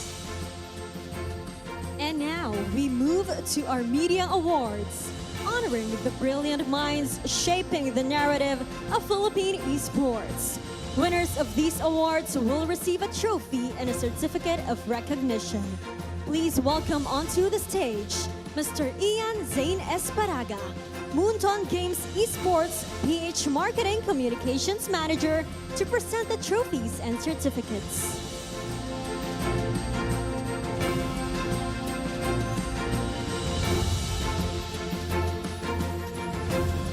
First up, we have the Alamat Award for Best Social Media Coverage. This award recognizes outstanding real-time and digital-first coverage of MPL Philippines across social media platforms, highlighting content that drives engagement, captures key moments, and amplifies the league's presence online. The Alamat Award for Best Social Media Coverage goes to Just ML Yuko Ishikawa.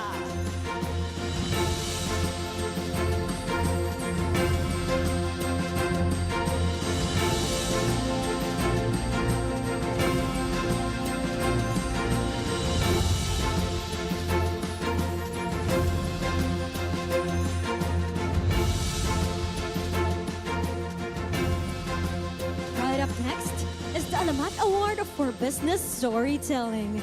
This award honors excellence in reporting on the business, ecosystem, and industry impact of MPL Philippines and esports, including partnerships, investments, and the growth of the gaming landscape. The Alamat Award for Business Storytelling is awarded to Philstar.com, Michelle Loho.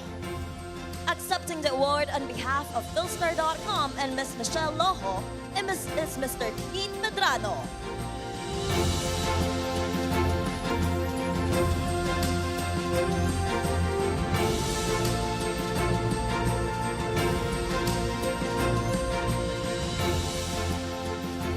Our next award is the Alamat Award for Best Play-by-Play Feature. This award recognizes exceptional match-driven storytelling that captures the intensity, strategy, and narrative of MPL Philippines games, translating in-game action into engaging written or digital content. The Alamat Award for the Best Play-by-Play Feature goes to Spin.ph Jerome Toledo.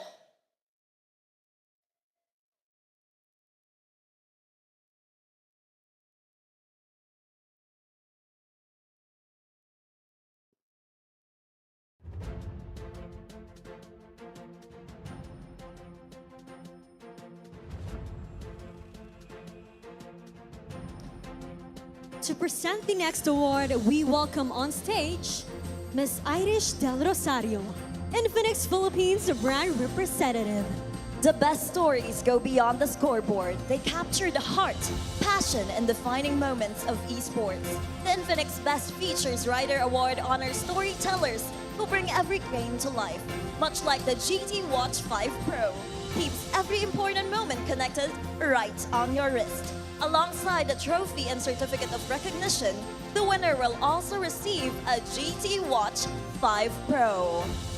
The Infinix Alamat Award for the Best Feature is awarded to All-Star Mario Alvaro Limos.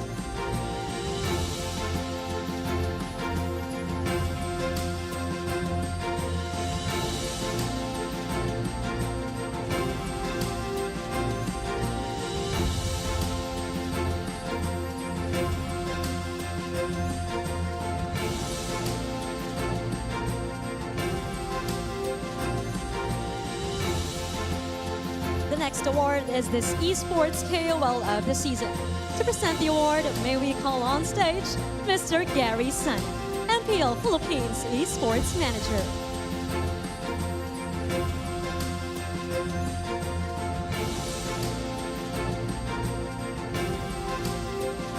Our esports KOL of the season is none other than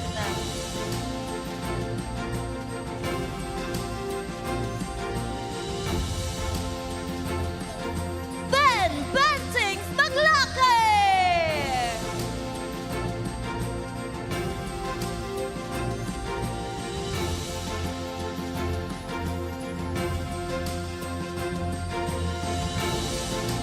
All the way from MPL Festival Super Fan City is Ben Things. This award highlights Philippine-based KOLs who excelled in both streaming live matches and producing engaging esports-related content that amplified the league's reach and fan experience. The Esports KOL of the Season Award recognizes the most impactful KOL who helped bring MPL Philippines Season 17 closer to the community through streaming and content creation.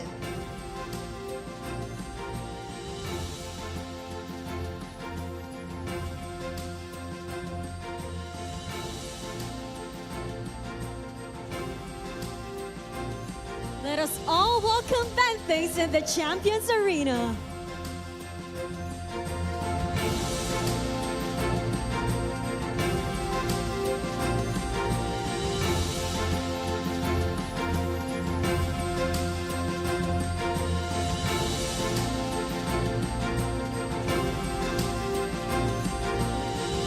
Once again, congratulations to our Esports KOL of the season, Ben Thing!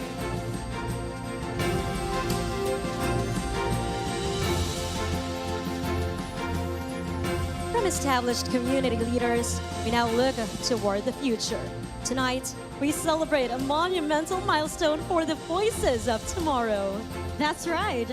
These are the graduates of our Talent Academy, dedicated individuals who underwent intensive training and mentorship to become the next generation of voices for Moonson Games Philippines tournaments. To present their certificates, please welcome on stage Moonson PH Talent and Coach of the Talent Academy, Mr. Dan Leo Kubangay. As they take the stage for their walk and photo opportunity, let's honor our graduates. Congratulations, Yakuron, Sonny, Mickey, Mia, Helena, Sakbi, Onel, Ray Ash, Hiram, Too Fast, Rare Kenty, Bipolar, and Dito Wolf.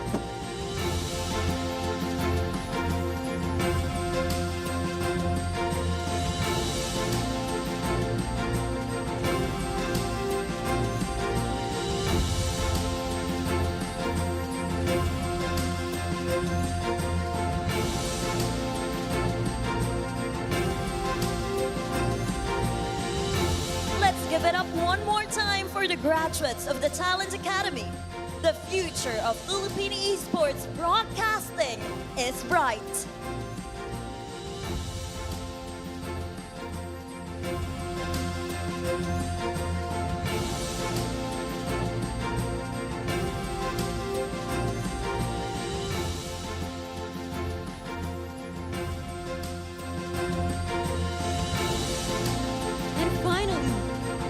Award that we have all been waiting for. This award honors the player with the most outstanding performance and impact throughout the regular season. This award recognizes his exceptional contributions, consistency, and key role in their team's success. To present the regular season MVP award, may we please request on stage Ma'am Cynthia Canyazal, the Supervising Sports and Games Regulation Officer of the Games and Amusement Board. MPL Superfans, are you ready to find out your regular season MVP? The MPL Philippines Season 17 regular season MVP is Carl Teasy!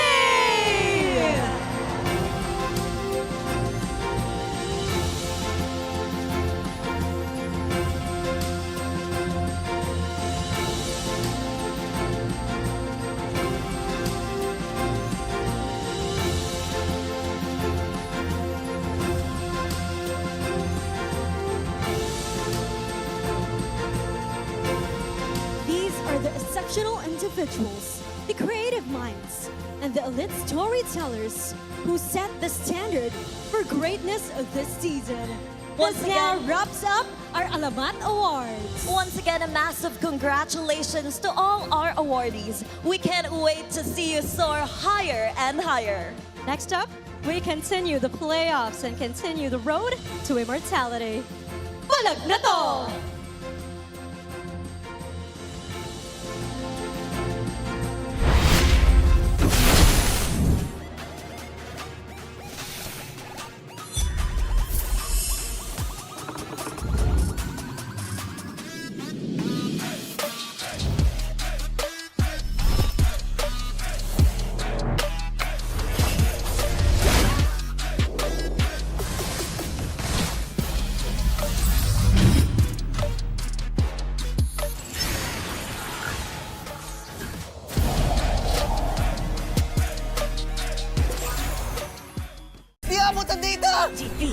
GG bro!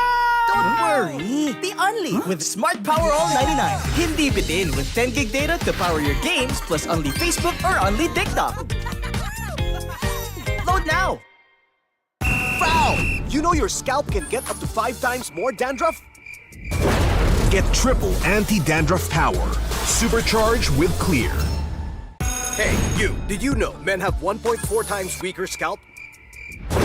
Get a shampoo that's 100% made for men. Supercharged with Clear. Enemy alert. Your scalp gets 1.5 times greasier, causing dandruff. Get triple anti-dandruff power. Supercharge with Clear. Stop and pull over. Your scalp gets 1.5 times sweatier. For cooling power, supercharge with Clear.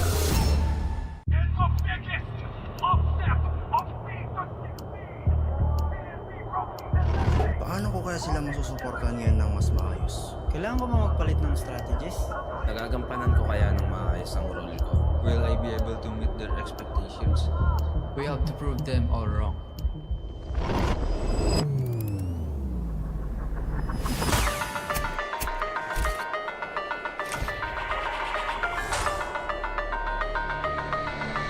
Time to win.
Nga mga idolox. Guys, feeling ko na nakabalik na ako dito sa Field Oil. Sobrang saya ko and sana mga pag-EWC kami dito sa venue kung saan ako nag-gold medal.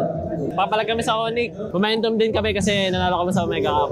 Ted, ano masabi mo daw kay Sabero, Ted? Ano daw masabi mo? Shoutout daw sa'yo, bro. Makita niyo daw ang new generation gold laner, sabi ni Teddy kay Sabero. My preparation for this game, I think just like normal games, but I think we will try harder for this game. My message to Liquid PH, good luck and let the best team win today.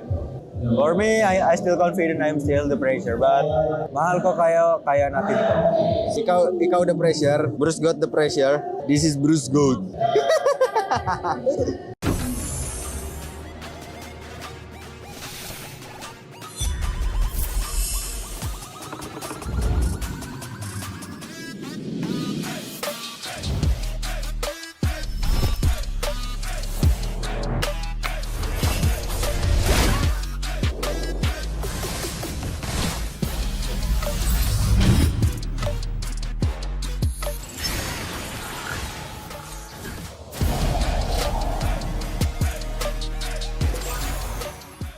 Di abutan dito! GG bro! Don't worry! Be unleashed with Smart Power All 99. Hindi bitin with 10 gig data to power your games plus only Facebook or only TikTok. Load now! Foul! You know your scalp can get up to 5 times more dandruff? Get triple anti-dandruff power. Supercharged with Clear. Hey, you, did you know men have 1.4 times weaker scalp? Get a shampoo that's 100% made for men. Supercharged with Clear. Enemy alert. Your scalp gets 1.5 times greasier, causing dandruff. Get triple anti-dandruff power. Supercharged with Clear. Stop and pull over. Your scalp gets 1.5 times sweatier. For cooling power, supercharged with Clear.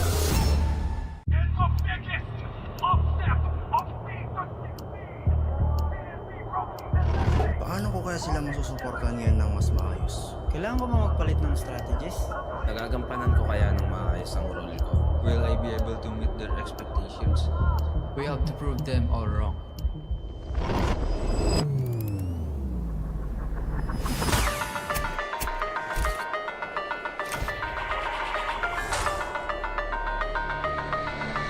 Time to win.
Nga mga idolox, guys, feeling ko na nakabalik na ako dito sa PL. Sobrang saya ko and sana mga pag-EWC kami dito sa venue kung saan ako nag-gold medal.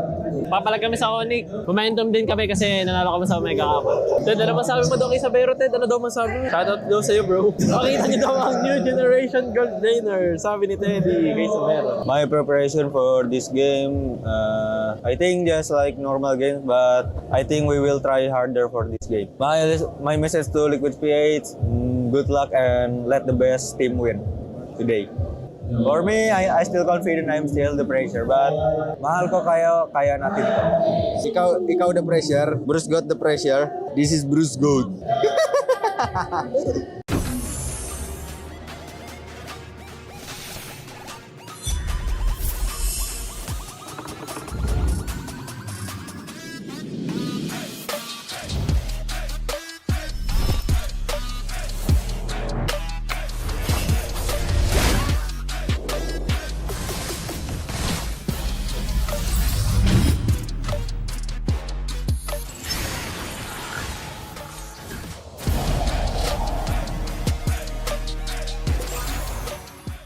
Di abutan dito! GG bro! Don't worry! Be only with Smart Power All 99. Hindi bitin with 10 gig data to power your games plus only Facebook or only TikTok. Load now! Foul! You know your scalp can get up to 5 times more dandruff? Get triple anti-dandruff power. Supercharged with Clear. Hey, you! Did you know men have 1.4 times weaker scalp? Get a shampoo that's 100% made for men. Supercharged with Clear.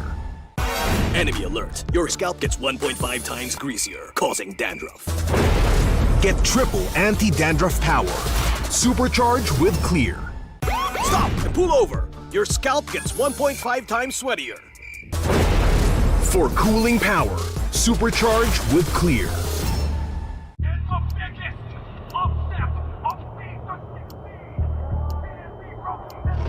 Paano ko kaya sila masusuportahan ngayon ng mas maayos? Kailangan ko ba magpalit ng strategies?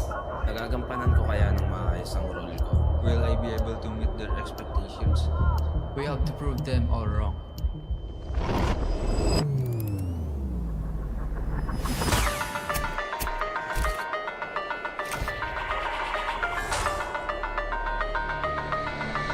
Time to win.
Nga mga idolo. Guys, feeling ko na nakabalik na ako dito sa PL. Sobrang saya ko and sana mga pag-EWC kami dito sa venue kung saan ako nag-gold medal. Papalag kami sa ONIC. Momentum din kami kasi nanalo kami sa Omega Cup. Ted, ano masabi mo daw kay Sabero, Ted? Ano daw masabi mo? Shoutout daw sa'yo, bro. Pakita niyo daw ang new generation gold laner. Sabi ni Teddy kay Sabero. My preparation for this game, I think just like normal games, but I think we will try harder for this game. My message to Liquid PH, good luck and let the best team win today. For me, I still confident I'm still the pressure, but mahal ko kaya natin to. Ikaw the pressure, Bruce got the pressure. This is Bruce Gold.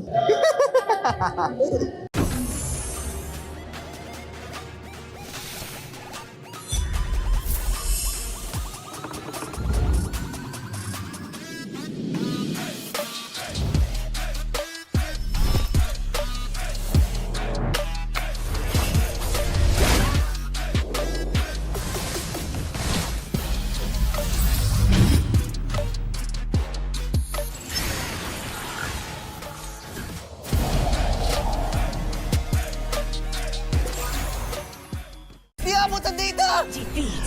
GG bro! Don't worry. Be only with Smart Power All 99. Hindi bitin with 10 gig data to power your games plus only Facebook or only TikTok. Load now. Foul! You know your scalp can get up to 5 times more dandruff?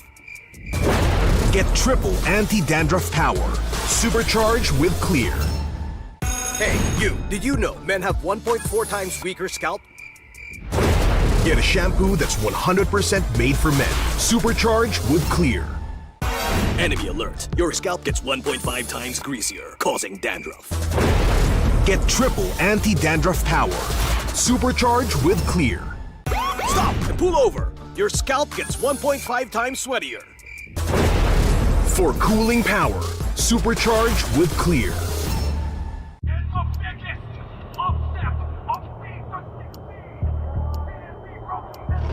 Paano ko kaya sila masusuportahan ngayon ng mas maayos? Kailangan ko ba magpalit ng strategies?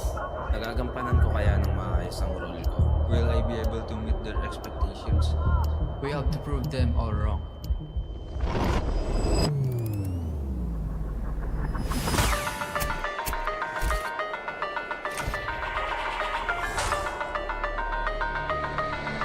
It's time to win.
GG bro!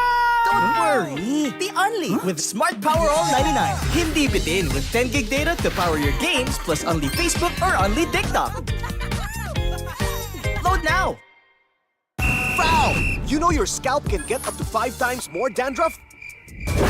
Get triple anti-dandruff power. Supercharged with Clear. Hey, you, did you know men have 1.4 times weaker scalp? Get a shampoo that's 100% made for men. Supercharged with Clear. Enemy alert. Your scalp gets 1.5 times greasier, causing dandruff. Get triple anti-dandruff power. Supercharged with Clear. Stop and pull over. Your scalp gets 1.5 times sweatier. For cooling power, supercharged with Clear.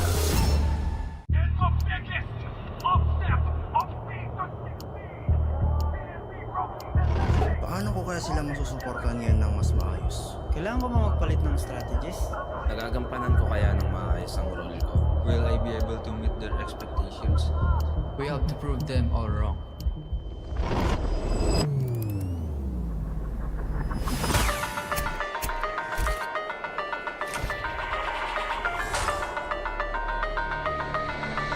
Time to win.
na mga idolox. Guys, feeling ko na nakabalik na ako dito sa Field Oil. Sobrang saya ko and sana mga pag-EWC kami dito sa venue kung saan ako nag-gold medal. Papalag kami sa ONIC. Momentum din kami kasi nanalo kami sa Omega Cup.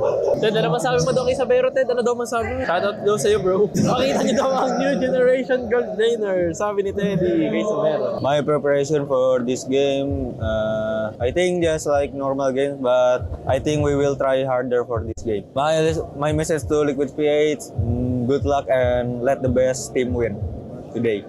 For me, I still confident I'm still the pressure, but mahal ko kaya natin to. Ikaw the pressure, Bruce got the pressure. This is Bruce Gold.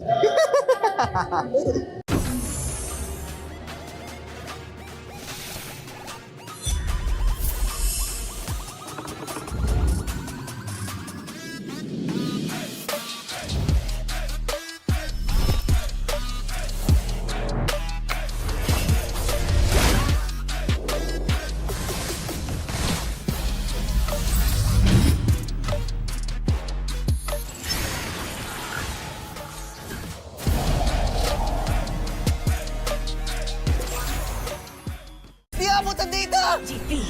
GG bro! Don't worry! Be only with Smart Power All 99. Hindi bitin with 10 gig data to power your games plus only Facebook or only TikTok. Load now! Foul! You know your scalp can get up to 5 times more dandruff? Get triple anti-dandruff power. Supercharged with Clear. Hey, you, did you know men have 1.4 times weaker scalp?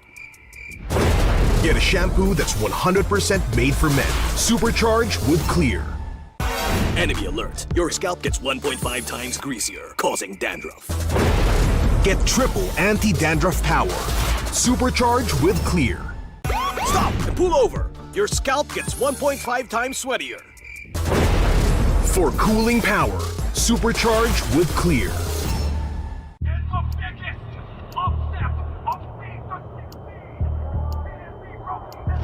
Paano ko kaya sila masusuportahan ngayon ng mas maayos? Kailangan ko ba magpalit ng strategies? Nagagampanan ko kaya ng maayos ang role ko. Will I be able to meet their expectations? We have to prove them all wrong.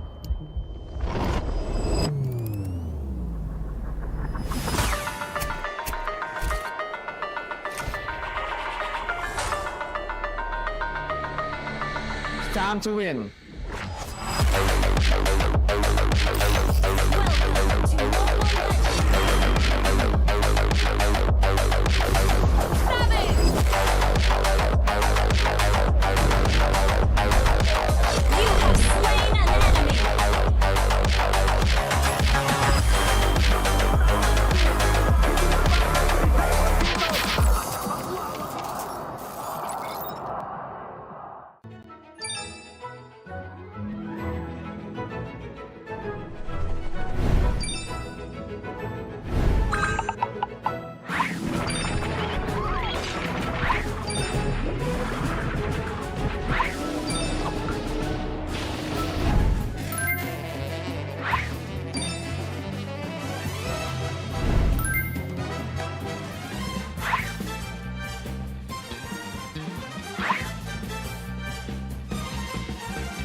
Nga mga idolox, guys, feeling ko na nakabalik na ako dito sa PL. Sobrang saya ko and sana mga pag-EWC kami dito sa venue kung saan ako nag-gold medal. Papalag kami sa ONIC. Momentum din kami kasi nanalo kami sa Omega Cup. Ted, ano masabi mo daw kay Sabero, Ted? Ano daw masabi mo? Shoutout daw sa'yo, bro. Makita niyo daw ang new generation gold laner, sabi ni Teddy kay Sabero. My preparation for this game, I think just like normal games, but I think we will try harder for this game. My message to Liquid PH, good luck and let the best team win today. For me, I still confident I'm still the pressure, but mahal ko kayo, kaya natin to. Ikaw the pressure, Bruce got the pressure. This is Bruce Gold.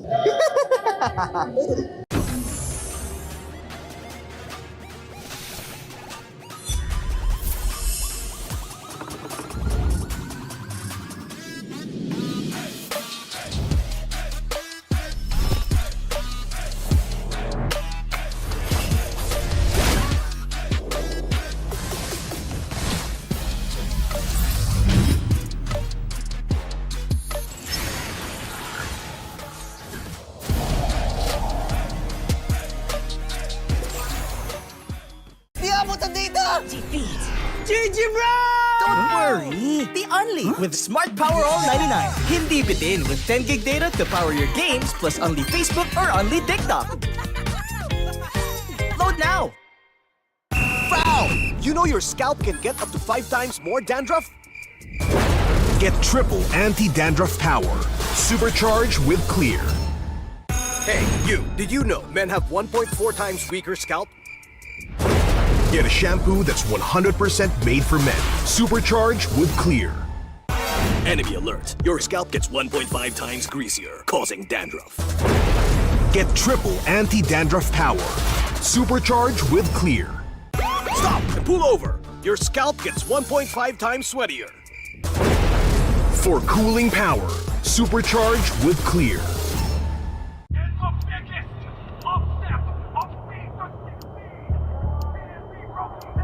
Paano ko kaya sila masusuportahan ngayon ng mas maayos? Kailangan ko ba magpalit ng strategies? Nagagampanan ko kaya ng maayos ang role ko. Will I be able to meet their expectations? We have to prove them all wrong.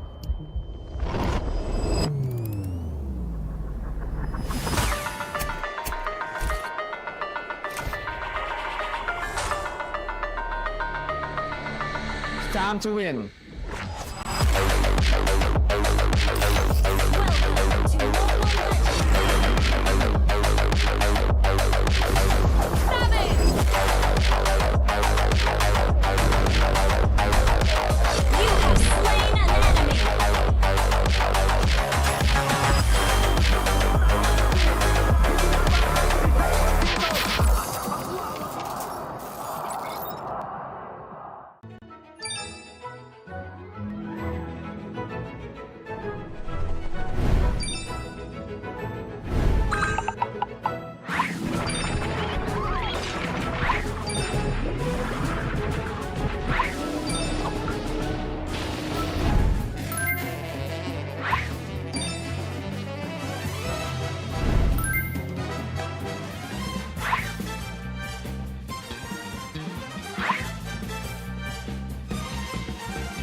Tara, palag ka ba?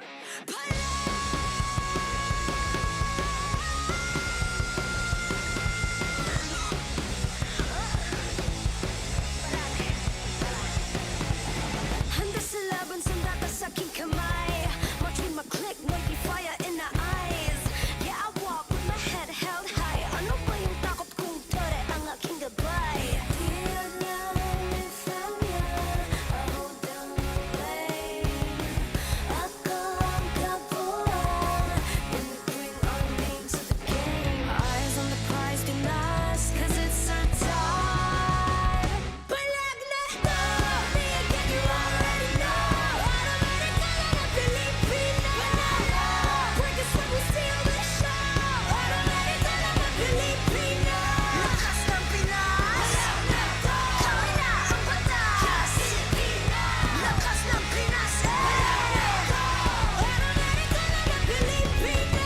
Teka, wait. Remind you kung anong na-obtain. Palaging first place, lakayo sa PH. I know Superman. I'm here cause I got God, my team is super fast.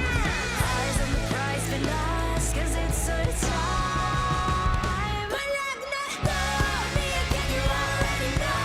Automatic ka na na Pilipino. Break us when we steal the show. Automatic ka na na Pilipino. Lakas ng Pinas. Palag na to, kami na ang batas. Pilipino. Lakas ng Pinas. Palag na to, automatic ka na na Pilipino.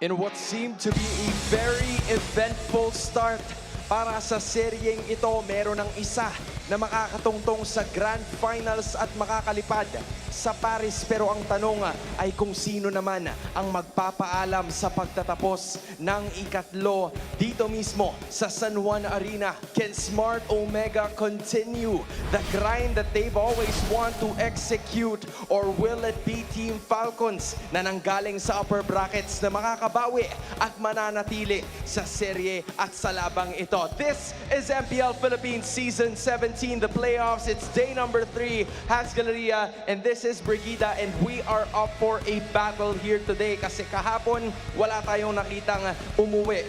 But this time, it's gonna be different. Medyo nakahinga tayo for the past 3 series to be exact dahil meron silang mga second lives, but this time, elimination match is ahead of us. So far, magkakaroon tayo ng mabilisang recap. Nabanggit na to ni Hans. Now, we already have one team secured in the Grand Finals and both in the upcoming EWC. And just recently, nagkaroon din tayo ng Alamat Awards. So, nakita na natin kung sino-sino yung mga All-Star Team 1, Team 2 natin, yung regular season MVP natin. In-award na rin natin earlier, and that is none other than the GOAT.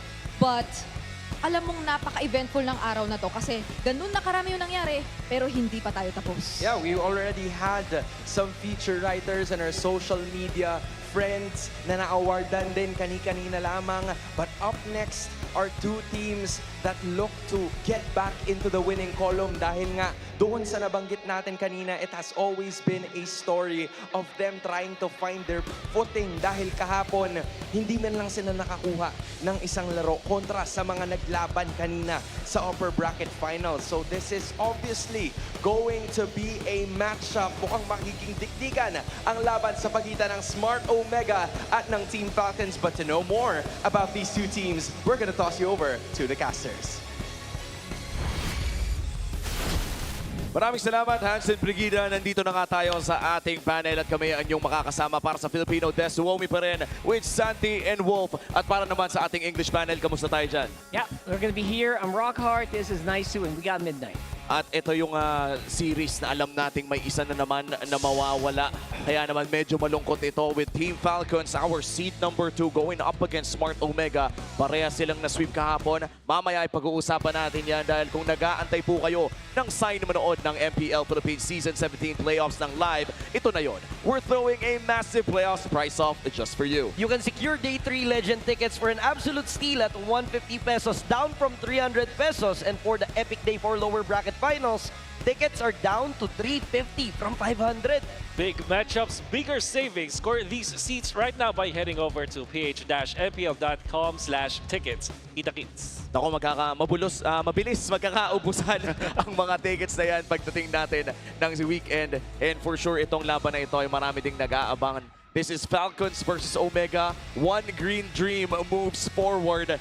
Isa na lang ang matitira sa dalawang maglalaro ngayong gabi. Yeah. If you told me that yung labanan sa top 3 and 4 ay magiging Falcons versus Omega sa start ng season, I would have said you're crazy. Pero nandito na tayo sa point na sila yung nagcha-challenge ngayon para sa Falcons. And I think very much worthy of it. Falcons, they just have to find their groove once again and maybe they can show us something tonight. And Omega really showing up in the past few games. Didn't really see that 3-1 victory. Yeah. Amazing. It was amazing. I was so surprised with yesterday's match. I feel like, watching Team Falcons throughout the season, seeing them finish in the top 2 seed, I was surprised with the performance. So hopefully whatever happened between, 24 hours or so, they've been able to go ahead and fix that, because moving forward, this is the dark horse, is Smart Omega. I think they've surprised everyone just in how fast they locked in their playoff spot, where they ended up finishing through the regular season, and it's been an amazing story. And I like how you pointed out that they have to fix all the things that they need to fix, especially coming off from a loss against ONIC, because this is the only team aside from TLPH to beat the Titans in the regular season. So if you're Falcons, it's kind of scary right now. You're in an elimination match and you're up against one of the teams that actually beat you. At gusto ko yung nasabi nyo, hindi talaga natin in-expect na ito yung magiging lagay ng Falcons ngayon. Ang kalaban pa nila mismo dito sa ating elimination match ay ang barangay na parang nabarang sila nung huli nilang pagkikita. And napakaganda nga nitong barang ng barangay kasi for the longest time, lagi nating ine-expect para sa Omega ay yung lason. Ngayon may bago tayong pwedeng tingnan.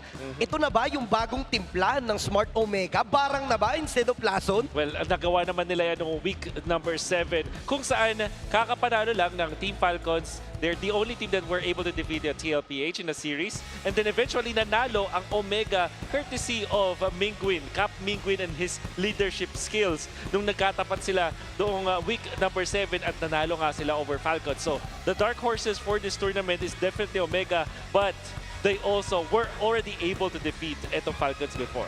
You know what, Barang is such a nice storyline, di ba? Pero I completely disagree. I feel like the skill is the biggest factor. Yeah. Just have to remember, bro, Mingwin, it's his rookie season. Keep that in mind. The way that Omega's playing right now, you wouldn't think that.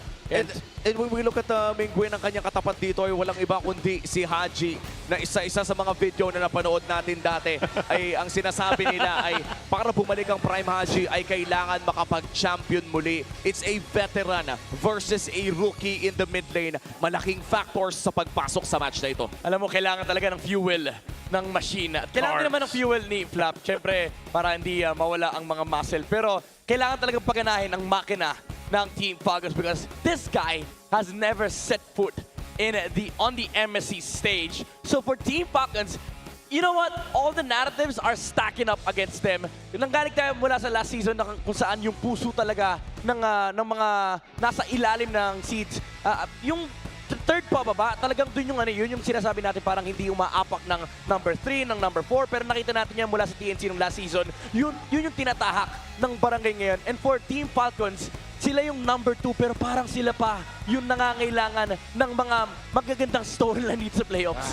So, merong so far may kakaibang signos kapag ang regular standing mo ay number 2, pero for Falcons, so far, ito yung best performance nila as of yet. So season 15, they finished number 4 ng regular season, and then eventually, hindi sila nakapasok dun sa international event. And then, number 6 naman nung season 16, you saw yung miracle run na ginawa nila. Pero naalala natin kasi yung dulo ng story na yun. We still have to remember, they struggled in early stages of the season, and they ended up number 6. This time, they are number 2. First time seeded in the upper bracket. At the same time, may parang hidden na barang agad. Yes. Oo. Yung number 2, kahit walang gawin ng Omega, may barang na agad siya, Midnight. Yun yung sinasabi ko kanina na parang sila pa yung nangangailangan ng magandang storyline kasi even last year, nakita natin yung mga nagna-number 2 ng regular season, it doesn't bid well for the team that sits at number 2. Usually, sila pa nga yung unang nalalaglag from upper bracket to lower bracket, magkasunod na talo kagad. Oo, tapos ang nangyayari pa nun kung saan yung target location, kumbaga kung ang Bermuda's Triangle ay nasa ganitong axis, ay nakaupo dun ngayon ng Team Falcons after yesterday's loss na 0-3. And this is devastating for the Falcons Nest considering na papasok ng playoffs ay lahat tayo ay pine-predict talaga sila na maging isa sa mga top performers. Talaga nagulat ang lahat dun sa resultang yon, pero tingnan natin kung ano nga ba yung magiging adjustment ng Team Falcons coming into this series. Well, ngayon makikita na natin kung ano nga ba ang mangyayari sa laban na ito. Magkikita tayo muli mamaya, huwag kayong mag-aalala. Pupunta muna tayo sa ating mga panelists. Maraming salamat sa ating mga casters. They've already said their pieces about this specific matchup. But let's take a deeper dive sa kung paano nga ba mananalo ang ating dalawang teams. Here are your Infinix real-time cooling tactics. I believe we have to start off with Team or Smart Omega's keys to victory first before anything else. I will be starting with Smart Omega's keys to victories. Control the neutral objectives. This is very crucial. Something time and time again we've witnessed from them, especially as a team who potentially really has a huge potential once they do get that and guarantee that snowball. But in order to execute this, I think we have to put a bit more emphasis on what this team is actually capable of in terms of spreading out the map.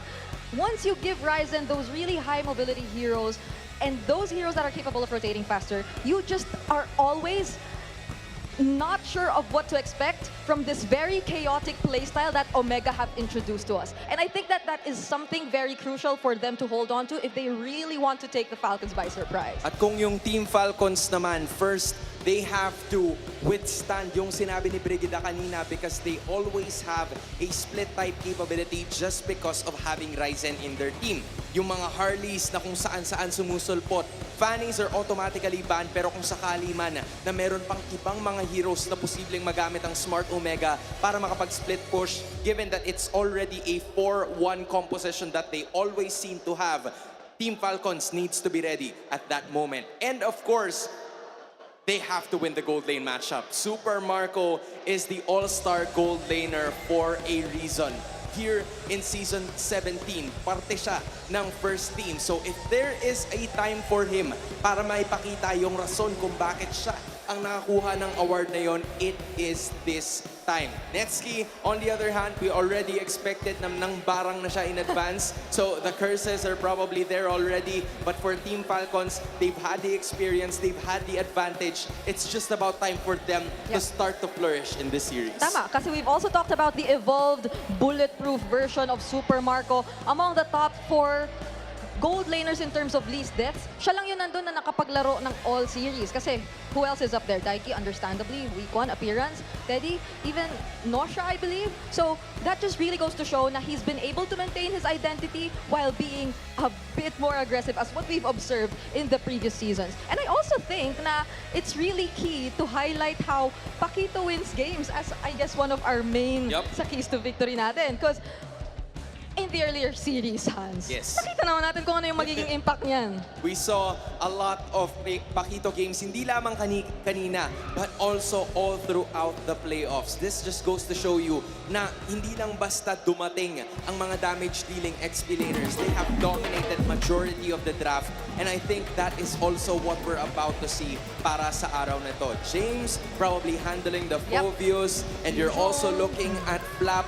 Those are dynamic XP laners that we have to talk about all throughout, which leaves us to the preparation of the series. And I think it's about time dahil nakikita kong naka-ready na ang ating mga kupunan sa gilid natin. So it's time to hype up the audience as well, San Juan Arena! Let's all introduce the players for this upcoming match.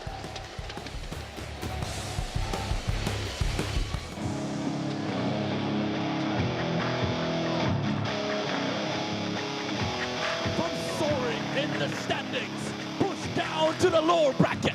They are back to silence the doubters and shut down all this barangay racket.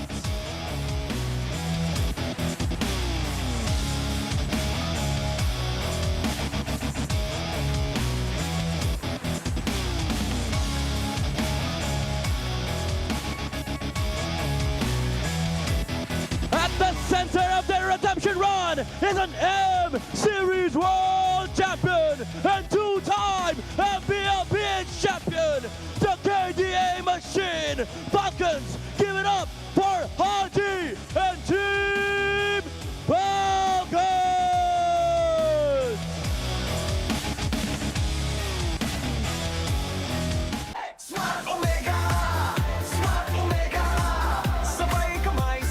Natapaman nung una at nakaranas ng hugupit. Ngayon sa lower bracket ay babangon sila ng mas malupit.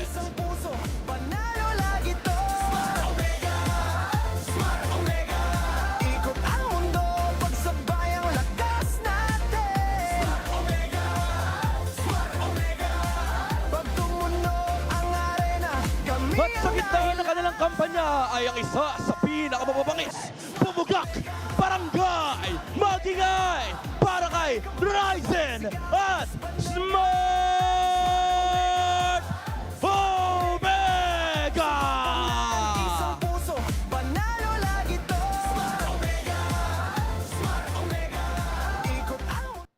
To ensure the integrity of the game, let us welcome our marshals, Luis, Chico, Joshua G, and JD. And our head referee, the Jump Master, Set. And our head coaches, Coach Moody for Team Falcons and Coach Pura for Smart Omega. Isa lang ang mananatili, matira matibay. This is a do or die. Will it be Falcons or Barangay? Champions Arena, magingay!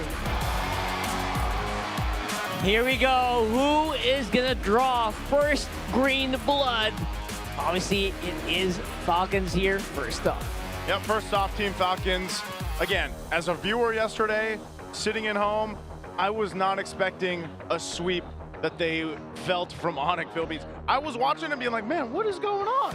You know, and I was watching the watch parties out there and the same sentiments were being thrown around everywhere. Hopefully, they've figured something out. Maybe they watched some new tape to prepare for Omega. And you know what? Who actually got lots of stuff figured out? It does feel like it is Smart Omega. Again, they are the team that bleeds green. They literally represent the venom, the lason, the one that everyone fears. The question is it enough against Team Falcons? For sure, they've done their research, they've done their homework, they've reviewed the mistakes, right? So I think they're very much covered for Team Falcons, but for Smart Omega, we've seen a lot of brilliances, brilliant moments from these players, but do they have a new take? Do they have something new to bring up against Team Falcons? They gotta bring out something new because everyone knows Ryzen's Fanny at this point. Everyone knows the splits. Let's see if they can bring out something. Let's hear them here in the Smart 5G Ping Test. Preparation namin sa Omega, ready na kami sa mga minanifest ni Netski. Yun, ready na namin yung manifestation niya So yun, di namin ibibigay basta-basta yung panalo na madali. Babawi kami guys. Daming mga supporters. Thank you sa inyo lahat guys. Sobrang na-appreciate namin kayo. Sana manalo kami mamaya para sulit yung supporter niyo sa amin. Sino daw makakaisa Pili ko kami makakaisa. Parang ganda yung sa pre, sa regular season Di ba natalo tayo sa TLPH? Yari sila pre. Sinasabi ko lang yung box lang box. Tingin ko kami yung makakaisa guys. Game 5 bata to pre, mas tense. Press galing 3-0. Sino mas gutom? Sino mas angat? Sino mas magaling? Sino mas gutom? Tingin ko mas gutom si Perks Ano ba? Binoto siya sa most improved. Okay lang, deserve. May panahon din tayo. Pre. Malay mo pre, si Perks na MVP regular season. Bro, Ryzen dropping the bars, man. Who's better? Let's just find out, I guess. That's just where they came from here. You know, again, it is going to be an elimination match, so yeah. Now or never. There's a lot on the line here. And it's funny because we were talking about with Smart Omega and Ryzen specifically. It's so weird how on the jungle stats, like some of the key ones, he's the last place. But he still somehow makes things happen in such an odd way. And I feel like that is probably one of the secrets of what makes Smart Omega so strong. They're so unpredictable that sometimes it seems like they're stumbling through a game and somehow they make it end up working. How do you prepare? How do you really come up with a game plan against a team like that? I mean, that's the beauty of chaos, right? Like, you don't know what to expect. Like you say, he's last in some of the categories.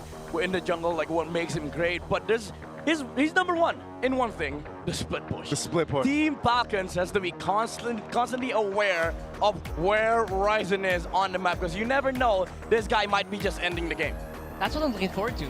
Because one of the heroes that does the split so well, Paquito, is unlocked. Now, again, mostly in the XP, but it actually, you have to remember, Paquito started in the jungle. Oh man. If that's what we see in the hands of Ryzen throughout the series, the new thing, I'm gonna be flabbergasted. Yeah. I'm gonna lose it. I'm gonna lose it a little bit. Imagine if they win. Yeah, And if they win with that, oh my goodness. even more so. Come on. It's Expanding Rivers here for map number 1. Oh boy. I don't know. There's a lot of things to expect here. For Team Falcons, of course, they're not going to let go of the panning. There you go. He removed it. But for Smart Omega, do you go and take some prio on the Leomord and the Suyo? Because I think Smart Omega, we've talked about this during the past few days, right? Like, Ryzen has improved drastically on the Leomord pickup. And we've also seen games where Smart Omega will actually just throw bodies in front of Ryzen just to make sure he doesn't die on the Leomord. Yeah. And actually serves them well. Okay, now we see the Marcel on the hands of Team Falcons, but we also see the winningest marksman of the playoffs. It's the Claude on the hands of Netsky, and they follow it up with a Phobius on James. Very unusual, I would say, because James, especially when Smart Omega's on the red side, they typically reserve James Hero for like the last. second phase. Yeah. He's so good at it. He's so flexible. So now James with the priority Phobius might be able to just provide more big games. Yeah, big game, James. Gord being locked in too. This is an interesting first phase over here for Team Falcons, but you know, more and more has Gord fit in the meta. Usually, that's why I almost thought that we'd see a Harley come through, but it doesn't. Instead, you have a Marcel, which, you know, this is a refreshing take, by the way. If you watched and went through last series where it was like a whole lot of Baksha and Leomord, but now you have a Fredrin coming through. There's the Harley. So the Harley will go over to Smart Omega. Decent priority picks here. Yeah, Smart Omega. I would say Smart Omega, they have a good first 3 picks, but the combo from Team Falcons is quite scary. If you've seen games from MPL ID, you know what this is. This combo is just nasty in the late game. That's why I'm thinking you either pick up a Valentina if you're Smart Omega, but it might be banned out from Falcons, just because even earlier in the playoffs we saw that the Valentina against the Gord. Yeah, and of course, to continue over this, we have our on-ground panel to talk more about our draft.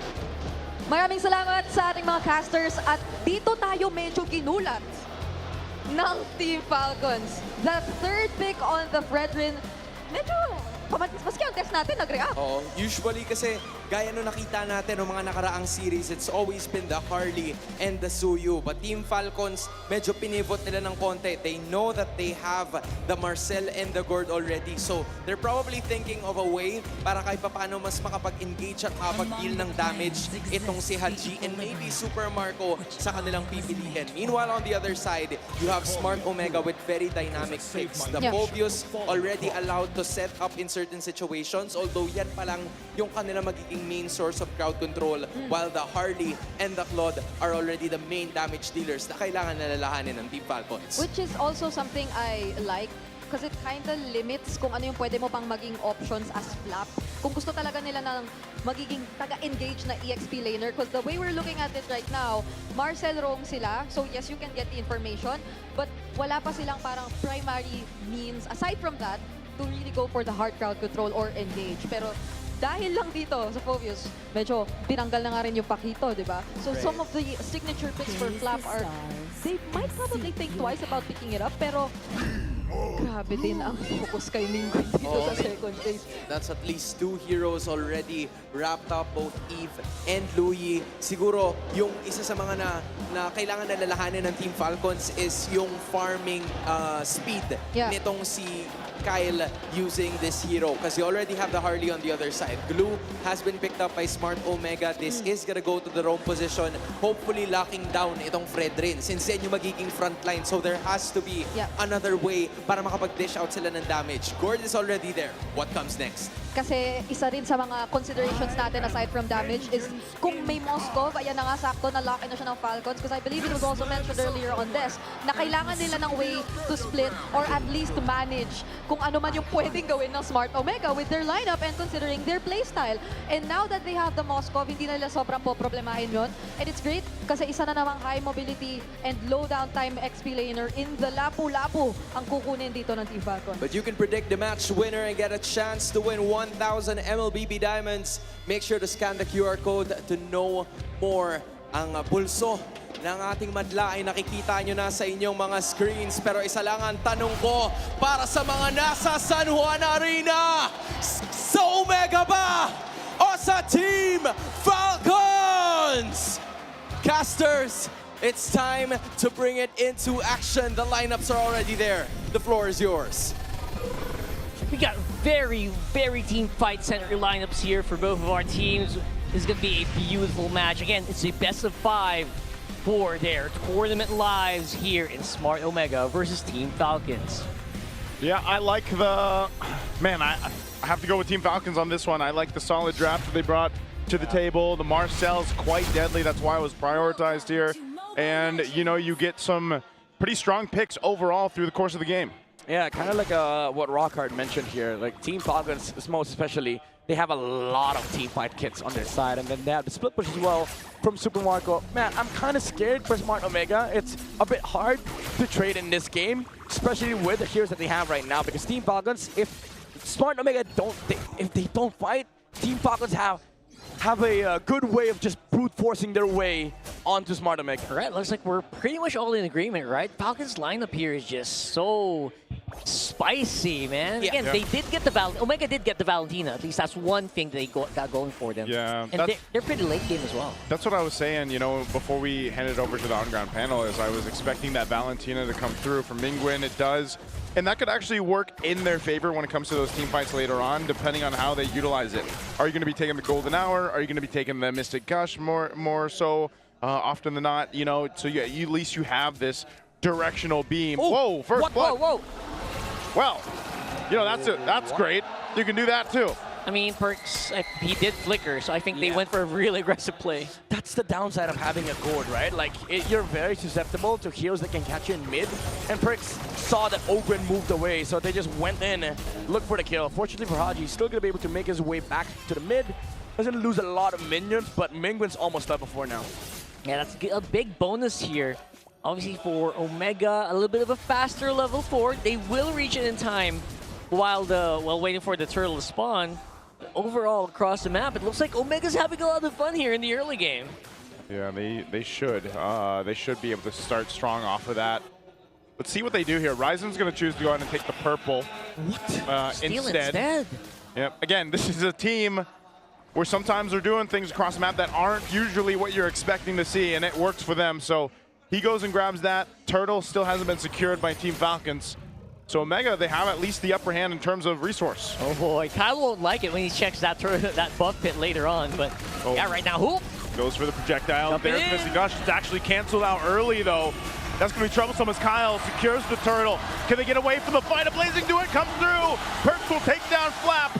They're still battling, but the Golden Hour is strong. Kyle's going to be the next on the block as he falls to James. So they got the turtle, but they lost bodies. It's a disastrous fight for Team Falcons. After that trade on the purple, Falcons played it slow and they got heavily punished by Smart Omega. You win the turtle fight, but you lose the team fight. And now Ryzen finds another trades among trades against Team Falcons. And Kyle finds the small lizard. That's right, not only do they get a lot of kills, they get so much advantage. They get all the minion waves. You see Kyle walk up empty on the purple buff. That is such a sad moment.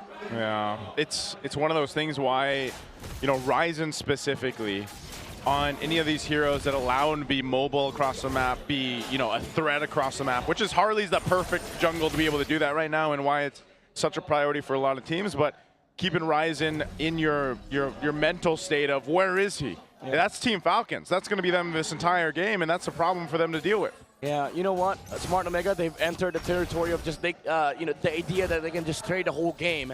they don't even have to fight into Team Falcons. And now, Falcons, every single objective fight that they want to take, they have to be really sure. Oh, that's got to be a kill. I don't even know if the Mystic Gush was needed, but just to secure it, they'll make it happen. Haji's been having a hell of a time, gets a kill now. Right there, that's the team fight the Team Falcons are looking for. They have to be the ones to set it up. Yeah. Now, the big problem with this lineup is, you can react well, but you have to be very good with your golden hour placement. Yeah, again, they have to be sure, they have to be committed as to what they want to take on the map, because if they don't, if they slow the game down, then Smart Omega will just find a lot of trades on the map. Yeah, you just know, right? James is going to looking. He saw that 5-man Dark Wave early, says, you know what, I'm going to do that too. Let me show you. Let me show you how it gets done. All right, second turtle up, projectile thrown out. Perks leading up the charge. Minion will get his going wand for this fight. He's looking for an ultimate to take him. Mystic Gush already used. Turtle quickly secured though for Smart Omega. Team Falcons struggling to get in range. Yeah, that was very fast here. And Omega, they're not done. I think they can actually have enough in the barrel to invade the jungle. Again, Kyle just having a tough time on the Fredrin today. Going on top side instead. Yeah, that's Super Marco. He's very aware here. Now Omega, they're not getting blood, they're not getting kills, but you know what they're getting? A lot of forward bush control. Yeah, even though, let's say, Team Falcons, they're happy with the Moscow just taking farm, they do have that late game aspect to their lineup. Smart Omega having tempo in this game isn't really one of the checklists here for Team Falcons. As much as possible, they want to be able to take over the river, but because of how this game started, Smart Omega feels like they're the ones dictating the tempo, and they're happy to take this game towards late game as well, because they have a lot of damage dealers that can scale up the Harley, the Claude, even the Valentina. Yeah, they got Netsky on their side. Oh, wow. James! Mystic Gush already used. James is going to survive that though. He is this bulwark that they have to deal with. Perksiva too on the glue. They're still going to commit to it though. They'll take him out. Perksiva falls. Sumo Marco looking for Netsky. He'll pop the Blazing and Duet to stay alive. So another pickup for Team Falcons. They're working for these, but they're slowly getting some equilibrium in the map. Yeah, it's super funny how these team fights are starting slow, then Falcons suddenly rush.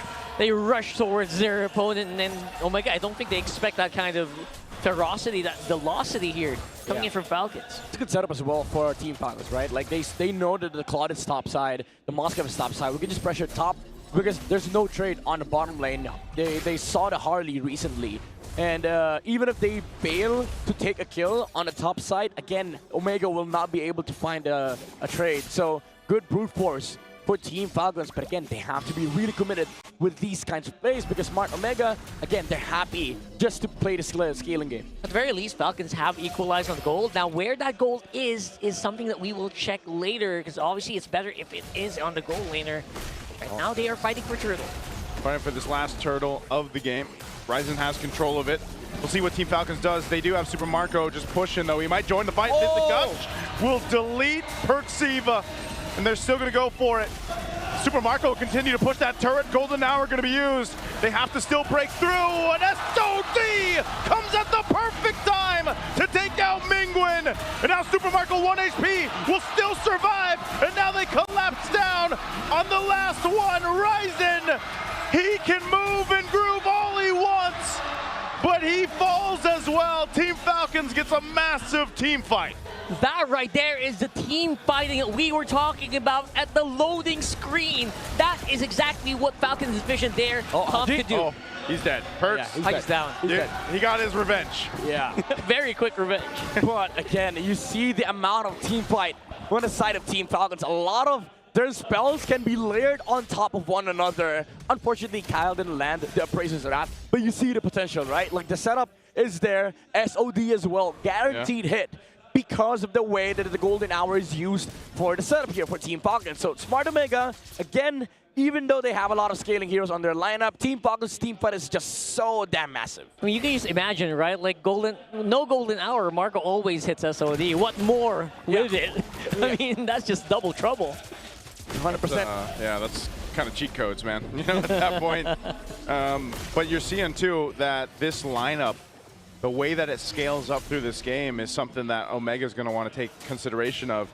Haji had a hell of a time in the early game, but then you see, one combo, get a stun off, Mystic Gush. He's only got a glowing wand. It's only going to hurt more Kyle swoops on in. Energy Eruption, that's the Mystic Gush we were just talking about. Again, they come through to take out Perciva. Kyle jumps in, Super Marco to follow. They get out of Blazing Duet on the defensive side. Smart Omega collapsed into their jungle. Team Falcons still potentially looking for more. They get the projectile out. They'll force them back. Ryzen, deadly magic on Haji, but he will live. Love the brute force here being pushed by Omega. And Falcons just responding beautifully as well. Omega trying to punch back, but Falcons just not giving them any elbow room. Yeah, it's annoying for Smart Omega because, like, even though they have good frontliners, there's 10 million stuns. 10 million Team Falcons. You have the Platinum Snap and also the Mystic Projectile from the gourd. Yeah, pretty much feels like that. Perks, he's feeling the brunt of that too. Every single time he's got to get in range, he has to deal with a bit of a stun chance. And so now Lord's going to reset. Ryzen will swing on forward. Let's see how they respond to this. I mean, Kyle can go ahead and hold this Lord here if he wants to, but it's just a little also too risky. Not knowing where Ryzen just is currently. Wait a second, this could be good. Check it out. Oh, takes the Deadly Magic, but no Deadly Magic available. Kyle, Red Tree used in SOD2. They'll take out Ryzen.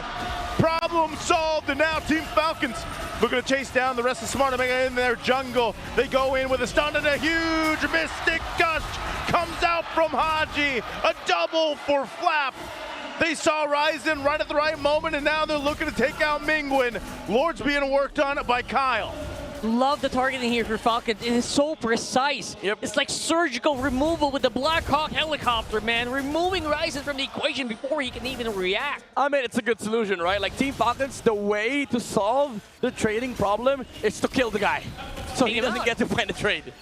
It's a good response, honestly, from Team Falcons. As soon as they saw the space escape, Kyle on the Fredden was like, okay, I'm not taking Lord, I'm taking out Ryzen. Even using the Red Tree to slow him down. And because he stacked up the crystallized energy from the Lord, he was able to use the Appraiser's Rat, and then the SOD connected with 10 million stuns from the side of Team Falcons. Nobody is safe from their combo. Yeah, I feel like they had more in the barrel there. They didn't need all the bullets, right? Just first two, and that was good. And that's the downside of a Harley, especially if the Harley didn't go like 10-0 or 10-1. Yeah. This Harley is just right. The amount of damage it's not crazy. Is done, man.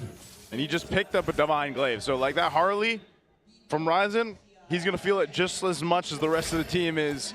And so they get prepped and ready. This Lord making its way down the mid. Tier 2 up top will fall to Super Marco. He's fully double buffed as well. They're going to go ahead and push in with this. The shields are already dealt with earlier. They want to take down the mid turret. They do just that. Snapshot here on Netski. Potentially trying to get the Purify out or the Blazing Duet if they can. They'll clear out the Lord, though, for Smart Omega holding on to 2 base turrets. With a fast wing. Like 6 minutes ago, Omega was leading by 2K. Now Team Falcons were leading by 7K. Ogwen. They want this turret, man. Look at this Mystic Gush again. Perciva can't move. Super Marco will knock down the turret. A Blazing Duet already used. There's the golden hour. Traps him right there. And SOD will go right for them. Mingwen can't escape Super Marco on this Moskov. They can't finish the game just yet. They want the last base turret. I cannot believe what I'm seeing, man. Super Marco is so focused right now, waiting for the perfect moment to really release those SODs. And Omega can't fight back. Oh, big play from Ogwen. Snapshot into the Gush. Takes 2 down. And now Perks and Ryzen are up. But can they even withstand the force from Team Falcons as they soar on through to cap out game 1? A quick game from Team Falcons. Despite a horrible start, they clawed their way back. Pure macro, pure team fight, and flawless execution. They were an actual force of nature here, especially 10 minutes onwards. Basically just throwing so many punches, Omega could not catch them all. Yeah, they took flight after getting all the timings, getting all the items and all the combos in the world that they need. Every single time they see Perks, Platinum Snap, and then Mystic Gush. That's it. Even the Fulvius, they don't respect the frontliners here of Smart Omega. Because guess what? If they react, if Ryzen looks for a trade, then Falcons just brute force. If they go engage with Harley on the backside, and then the Fredren chases the Harley. So for Team Falcons and their perspective, there's no reason to be scared. I think they introduced the trauma very early on in that game to the Harley, which in the later parts stopped him from doing really good assassinations in this time. I mean, Ryzen tried. Like, he did his things in the early game where he was going and taking resources and camps away. But, you know, Oakland... Oh, wow, snapshot. Oh, my lord. They let him borrow the full rig, man. Again, this was a priority Marcel. Ogwin came on throughout this game, and he set things up so well for Haji. Oh my lord, that's funny. That's a level 15 Marcel, man.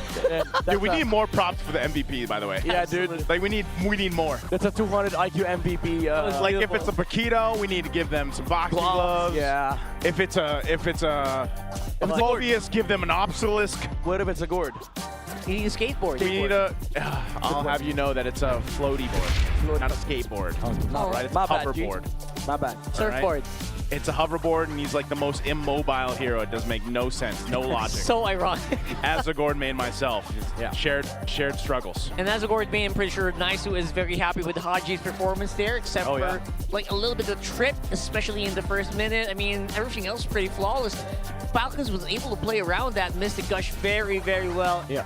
Anyone, no matter who it was, got deleted so quickly. I love me some good combos like the Marcel and Gord. Like I really like stuff like this that are almost unbeatable in game. It's hard to deal with it. Yeah. Also the SOD interaction. Like that, SOD, we don't see that often. You know? Like it's a way to simplify the macro mechanics of the game, right? Like we already have Team Falcons who understands the game from a macro perspective, and then you add combos like this. If you're a smart Omega, now you gotta deal with the macro, you gotta deal with the combo as well. So in terms of macro execution, it's quite hard. That's why for me, when I saw the draft, even though again first turtle kind of horrible for Team Falcons, after that they picked up their slack, and then they were like, okay guys, do we have our ults? Okay, let's look for targets, and they made it easy. They made it simple for Team Falcons. Every single time we have Marcel and Gord in one side of the map, I see a guy, just go. Yeah, it's hard to counterplay against that. Like if Falcons chooses, I'm gonna go get the snapshot off so that you can also get the projectile off. Yeah. Like, and then you just miss a gush. It's so. What do? You know, if you're smart Omega. Yep. And again, smart Omega, back to the drawing board here. Even one of the toughest heroes of the game, the Glue, couldn't last long under the pressure, under the team fighting presence of the Falcons. So, man, I mean, to be honest, if you look at the lineup here for Omega, it's not bad. I mean, most of these are best in slot. Some of these are like, all right, one of the best XP laners of the game, Phobius, right? Yeah. One of the best gold laners of the game, Claude, right? I think they just got out-tempoed because, not because of the fact that they cannot trade, but because of the fact that, again, Team Falcons, they just brute force. Essentially, even if you, let's say you fight or you trade, no matter what happens, somebody's dying on your side, right? Like, especially with this combo from Haji and Ogwin, who, by the way, picked up Weapon Master. So more damage on the board, more magic power, more true damage, meaning higher chance of just bursting somebody on the side of Smart Omega. And even if they don't burst, you force out the flicker. Next thing you know, a Fredrin's chasing you. So, like, what do you do for Smart Omega? You essentially have to play the map. You're kind of like dodging the Marcel and the Gord, and it makes it so hard for you to play the game because you also have to worry about farm. Like, where do you get farm on this squad? Yeah, and this is the problem here. Like, look at the itemization, right? You saw that pretty much Haji had the penetration boots, he had a glowing wand, divine glaive, and the wings. Yeah. And then you looked at the magic resistance over on the other side from Smart Omega. There isn't much at all, and that's why everyone was getting shredded down. Like, the amount of penetration that Haji had on this Gord, it's like they didn't even have magic resistance items. Oh, that's true. Actually, it is just one. Chastise Pauldron. Yeah. Right? Chastise Pauldron. He didn't have any magic. The glue. No wonder he got bursted down so quick. That's what I'm saying. I mean, to be fair, even if you do get Radiant Armor, I don't think it matters to Gord. Like, yeah, sure, you remove some of the magic damage, but the combo alone, yields like a force flicker. Like, it doesn't matter how much damage Plus it his yields. passive. Plus the passive. And if you itemize for the Gord, Yeah. Super Marco's gonna get you. Exactly. So even if you pick up a Radiant Armor or not, you're flickering out. This is why it's so funny. I mean, look at his heart rate, man. Look at Haji. Like, Very chill. This is some of the most chill mid laner 69. heart rate. Yeah. Just a few buttons. You just press a few buttons. By the way, that's class BPM. Yeah. That's BPM. I mean, if you're in a class, you press 2 buttons as a Gord. Exactly. And then you just wait. I didn't want to say it, but that's true. You just press 2 buttons and you're just standing there for most part. It's way harder than that, by the way. Sure, nice. Sure. 2 buttons. For now, though, we need a break. We need SIP, because SIP purified water is filtered through volcanic rocks for a crisp, clean taste that quenches like no other. No, if you're thirsty, you want to quench that first? Take a sip. Take a sip. You know how many I've had so far today? 2, 4, 6, 8. 8 bottles. That's all you? Yeah, that's all me. Damn. Hydration, it's important. But you know what? You see those Max 5D chairs on stage? Those are clever engineering, keeping these teams locked in. No distractions, just pure performance.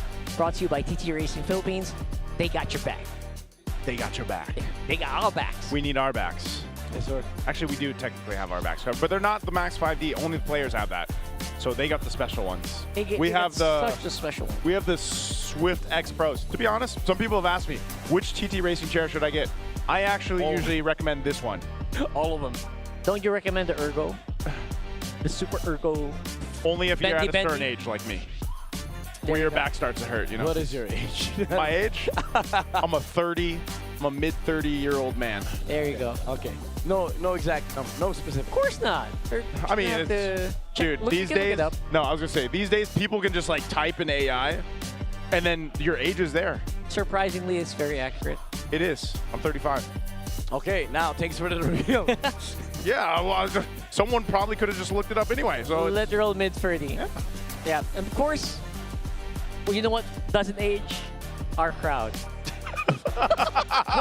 What a way to transition. Power pose. Right there. Copy Ogwin's face. Yeah. There you go. That ageless, timeless power pose. That's ageless. That's ageless right there. If you don't know. What is this pose, by the way? It's like what do we? It's a let's go pose. Yeah, let's go. That's pretty good. He's got the eye wink and everything. Yay! Nice. Good job. Congratulations, sir. All right. So again, it's all you gotta do. Just hang out with us here in the San Juan Arena. Let's have some fun. Yep. There are still tickets, I think, for day 4, maybe? Yeah, there is. There is still tickets for day 4. Did they announce that earlier? Yeah. There you go. And then you can join us here and the fan, but super fans. Did you know that men are 5 times more prone to dandruff? Don't let flakes ruin your focus. Power up with Clear Men. Its triple cooling power gives you 100% dandruff-free hair for that ultimate fresh feeling. Supercharge with Clear. Wow. What a hair. What a head of hair. I wish I had that head of hair. I'd like to have some clear hair. You can have clear hair, man. I do have a lot of you can. To be fair, hey, I do have a lot of their products. We have a lot of their products. That is true. Thank you so much, Clear. I was saying, always Clear, takes care of us. If they're listening to this, please. What? I would like to have some MLBB heroes on the bottles. Oh, that would be cool. Like, hopefully we get to continue to work with Clear, and hopefully they can make that happen. I'm pretty sure there's one hero that is good for Clear as an ambassador. Who's that? Marcel. Marcel. And maybe Moscow. No. Got long hair. That guy is hair and bones. That's true. All right, that's fair. And you know what? 2nd seed versus 4th seed in the MPL playoffs. It's 50-50. Wow, it's actually 50-50. That's crazy. Actual 50-50. Damn. Last time Damn. So... Last time that happened, it was for AP Brand. And oh my lord! Falcons. Wait! All of the events that happened, that's all Team Falcons, by the way. That is. Yep. Those are the boys. Yeah, this used to be AP Brand. Yep. Who's Team Falcons now? So all the times that they've won, it's all Team Falcons. So you can say this stat line is 100% for Team Falcons. For Team Falcons. Oh, that's true. That's true math right there. So I'm so good. Whether yeah, you are. You're the that's mathematician. eagle-eyed observation right there. Yeah, so dude. whether 2nd or 4th seed, they can fight it out. Yeah, no fear. Yeah, this is the good story that they've been looking for. Because again, they're under the curse of being a 2nd seed. Oh man, I love that we brought that out. Every single team that got 2nd seed just couldn't make it past the lower bracket semifinals. Yep. That's why, again, we gotta keep some good storylines for Team Falcons. Because again, every stories are stacked against them, aside from the 2nd and 4th seed. Yeah, they're stacked against them. So at least for them and for the Falcons nest out there, they had a pretty decisive game 1. Yes, sir. Like I guess for the fans too that were watching them and saw yesterday, I would say that can help them have a sigh of relief a little bit. You know, after seeing yesterday and being like, yo, whoa, that's not my Falcons. Yeah. Not that I'm a Falcon guy, but hey. Who's the Falcon guy this season? There is none. There's none? It was Red Mar last season, not Yeah. anymore. Wow. I mean, for playoffs, I think it's still him. Is it him? Because he predicted Falcons would go to Grand Finals. Oh, wow. Keep that in mind, by the way. We'll call Red Mar later on. But for the meantime, let's throw it over to our on-ground panelists for another segment. Maraming salamat sa ating mga casters. And this time, sabi nga natin, alam ko malapit na tayong pumasok sa susunod na game. Pero meron tayong mga bagay na kailangan munang balikan sa kung paano nanalo ang Falcons doon sa game na yan. Because admit it, during the first few minutes, it did feel like Omega entered that game and were more or less in control. You know, surprisingly, kumana talaga yung box factor na in-execute nitong Team Falcons. There was a reason why prioritize nila yung Fredrin because they wanted to go for extra taunts para kahit papano ay talagang ma-lock up yung gustong opensa na gagawin nitong kupunan ng Smart Omega. In just a bit, we're gonna be looking at the heat map as to how the movement of the MVP of this game, number 1, Ogwen was. Dahil napakalikot niya talaga all around the map. You see him trying to control majority of the river. Madalas ng kanilang mga nagiging engages ay nandoon sa baba. Probably getting as much pickups as possible dahil pagkatapos nun, he just decides to go elsewhere kasi meron ng enough damage yung iba sa mga members ng Team Falcons. CC, finding vision, information, damage, and this game is over with. Yep, and you see a lot of it towards the bottom lane. At hindi lang napansin masyado, I feel, kung nanonood kayo. And syempre, mas nakikita natin yung mga teamfights, yung mga skirmishes na nangyayari. But what was mentioned in the draft about Super Marco just being able to carry out such a huge role in terms of utilizing the Moskov to split was actually something very evident nung time na to. At naalalayan siya for sure nitong si Ogwen just to achieve that. Kasi kahit nung mga moments na parang sobrang naka-forward na yung Smart Omega and they were the ones trying to set the pace, hindi mo naman malaya, parang wala na palang Torres sa side ang Smart Omega. Parang lumipat na rin siya sa kabila at nagagawa na nilang paliitin ng sobra yung mapa unknowingly. And I also like what you said about those brief stunts kasi I think I saw the best combo with the Platinum Snap nung nung last siege talaga nila. Nakita mo ba yun? Platinum Snap, flicker in, tapos may energy eruption to follow up. So it was nearly a sure-fire way to just win out on the team fight. Yeah, it's always a -1. I think that's what you're trying to point out. So Team Falcons has already secured game number 1 in this best-of-5 series. Again, para sa mga kakaantabay lang, this is an elimination match. The winner gets to move forward and the loser will unfortunately be eliminated. Pero para sa ating mga super fans na nanonood dito mismo sa Champions Arena, you can vote sa kung sino ang tingin ninyo ang magtatapat para sa ating Grand Finals. I-scan nyo lang yung QR code na nakikita ninyo sa inyong LED screens to cast your vote. Kaya naman sa mga super fans natin dyan, if you haven't watched live dito sa Champions Arena, ito na ang sign. We're inviting you to join us. You can head over to ph-mpl.com/tickets at pwede pa kayong humabol because we still have 2 more days, probably not including this day, pero kung malapit lang naman kayo, might as well go for it. And dyan ang ating mga predictions mula sa ating super fans. It's TLPH versus ONIC with 117 votes or 118 sa ngayon as they are looking forward to a rematch, you know? Pero meron pa naman mga ibang options. Yep.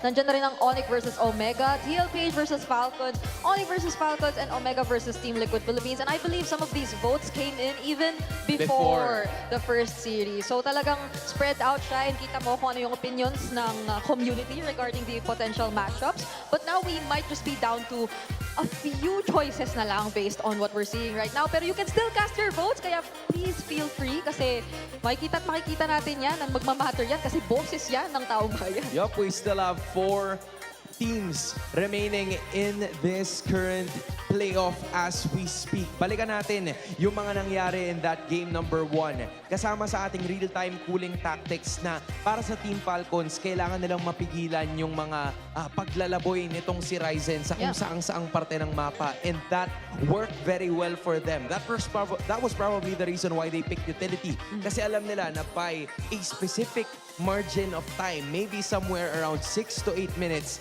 they'd be able to close it out. At ang nasa gitna ng lahat ng yan ay si Haji. Yup, nakikita nyo dyan.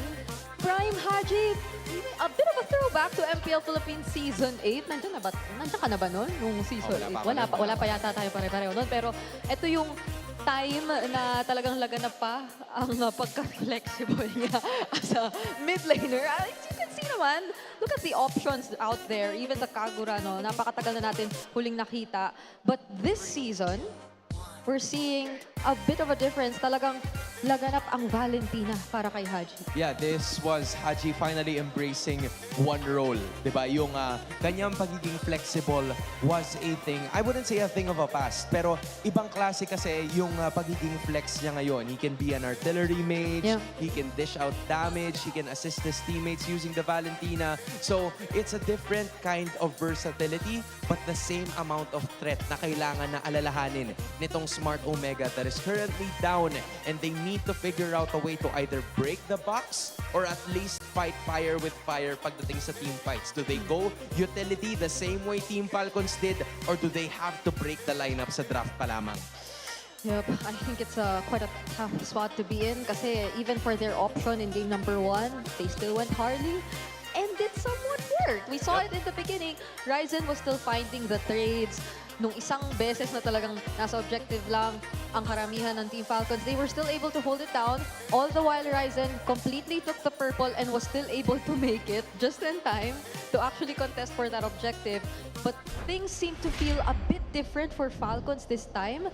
After what happened last night, I think we're seeing na eto na sila, sticking to what they know works, and you see it in the draft. Again, both of these teams, they were kind of shocked with what their opponents showed them yesterday. Kaya nga hindi sila nakakuha ng kahit isang game. So for both of these squads, the goal is to build more momentum because your journey doesn't just stop here if you win. You face off against ONIC Philippines tomorrow, a team that is also looking to get back on their footing. So looking at it again, it's almost the same.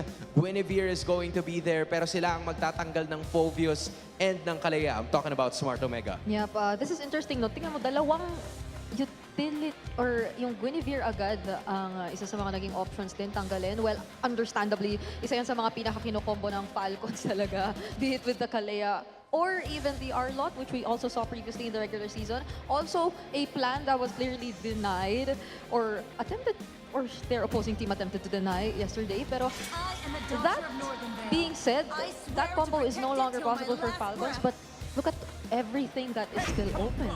Okay, this opens up a Valentina option if they want to go for. Pero ito, medyo bago to First pick, Pakito. Kukunin ka agad ng Omega. Slowly but surely, nagbabump up na talaga siya sa prioritization ng ating dalawang teams. Okay, so this could have this been the plan all along, no? Considering din na talagang they took out the Fovius early on, even the Kalea and the Guinevere. Uy! Sino yun? Sino yung katabi mo? Hindi, mamaya ako nasasabihin kasi baka mamaya magulat sila eh. Ay, magugulat. Like, I'm gonna transition into my older self, right? Napakaramdam ko, maganda yung magiging insights ng aking future self. So, future self, pasok. Zushin. Zushin na kailangan mo. Claude. Okay, so Zushin at Claude ang na-mention ng aking future self. Magbabalik ako sa present. They went with the Zushin and the Baksha. Future self, what's the idea behind this Baksha pickup na kinuha ngayon ng Team Falcons? Kasi nararamdaman natin na si Kyle din ay bumalik sa kanyang past self at pinaprioritize na mga utility junglers. Among the planes exists the equilibrium. Grabe naman ang future self mo. Ganun talaga. Sabi ko sa'yo eh. Grabe naman ang future self mo. Okay, finally, nandyan yung Claude, pero it will be picked up by Smart Omega instead alongside the Eve. So, hindi pa natin alam kung ano yung magiging Ryzen hero actually so far. Future self. Wala pa yung Ryzen hero. Hindi pa tayo magkakaubusan yan mamaya. Oh, future self, dapat ba i-prioritize na nila to? Or are they still willing to find something in the second phase? Yun kasi yung kailangan kapag nasa playoffs ka na, past self. Kasi kailangan handa ka ng malalim. Hindi pwede puro Leomord lang, puro Fanny. Dapat handa ka rin dun sa mga malulupit na picks like eventually yung Lancelot, baka ipangsagot nila dito. Lancelot? Oh, Sa natin yun kanina. I mean, nakita nga natin yun sa past kanina. But then, a Benedetta is gonna be the main choice here para sa Team Falcons. Talamak na talaga yung mga ganitong klaseng XP lane matchups. It's the Benedetta kontra sa Paquito. It has always been a story. In the future, have you foreseen this? Ganito ba yung magiging matchup ngayon? Na tila, dati, mga tanky members talaga. Pero ngayon, what's the reason behind the change? Bakit ganito yung nakikita natin ngayon with this current playoff run? Tingin ko dahil yun dun sa parang skills matchup siya in a way na parang pagalingan kayo dun sa XP lane. Kung na-mention ko nga dun sa past series, kung ikaw yung Paquito user, sasabihin mo na, labang ako sa Benedetta. Tapos kung ikaw yung Benedetta user, labang ako sa Paquito. Parang ganun. So, parang bias talaga. okay, it's a literal 50-50 matchup na pwede mo talagang sabihin. Pero this is exactly what we were pointing out. Pati ang Suyo tinanggal na para dito kay Ryzen later on. Okay. May mga sinisigaw dito yung...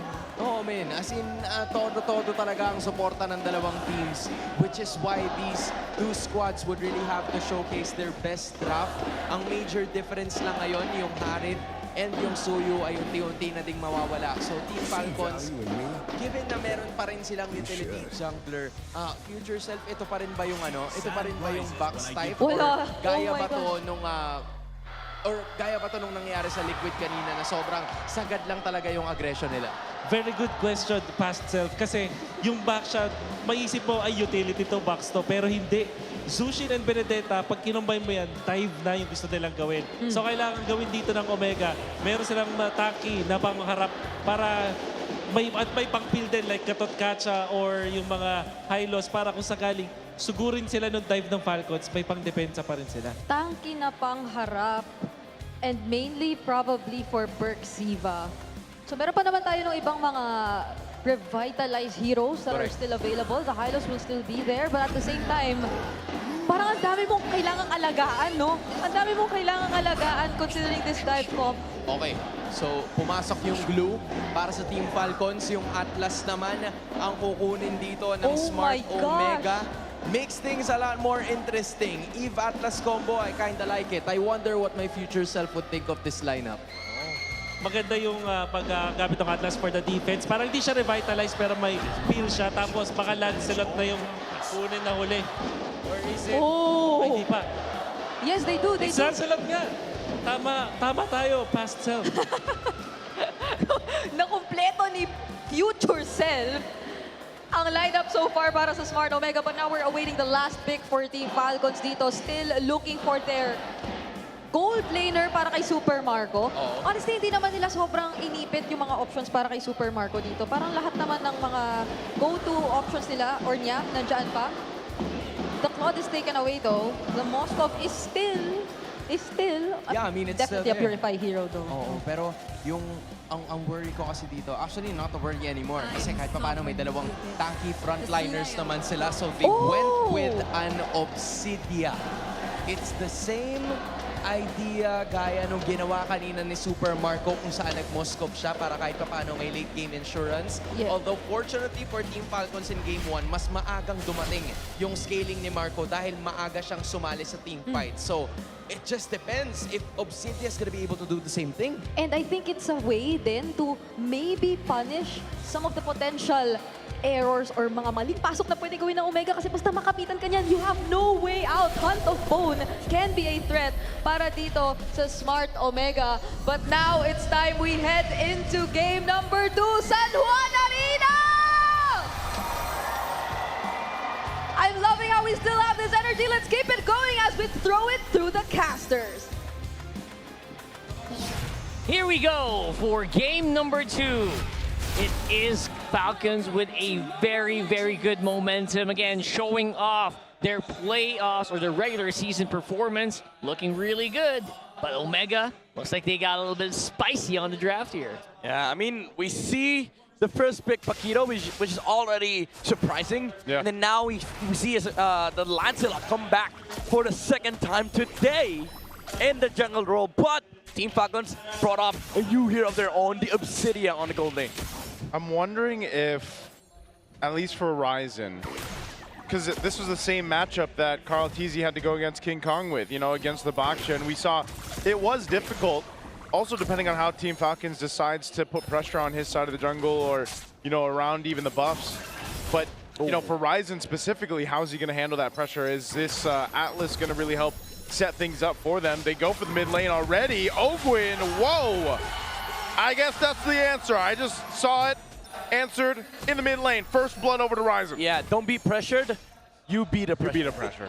Lessons learned from our friendly neighborhood Indonesian player. I would say it's friendly neighborhood Sparrow. And again, that's one way to do it. Of course, get your own, you know, get a little bit of an advantage, get that level diff and that gold diff, and you can pretty much have a better time here than Kyle. Essentially, this game, he can play aggressive, and he kind of has to. Because if you look at the side of Team Falcons, right, like when you see a Baksha, you see a Glue, you almost want to say that, okay, you have the early game pressure, you have to play fast, but they can chill. They have an Obsidian. This guy, come late game, is going to be so massive because there's a lot of like mobility-dependent heroes on the side of Omega that will be countered by the Hunt of Bone. So for Smart Omega, it's actually the other way around. Now that they are the team that has to play it fast for them to be able to make space for this Claude. That's right, because they're going to be, when you get hit by Hunt of Bone, if you're a Paquito, if you're a Lancelot, if you're a Claude, that's not a fun time. You're not getting away, man. Yeah, so you know? You're right. I mean, Omega has to kind of accelerate this if they want to get a lead. He's level 3, but he's going. Oh, they're actually going to collapse down here first. Perxiva flickers away, but the final blow comes through too. There's bodies dropping on both sides. Ogwin gonna be next. Netsky comes in with a blazing duet. He'll BMI back to reset, but whoa! James goes down too. Both sides trading each other out. I was actually looking for them, and that's it. Where's the rest of Falcons? Oh, there they are. They're taking mid. Yeah. They're taking out James. Unfortunately, Ryzen stepped inside it like the final blow and then got petrified by Flap. Yep. So that's why he was deleted almost instantly. But now Omega, they're still brute forcing. Rematch, round 2. They want to go for this here for the turtle. Ryzen will get it. Fatal Links to bring in 2. Flap now, the one to get punished. Hey, Smart Omega, they just got it back. Yep. Again, they have to play it fast. Fortunately for them, they had the level 4 on the Atlas with the Fatal Links. Was able to get some control on the Turtle Pit. And they punished the fact that Kyle didn't have Richie at that point. Yeah, that feels like a disconnect. I think they were trying to disengage, but everyone else just fought back again, forcing a flicker out of Mingwin. That is step 1 to recovery. But right now, Omega 2,000 gold lead here built up very quickly. Yep. Smart Omega. Again, they are the composition that has to play it fast. Team Falcons, even though they can play good tempo on the map, especially with the Baksha, the Benedetta, they're okay with just looking for trades, letting the Obsidian farm up this game. Oh, Ryzen. Okay. Dashing in. Phantom Execution, whoa. Flap giving the go to go for it. Even with the Petrify, won't be able to lock him down. Haji's just not quite ready to dish out the DPS right now, so I think that's something that Omega is playing around here with. Yeah. Not to mention they have pretty beefy members in the first place. Ogwin. So being a nuisance in the jungler of Smart Omega, Team Falcons, they have to find some form of recovery for Kyle. Now that the Lancelot is fed, getting a lot of trades on the map, even stealing the orange buff away from the Baksha. So Smart Omega, they're happy at the moment. But again, keep in mind, Team Falcons, it can be deadly with that Hunt of Bone coming from Super Marco. They're getting set up here. All right, Perxiva is going to be he's just going to be a looming threat for Falcons, just floating around. You like that will allow Mingwin to really make some plays here. I think they will try to make some plays here on the bottom side. Ogwin does spot them out. Have to see, he's locked in for Flap. That's going to be a very spicy lane on top. Maybe that's where the fight's going to erupt first, and it is! Oh, it's right there for him. James has to flicker out. Going to get chased down. Can he get out? One more, he does. James survives. Oh, man. Imagine if that lantern got him for like a split second, a millisecond. Oh, he's gonna go back. Okay. James wants to fight? Okay, just to save his tower with the fight for this turtle. Gonna be up. Smart Omega has control of this area. James will have to go back to base. He kept his tower alive. Flap's gonna be joining this fight too. They're blitzing it down. It's less than half health here. They'll go ahead and secure it. Ryzen gets the turtle. Now Ogwin gonna be the focus even with the glue here. He mounts on forward, potentially starting to fight, but he should be able to get away. A Thorn rolls into the RWM as Mingwin picks up the kill. Good connections coming out from Smart Omega. They still have the Fatal Links, can still look for more, but they're setting up a push on the bot side. Team Falcons cannot defend this. This is maximum confidence here coming in from Omega, knowing that Super Marco is nowhere near ready to actually join these fights. They're taking advantage of it. And of course, Flap is on the other side, so it's essentially like a freebie fight. Good Fatal Links once again, but it's Haji. Haji fighting also up top. They're going to be collapsing down once again on James. Petrify used. Kyle will get the kill. So 2 fights across the board, but the top is where the death is at. It's a weird attempt on the mid lane, considering that Haji has Purify. Didn't even use it. Tanked the entire Fatal Links combo from Smart Omega. But again, as Rahat has mentioned, essentially Team Falcons is fighting 4v5 because even if you say the Claude is late game, sure, but he shows up in a team fight with Blazing Duet, adds a little bit of damage just to secure some of the important kills that Omega needs to get. That's very, very crucial for Smart Omega. RWM dropped down. They wanted to go to put pressure on the purple buff of Ryzen. Now Kyle could be caught in a bad position. He's going to be the one to get punished. Not sure what Team Falcons wanted to do there, but a great response from Smart Omega. It's a little too deep for comfort here. Falcons, I know they're trying to eke out, they're trying to recover from this gold lead, but that's just not the way to do it, man. That was way too deep with not much backup available for Kyle. Yeah, this is massive for Smart Omega, because the thing is, we talk about like how strong Team Falcons is in the late game. Problem is, he's also rocking a Purify. And, I mean, he's going to be able to dodge the Fatal Links, right? But what do you do against the countless dashes of the Lancelots, the Paquitos, even the Floods? All right. To be fair, I think Super Marco could be ready pretty early. He had the Haas clause. So if you have a lot of dashes, lock him down. Again, that depends on how confident Super Marco is going to play this. But where's the lockdown coming from, right? Oh, Perks kind of zone out a bit here. Turtle for the taking. It's quite low. Ryzen will be able to secure that 3 for 3, but the team fight again. Perksiva gonna get poked down. Super Marco just doesn't have the damage, and now it's Ogwin to fall once again for the 5th time in this game. Yeah, you know what, Midnight? I know what you mean. I saw them punching. I saw them throwing out skills. Yeah. It's like they're using mittens to punch. I don't know. And you see Super Marco like use the Hunt of Bone, cannot commit, immediately canceled it as soon as it hit the Atlas. So, again, for Team Falcons, it begs the question, where's the actual lockdown coming from? Even though you have a lot of like reliable stuns, as I would say, like the box here rolling around. Oh, wait. Oh, okay. Yeah, that's a little swerve around. A little bit of a swerve here. Yeah, that's a squid. That's a perfect match from the Atlas. Not really the best of targets. You know what? I'm not actually looking too much on the mid. I'm looking more on James's side. Feels like James is one of the most vulnerable points for Omega, despite being one of the most mobile heroes in this game, to be honest. I feel like Falcons knows how big of a threat this Paquito is going to be, so they're trying to hunt him down over and over, man.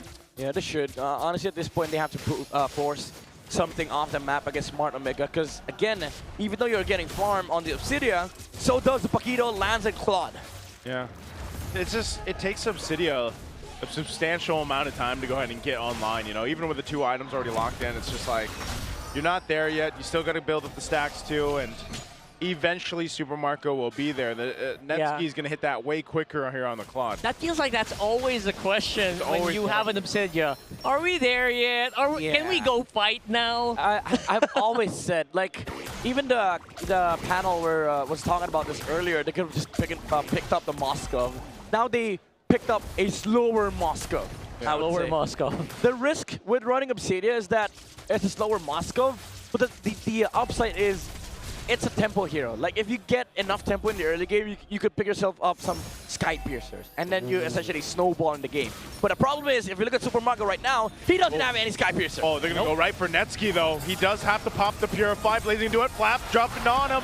He goes in with a Petrify Electro final blow. Netsky's still alive. He's able to get the health back too. Joins the fight, goes for Ogwin, takes him out. Two of Falcons are already down. And now Flap fighting back. James has the flicker. Kyle's next. Netsky survived it all and got kills out of it as well. Again, begs the question, where's the lockdown from Smart Omega? They forced the Purify, they've canceled the Blazing Duet, and he got locked for a bit. But you know what happened? He walked out. That's exactly it. Literally walking out of the range. And what are you gonna do? You gonna chase me? Oh, Netsky's damage is just too much. Takes out Haji. Here's the response though, as Ryzen falls. But man, Smart Omega looking to go ahead and start knocking on the base of Team Falcon. Oh, perks. Oh, they're going for Ogwin. Into trouble. Ogwin just, I don't know, man. The glue roam is not working tonight. Yeah. Problem is there's a bypass from the side of Smart Omega. Yeah, sure, go split, but I have perfect match. Can go directly towards the backside of Team Falcons that is providing such a massive headache, such a massive problem for Team Falcons. This is going to be such an uphill climb, and I think the gold and kill events timeline will show that. It's just growing bigger and bigger. We even got Lord Wave on bottom. Yeah. We're going to go pressure Marco here. Lord taking a charge down bot, Flying Cloud went back to this. Good little ankle breaker there, BMI. They hold on to the base turret, but it's done its damage. Team Falcons desperately looking to get back into the game. Yeah. Right, that's going to be 2 minutes where Falcons are going to get starved out of this jungle. You know it. They're not going to be able to get much here. And Omega is going to make sure that they will not be able to cross that river. Okay, so here's the thing, right? Team Falcons, there's a golden rule with Sky Piercers. Only one gets to buy it in competitive MLBB. Haji has it. But it has no stacks. This Zushin has 0 kills, and you're playing with an Obsidian that needs late game that has to fight into 3 heroes that can kill him. So again, the win condition for Team Falcons is looking kind of dim. It's very difficult. Your mage is basically just, you know, shrugged off. The damage is not quite there yet. Oh, they don't want to get caught there. Okay, Flap will be able to get out. You can just kind of see this from Super Marco too.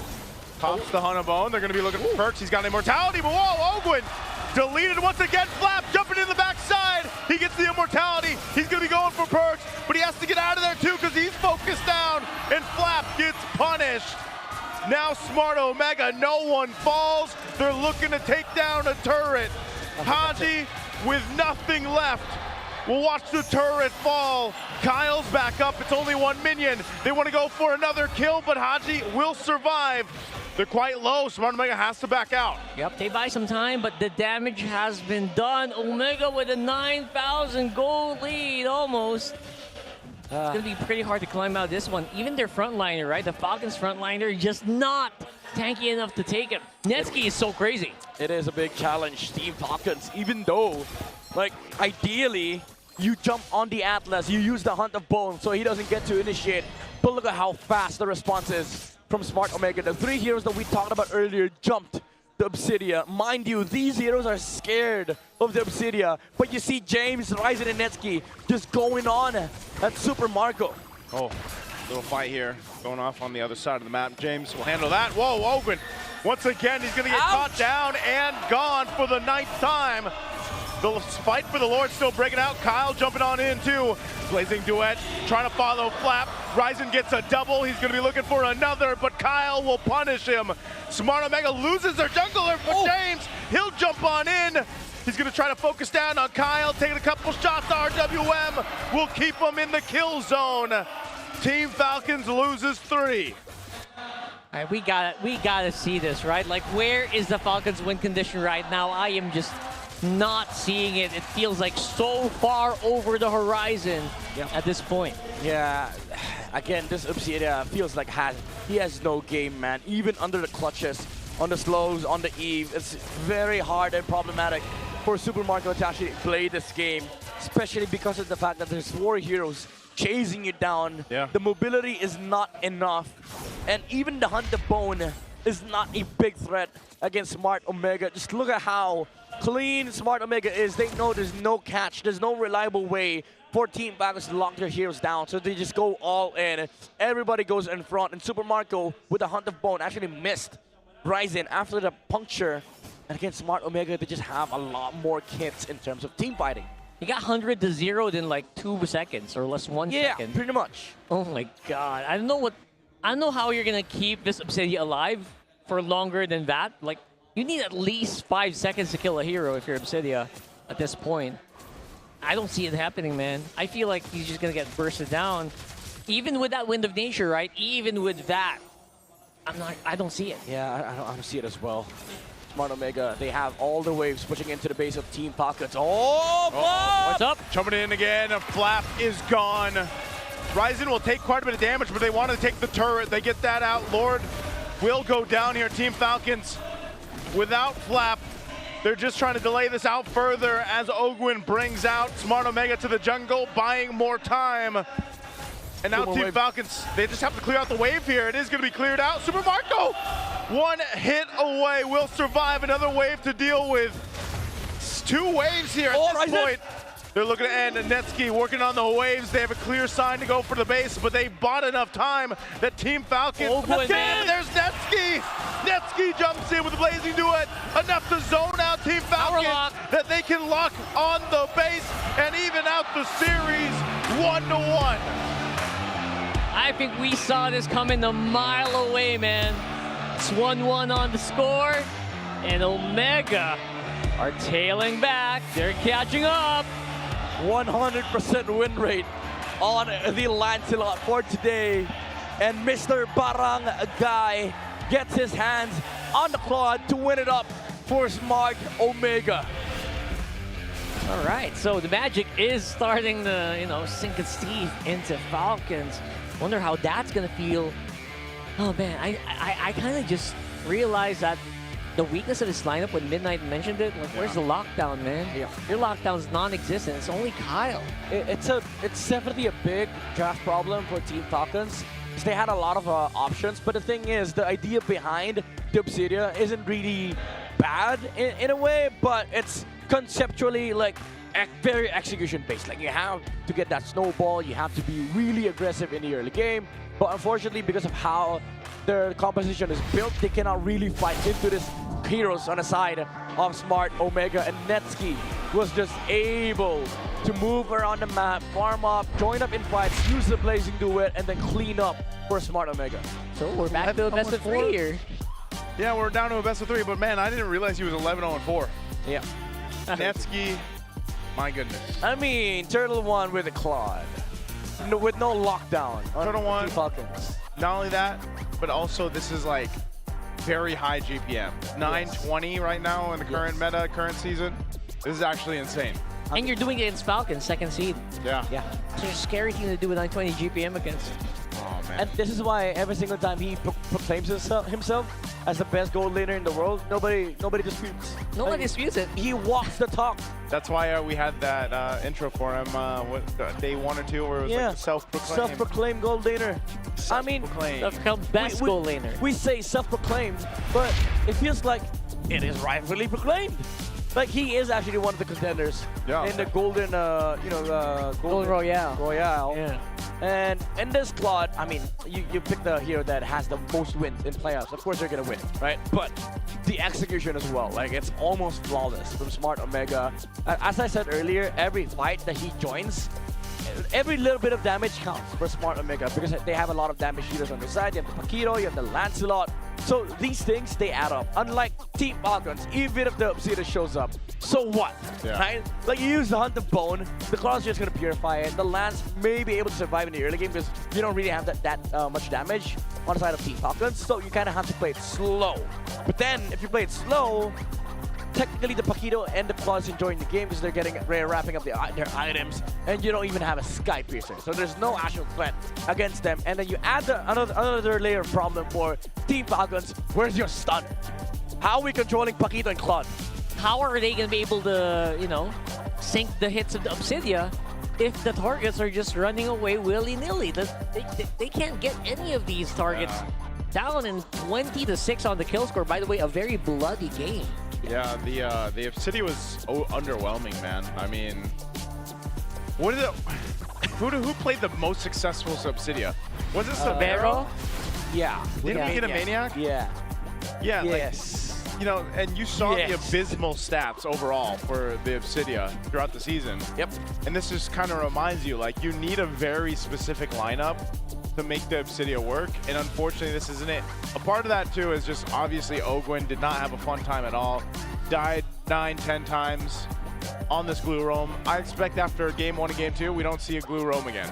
Yeah, the thing is, like, there are lineups where glue roam makes sense, especially if you see heroes like Boxia. Maybe they're just trying to protect this glue pick overall, but it ended up being the bane of their existence because again, where's the stun coming from? And then you gave a golden opportunity for Smart Omega to pick flashy heroes like Lancelot, who could just bypass. And then the immediate response on the roam position was the Atlas. Just get more bypass. Look at this lineup from Smart Omega. They have 4 ways to bypass glue. Yeah. They don't care. Exactly. And again, even if you do catch people with the Hand of Bone, I think which is what they were banking on. They were banking on catching people there and locking down maybe with like just the Baksha. Yeah. It's not enough, man. The Baksha and the glue, that's not enough to lock people down. Speaking of the Hand of Bone, he landed the Hand of Bone on the Atlas twice. Which is, I think you mentioned that's the right call to do. Stop the engage. Yeah, but it felt horrible. Because like, again, they don't have enough damage to take him down. Yeah. And then one of those times he was using a perfect match. So CC immune and then damage reduction. So a little bit awkward for Team Falcons. But then when they, when the engage was okay, like technically speaking, it was a sound Hunt of Bone. Then you see the 3 heroes that he supposedly counters this game. The Paquito, the Lance, and the Claude, all 3 jumped Obsidia. They were like, oh, he used it, he used it. All right, and then you're basically forced to disengage, and it's a wasted opportunity. Yes. Yeah. So, Super Marco, I don't think Obsidia fits them. Honestly, his personality, the way that he plays the game, Yeah, it very felt far like from what I usually know him for. it feels like it almost nerfs him. Like the Super Marco that we're used to seeing, like this is just not one of those heroes where you need it to happen, especially I guess against the timing of the Claude, like for Netsky and how quickly he was able to build up on the Trinity there. So it was just one of those games where I think draft was a big cause of it, but also just the execution from the early game. And, you know, there was really no way for them to kind of elevate from there. That's right. So, what about you? Do you think you can do better, Super Marco? Or maybe you can think you have what it takes to run the show? With eProject Esports for Everyone, we're giving you the power during the MPL Energy to your own local communities. That's right. Participants get exclusive access to tournament modes, free in-game items, and even diamonds. Just head on over to ph-mpl.com/e-project to start your application. It's time to turn that passion into action. Visit our website for more information. Maybe we could discover the next best goal laner in your local communities. Maybe no, never know. And of course, for all the super fans, stay updated on all things MPLPH and connect with the most passionate community in esports. Join the MPL Philippines official Facebook group, the Superfan channel, and the MLBB official Discord. Get your all-access pass to exclusive content, the latest news, and community discussions. Lead the conversation and have a chance to be featured as our Superfan of the month. Yep, you can be part of the MPL Philippines family. Scan the QR code on your screen right now. There you go, and join the conversation. See you there.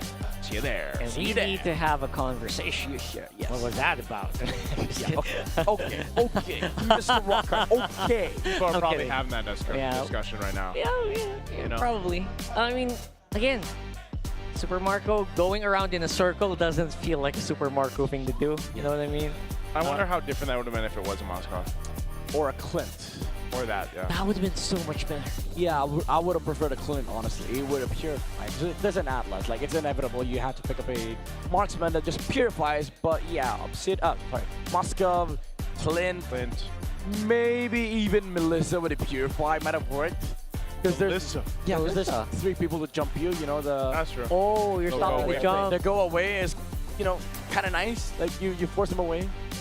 Would have been okay, right? Not today, I guess. I love Melissa, honestly, but I don't know if this is ready yet. Not in the playoffs. You're gonna bring out a new hero in playoffs? Hey, I'm all for new heroes coming into play, man. Brody.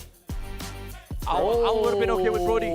That's the Marco hero. Brody would have purified. Which they have a skin for. Yeah. Brody would have purified, would have been okay. Yeah. It's not weird to see a Brody with purify. Folks, don't be shy to take Brody with purify. Oh man, I want to see that. I want to see that, man. Bring it out, Super Marco. Come on. I never played Gold Lane, so. One for 17. One for season 17. Gold Lane. What about Bruno, too? Gold Lane. That would have been okay, yeah. Oh, so many Fury crafting without you guys. What do you think? But for that, let's throw it over to a video we have for you guys.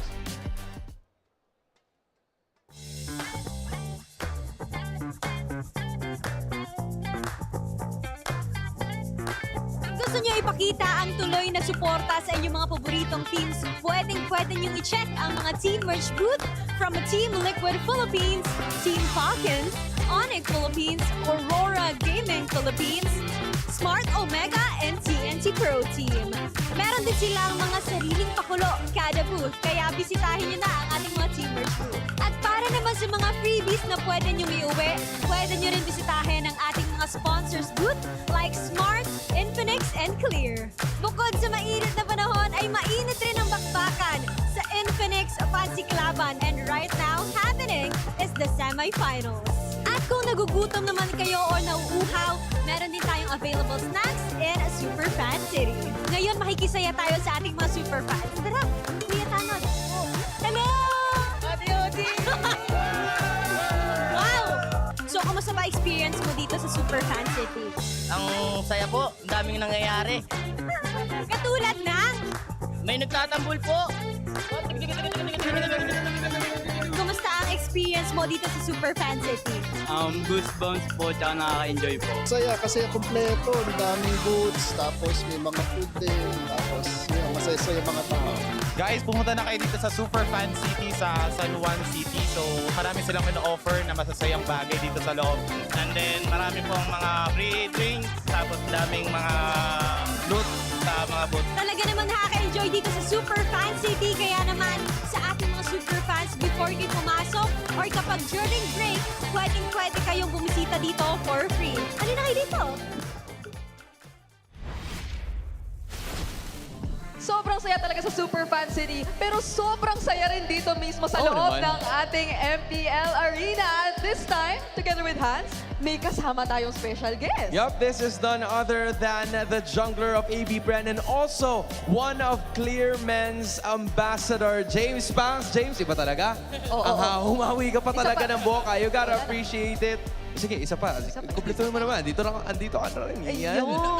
I wonder kung anong tawag sa gupit niya. Papaliwanag niya na lang sa atin mamaya. Pero James, how has it been for you? Kamusta ang pagiging streamer era? Kasi sabi ng boys, yun ang mga ganap niyo lately. Masaya naman kasi ganun talaga pag off-season eh. Kailangan mo pa rin magpalakas para sa paparating na next season, syempre, gigil tayo bumawi. Ayun. At may enjoy mo naman ba ang mga kaganapan so far? Parang ang daming kagulat-gulat so far sa playoffs natin eh. Sobrang saya dito sa venue eh, ang daming ganap. Tsaka sobrang ganda ng laban guys, hindi siya one-sided lang, kaya nakakatawa. You know, this was completely different from what we saw yesterday. Kasi kahapon, di ba, 2 sweeps yun sa upper bracket semis. Pero sa ngayon, James Banks, ito yung Smart Omega versus Team Falcons. Ano bang magandang nagawa ng Smart Omega in terms of the adjustment? Kasi nung Game 1, di ba, it was the box of Team Falcons na gumana for them. Paano naman sa Smart Omega sa Game 2? Tingin ko ang magandang ginawa ng Omega, binabreak nila yung box ng Team Falcon. Tapos, nagagamit nila ng tama yung lineup nila. Kasi yung lineup talaga nila is pang sub-sub eh. So, based sa nakita ko, nagamit talaga nila ng maganda yung lineup. So sobrang sumubsob sila, di ba? Parang kahit si Ogwen ay medyo nagka-struggle doon na makaporma as the glue, makahanap ng mga tamang target. And parang ang saya-saya ng mga Atlas ngayong araw so far, di ba? Ay, isa pa yun parang ang daming bagong heroes na yun na lumalabas. So, saan ka pinaka natutuwa na talagang hero na laganap ngayong playoffs? Pinaka natuwa ako sa Pakito eh. Kasi hindi ko in-expect na parang pwede i-first pick yung hero na yun. So, yun. Nagulat lang ako na sa meta ngayon, pasok na pasok siya. Oo nga, no?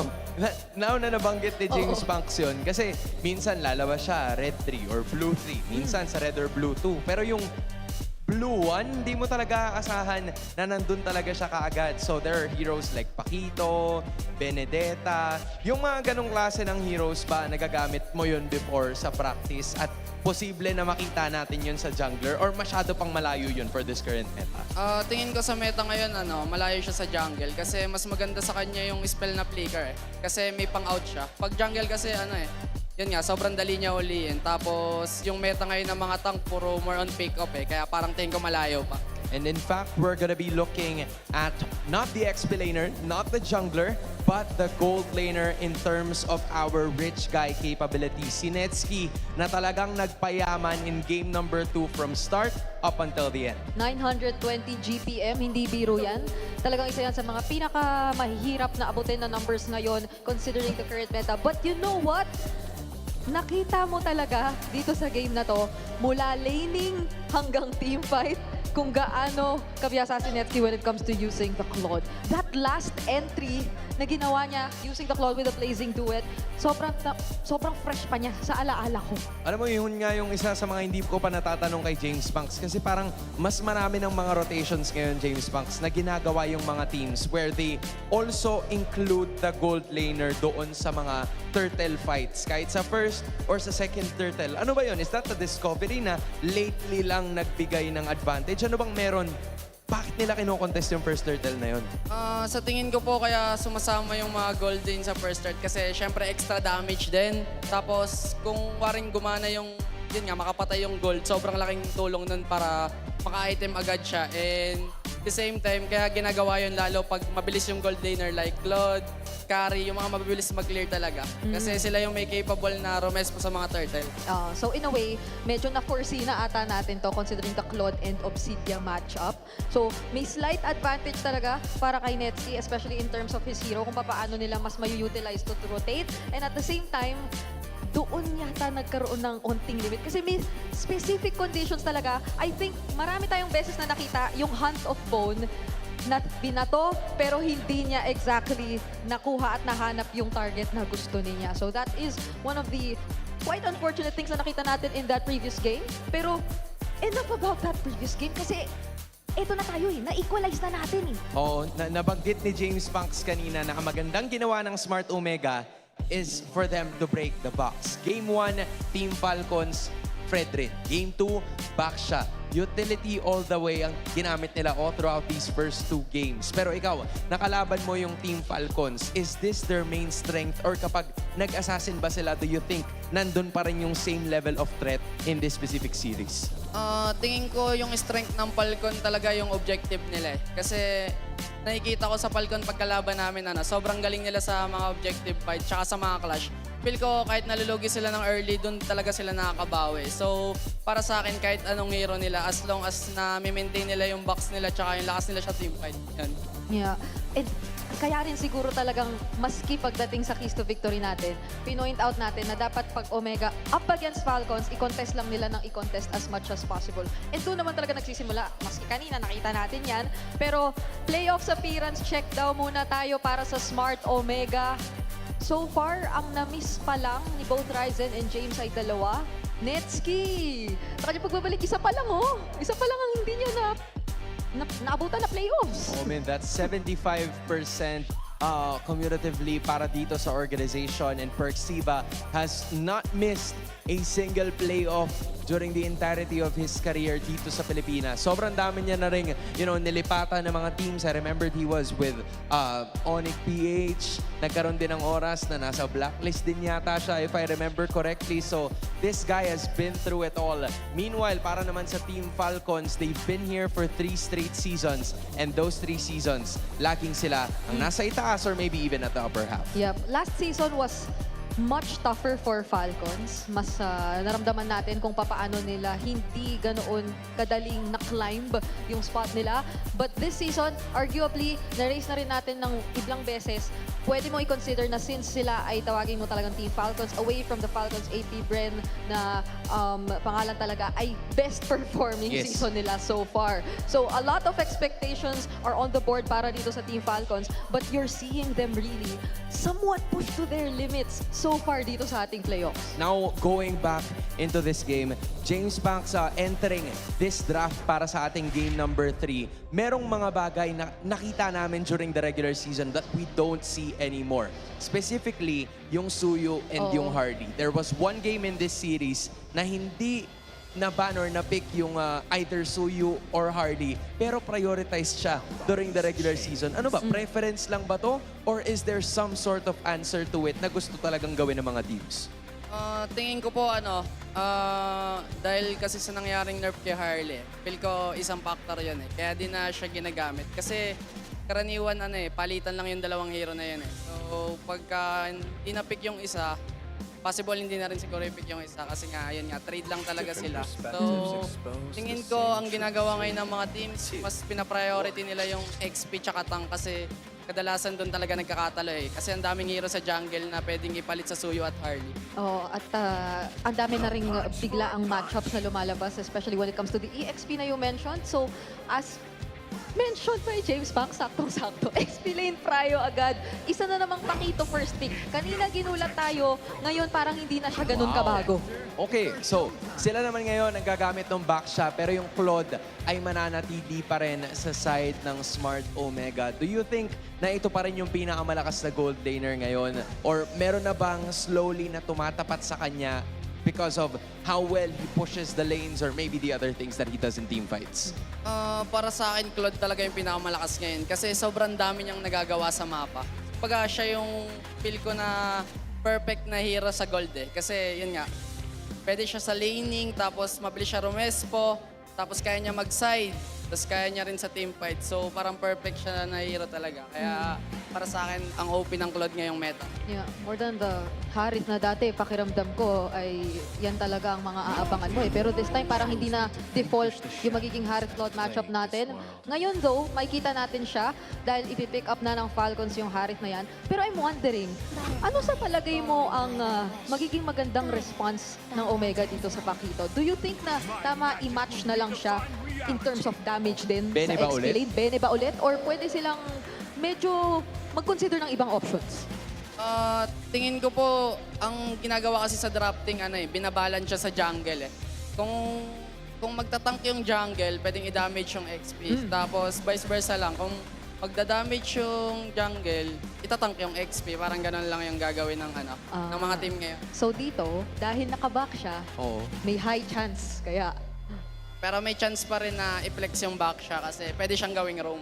That's true. You know what? That's true. Ang tagal kasi nating nakita this playoffs na palaging back siya jungler. Di ba? Bihira natin nakita this playoffs na yung back siya nalilipat sa roam but it still leaves that realm of possibility na baka malagay yan doon sa roam position. So with that being said, yung Pakito na ngayon ay hawak ng Team Falcons, that's still not enough front line if we are specific. Kailangan pa talaga makahanap ni Ogwen ng magandang latag dyan if they want to win this game. Yeah, speaking of yung mga remaining options para rito kay Ogwen.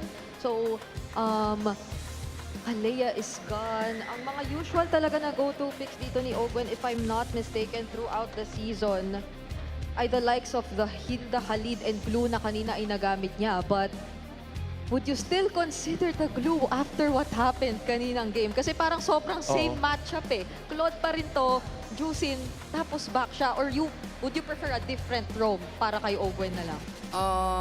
Tingin ko pwede pa rin naman yung glue. Kasi kanina ang hirap lang talaga mag-glue sa lineup nila eh. Kasi yun nga, kita nyo naman yung land sila kasi mas maraming dash yun eh. Yes. Tapos mahirap pa makasanib kasi halos lahat ng member ng Omega naka-purify. So parang yun nga, ang hirap mag-glue sa lineup nila. Pero ngayong lineup, tingin ko pwede mag-glue kasi isa siya sa counter kay Baksha eh. Pag gumulong kasi si Baksha, binabatuan lang ni Glue ng mga anak niya, nauuntog na. Yung mga Junakis ni Glue, no?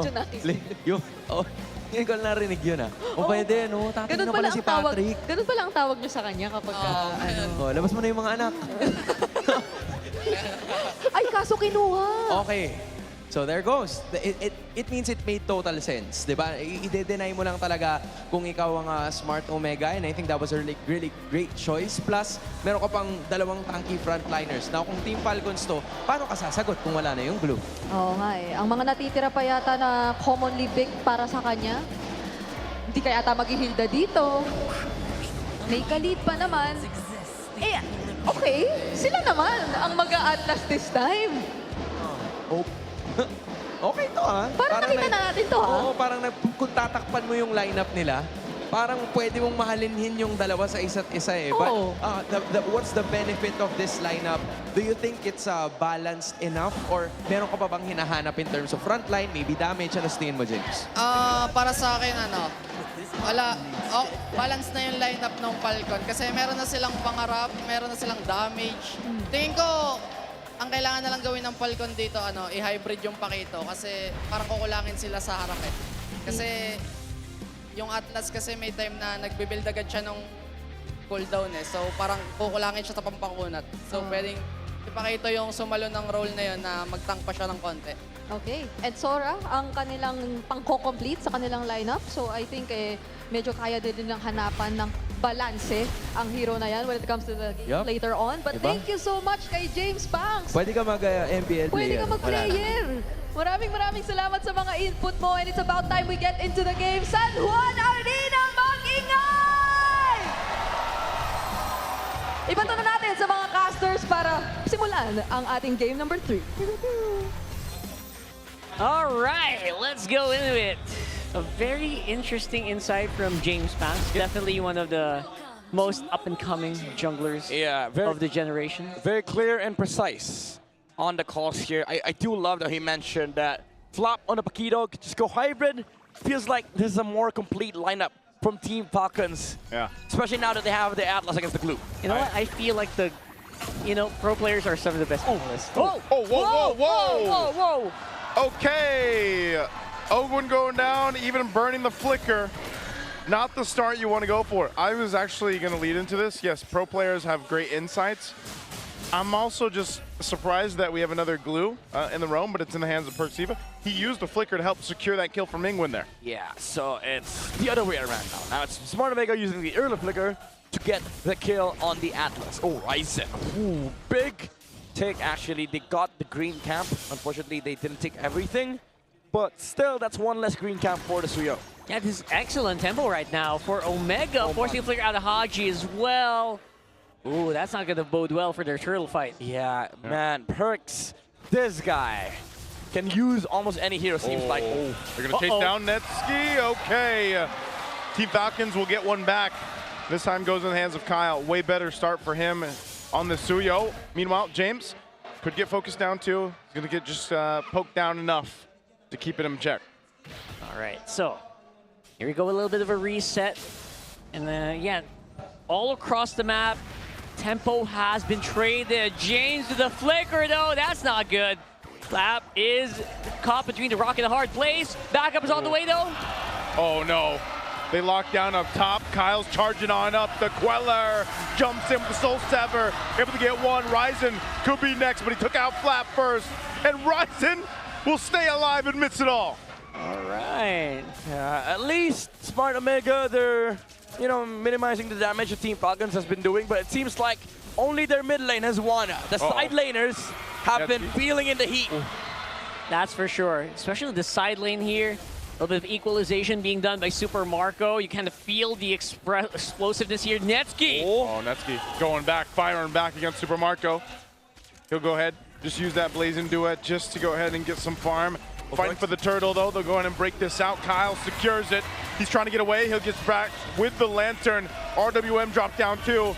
They're going to be going for this, and still Ryzen will fall, but Owen is the trade. Omega severely underleveled in that one. Yeah. Despite getting some kills, it feels like they're catching up. They're playing catch up here. Yeah, but it's awkward. Like, Smart Omega, even though this is the team that usually forces trades, I feel like that trade isn't worth it for them to take. Team Falcons, they're going to be a lot stronger come mid-game, especially with the Suyo-Hareth combo.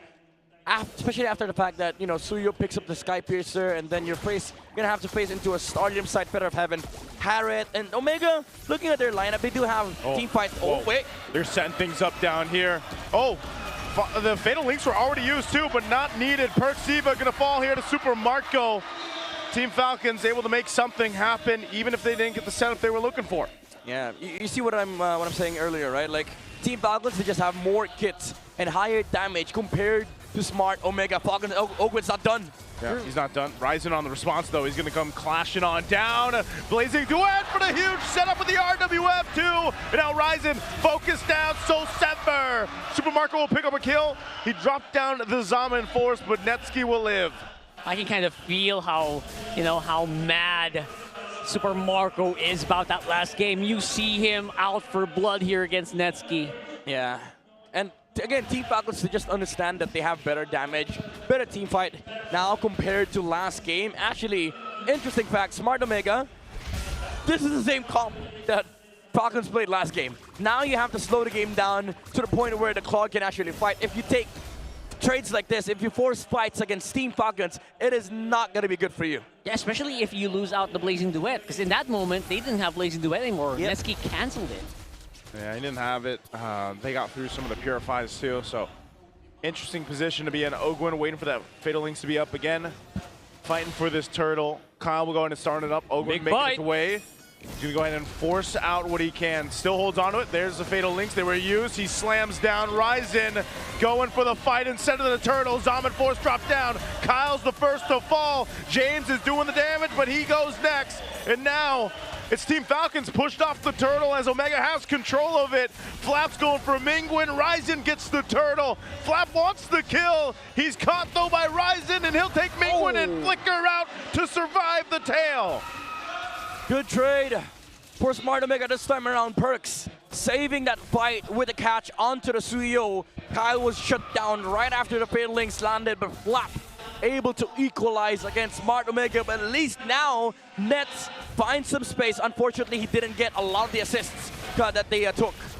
Flap actually could be in trouble. He is on a Hunter Strike. He's not tanky enough to survive that. Yeah, didn't have the flicker either. So they want to go ahead and put some pressure on this tier 1 bottom. Ogwen's here alongside Super Marco. Haji making his way as well as Smart Omega's Mingwen. They do hold on to the turret. Sits at less than half health though. Man, I feel bad for Netsky. Like, all that successful fight didn't even take an assist gold. And that's the reason why he's still like a 1,000 gold. Yeah, wow. James? He's actually just going to duke it out. Takes out James. I thought James would somehow be able to get away. Now Kyle can't escape Ryzen. So there's a trade. Trying to use that fat wall to maybe gain a little bit of leverage, try to gain some space here. And Kyle, it's only a 1-for-1. And you know what?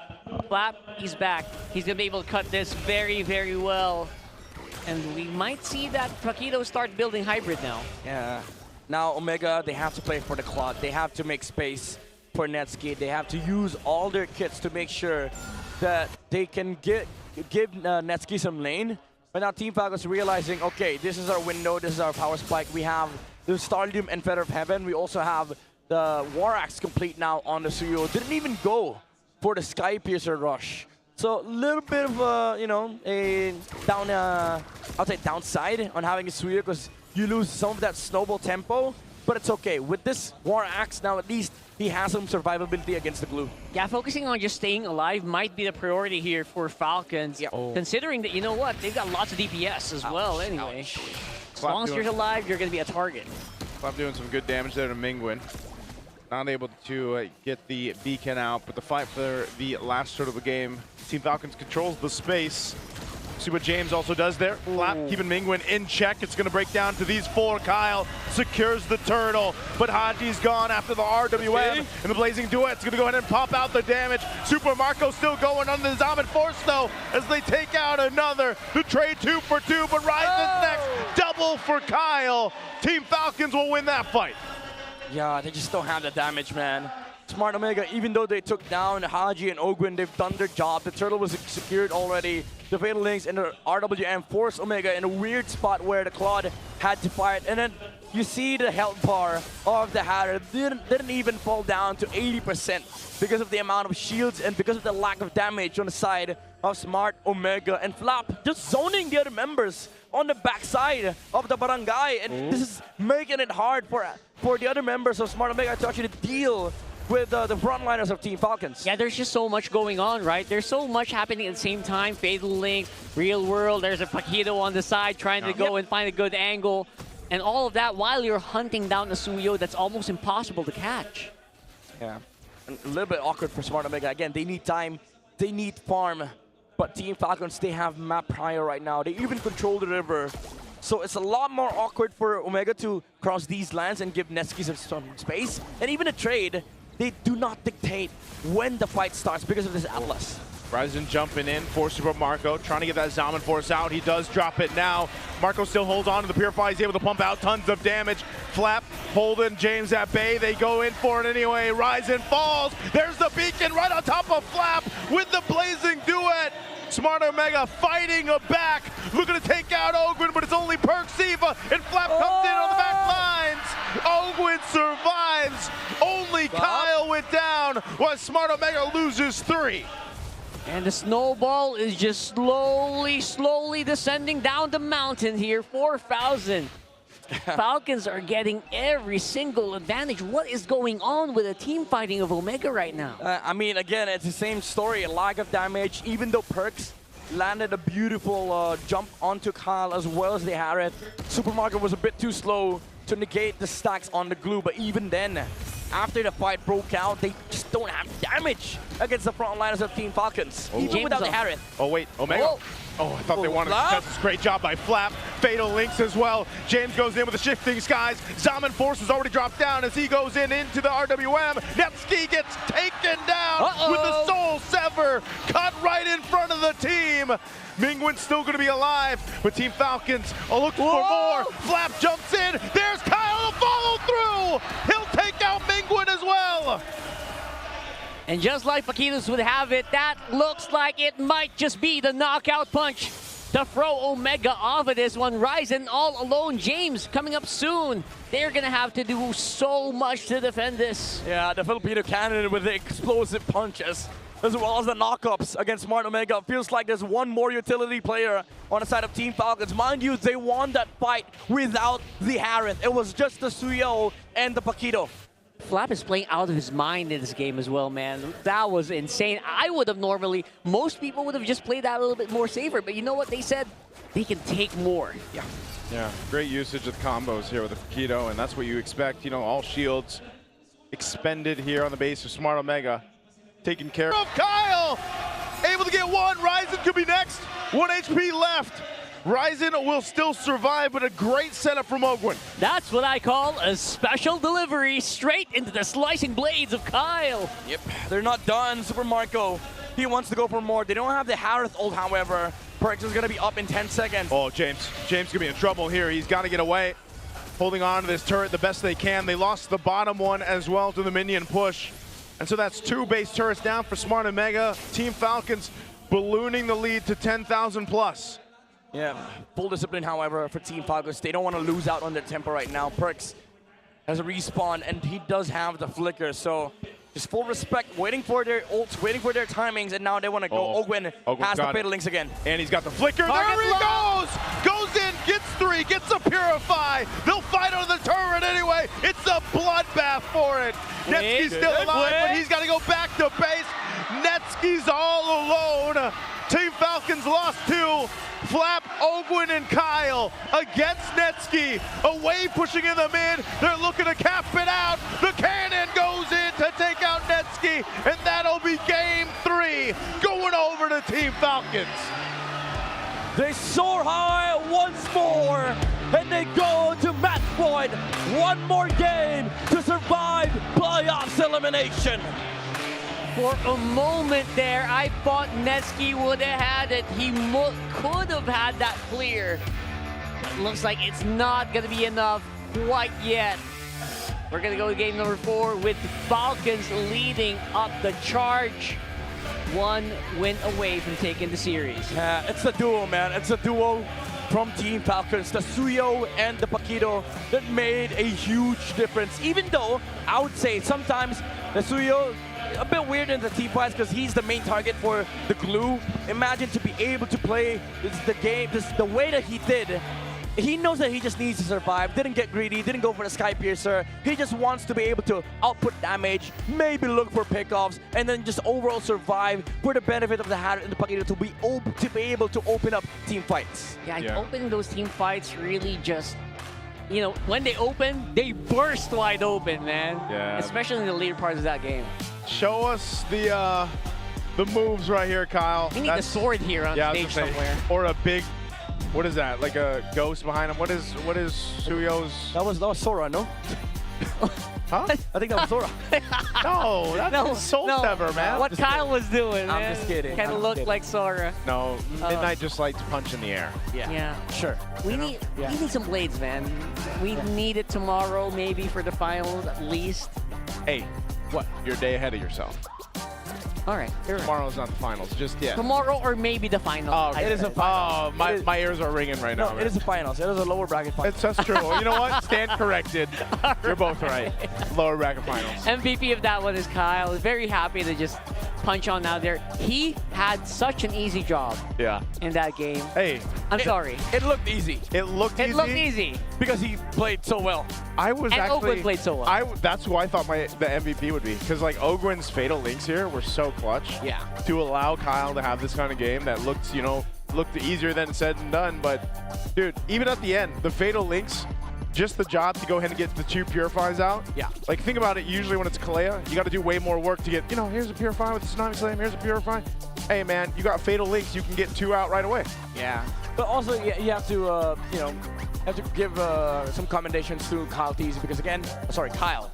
Because his early rotations, right? Like that gank on Nesky's lane, pre-level 4, by the way. Like who would expect that? People like King Kong, Kyle, they usually do these kinds of stuff, and this is what allows Team Falcons, and an extension, other teams as well in the league to be able to control the mid prio. This rotation allowed the Atlas to open up the map, and some of the fights that broke out here for Team Falcons. Yeah, sure, Kyle does die sometimes. Yeah. He gets jumped by the glue, but that's his job. Like he needs to open up for the Atlas to be able to re-engage, so that when Ogwin sets up, if he's alive, he's gonna be able to lay out the damage. And then if Omega responds, then what do you do versus the Harris, right? So again, these these situations, it's just people doing their job. Because even in the last few fights, Perks was like, okay, the problem isn't the Suyo. Let me just deal with the Harriet. He removed the Harriet twice from a team fight. Jumped from Super Marco, didn't even purify. He just tanked it because he knows. Super Marco also knows that, okay, if you go on me, look at my jungler. Look at Kyle. He's removing heroes on your side. And one guy we actually went a little bit above and beyond his job description, Flap. Bro, definitely. That guy. So there are some kills he didn't need to go for, but he did anyway. And he made it look so fun to play. Yeah. You know what? I'm actually curious about Flap's control time here, like crowd control time. Like we do have that stats, but it's mostly for the roam. Yeah. But I do want to see it on Flap because I think he did more in this game. Like yeah, sure, Ogren had fantastic sets, right? Yeah. Like the way he started the fights, but the prolonged team fights. Yes, the uppercuts, the enhanced champ stance. So good coming off from Flap. It is. It also helped Haji. Like either way, vice versa. You switch it around. You saw a lot of those setups happen, and then like there was a clear sign for a real-world manipulation from Haji to come down.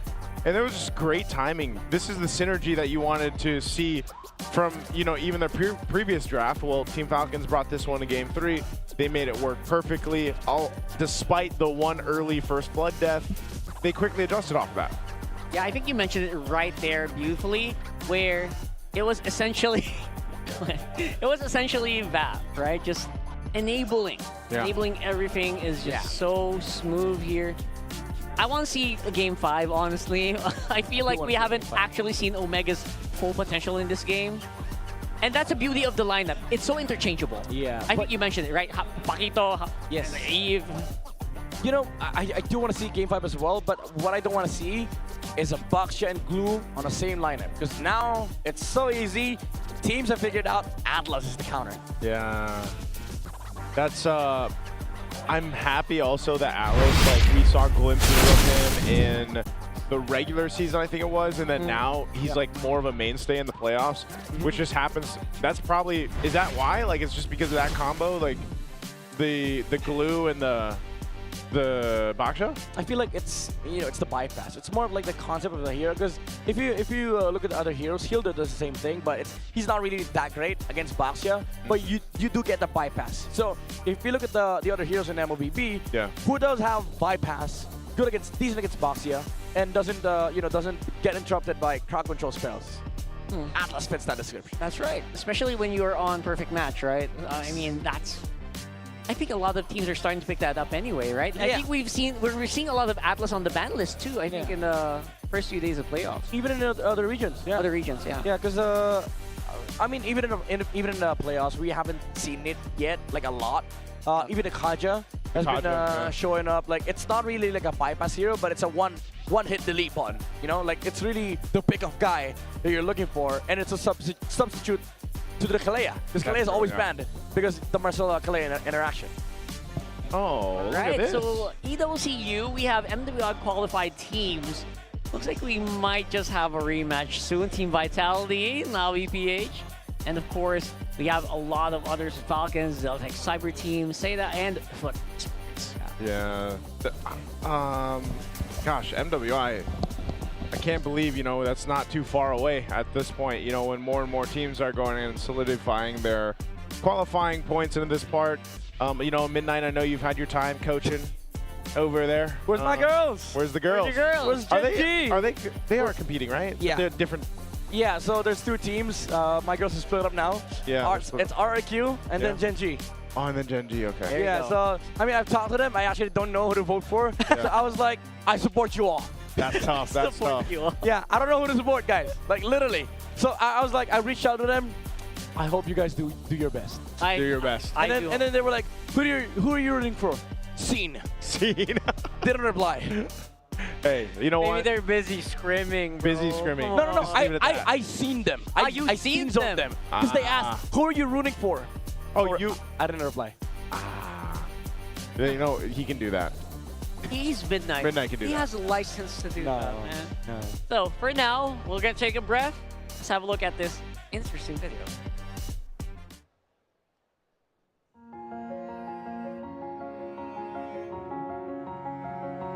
Actually, yung sa may mga pang-rage bait ni Nets na yun, feel ko ano niya na lang yun eh. Way niya na lang yun na para sabihin sa sarili niya na kahit matalo kami, kahit anong down pang gawin niyo sa amin, hindi niyo ako madadown. Parang yun yung naiisip ko kay Nets. Siya po talaga yung isa sa hindi talaga sumusuko. Hanggat di pa kami laglag, kaya pa.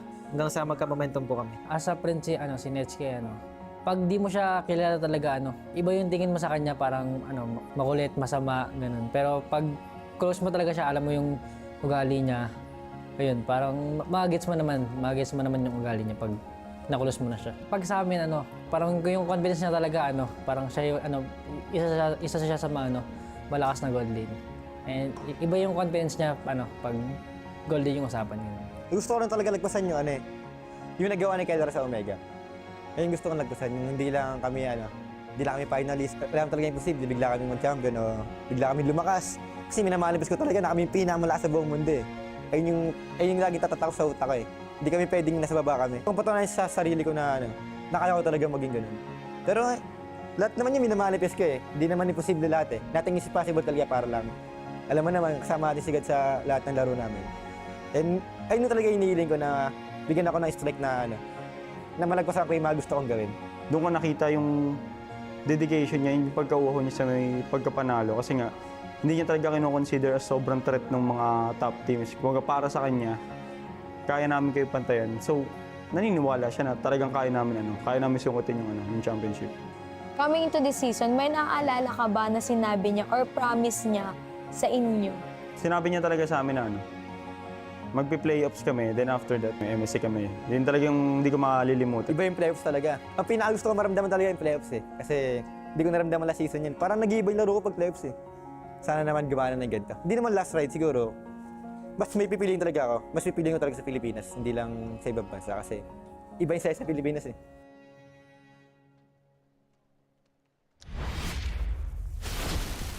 Alam mo, sa totoo lang, galing talaga ni Super Marco. Kaya No? nga Yung harit niya kanina, parang Nakita mo yun? Hindi ko alam eh. Like, super, iba talaga eh. Nagkukulod siya, nag-harit. Oo, ang dami niyang ginagamit.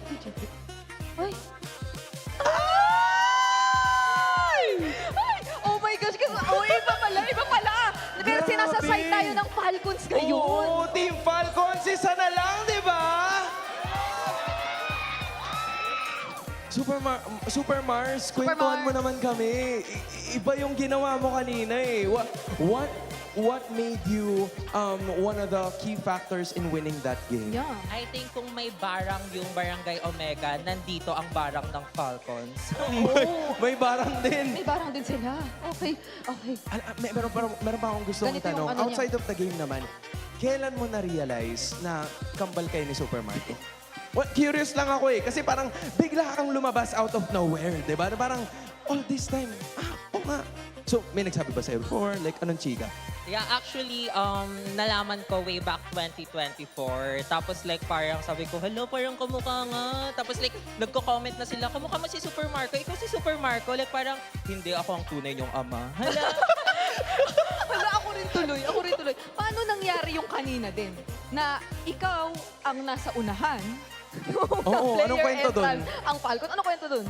Actually, like parang galing pa kasi akong Encantadia. Tapos tumawag si Super Marco. Sabi niya, hello, Super Mars. Kailangan ko ng buff. So, napatawag ako dito bigla. Diba? Galing siya ng ibang dimensyon? Ganun ba ang ibig niyang sabihin? Bigyan mo kami ng best Super Marco impression. Yung esports pose, okay? Yung gaganon ka lang talaga completely. Sa'yo yung camera, sa'yo lahat yan, okay? In 3, 2, 1. Aba! Aba, papasa! Super Mars, maraming salamat. Binuhay mo ang katawang lupa ng Team Falcons. Dahil sa'yo, nakakuha sila ng second seed. Dahil sa'yo, lamang sila ngayon. Dahil ngayon, oras na para humayo at ipakita sa buong mundo ang mga fans ng Green Falcons. Guys, pag nakita kayo, mag-hi kayo sa camera. Okay, sa inyo lahat yan. Sino yan? Sino to? Si Pla pala yan. Si Plap. Hawakan mo yan, madam. Iyo lahat yan. Okay, iyo lahat yan. Okay, ito. Ang dami din talaga yung mga nila. Falcons yung mga supporters natin ng Team Falcons. Ito. Sobrang dami nila. Si Kuya Red din yung buhok. Hello po. Grabe. Ito, tamo yung t-shirt niya. Uy, tinan mo yung t-shirt niya, may mga arrows pa, ikaw din, bigyan mo kami ng pangmalupitang esports pose. Oy! Super Mars, kailangan ka namin. Parang kulang eh. Pwedeng tabi kayo? Super Mars! Pwede bang tabi kayo? Halika Kailangan dito. namin ng rest back dito. Tabi Halika kayo. dito. Ito na yung tunay na ba? Ayan na. Ito na Pwede niyo ang bang gusto gawin? kong magkitang dalawa. Isa pa. Okay. Ayan! Ano munang pangalan mo? KG po. Ano? KG po. Kenji. Super Mars. Okay? Ayan. Eto na. Bigyan nyo kami ng pangmalupitang esports pose in 3, 2, 1. Ay, parang nag-aawrahan sila. Bakit ganun? Okay, take 2 tayo ha. Take 2 tayo. In 3, 2, 1. Grabe, ang sassy naman. Maraming salamat. Maraming salamat. KG and Super Mars. Thank you sige, po, tapos thank na you ang po. shift mo, ha? Balik ka na sa cheering. Balik na tayo sa mga... Sa hiking. Sa mga daang-daang. Oo nga. Medyo mataas Lilipot to na eh. naman tayo ng San Juan. Hello. Kamusta ang mga sambayan ng Pilipino na nandito? Hello po sa inyo. Ito yung mga dedicated nating fans. May naglalaro pa. Laruin mo nga muna yan. Anong gamit niya? Naka-ano siya, naka-gushon siya. Ano? Naka-gushon. Aba, nakamina to skin pa. Wala ba tayo dyan, men? Wait lang, tatry ko. Wala ba tayo dyan? Sige, balik mo na. Wait lang, tatanong KDA mo nakakahiya. Baka maano pa baka i-fit mo pa eh. Kaya mo na. Ito rin, naglalaro din sila. Ayan o, ito, ang dami naglalaro.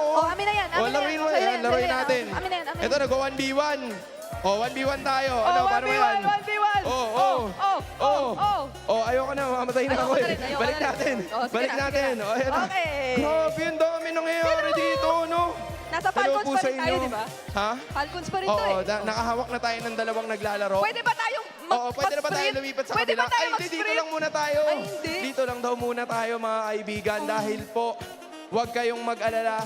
Sobrang dami pa ng mga makikita nyong mga laban. Depende kung sa ano ang gagawin ng Smart Omega. Duduluan pala natin! Eto na! Men, pupuntahan natin yung may tarpaulin. Puntahan natin yung may tarpaulin.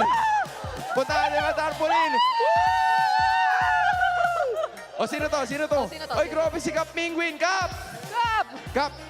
Ipakita mo yan. Yan ang gusto ko. Sobrang daming Chinese ng poster nila, no? Oo nga eh. Dito kaya, dito kaya. Nakakaramdam ako na may naglalaro pa dito. Nakakaramdam ako na may naglalaro pa. Marami. Para ma-pressure sila ng konti. Okay? Ay, ayos din. Ayun na, naglalaro sila. Good luck po. Good luck. Good luck po ah. Dito Galingan tayo. niyo po. So, Ano? dito. Tingnan Ay, mo. papunta na Tingnan mo. tayo doon. Malapit na tayo. Ay, wala na.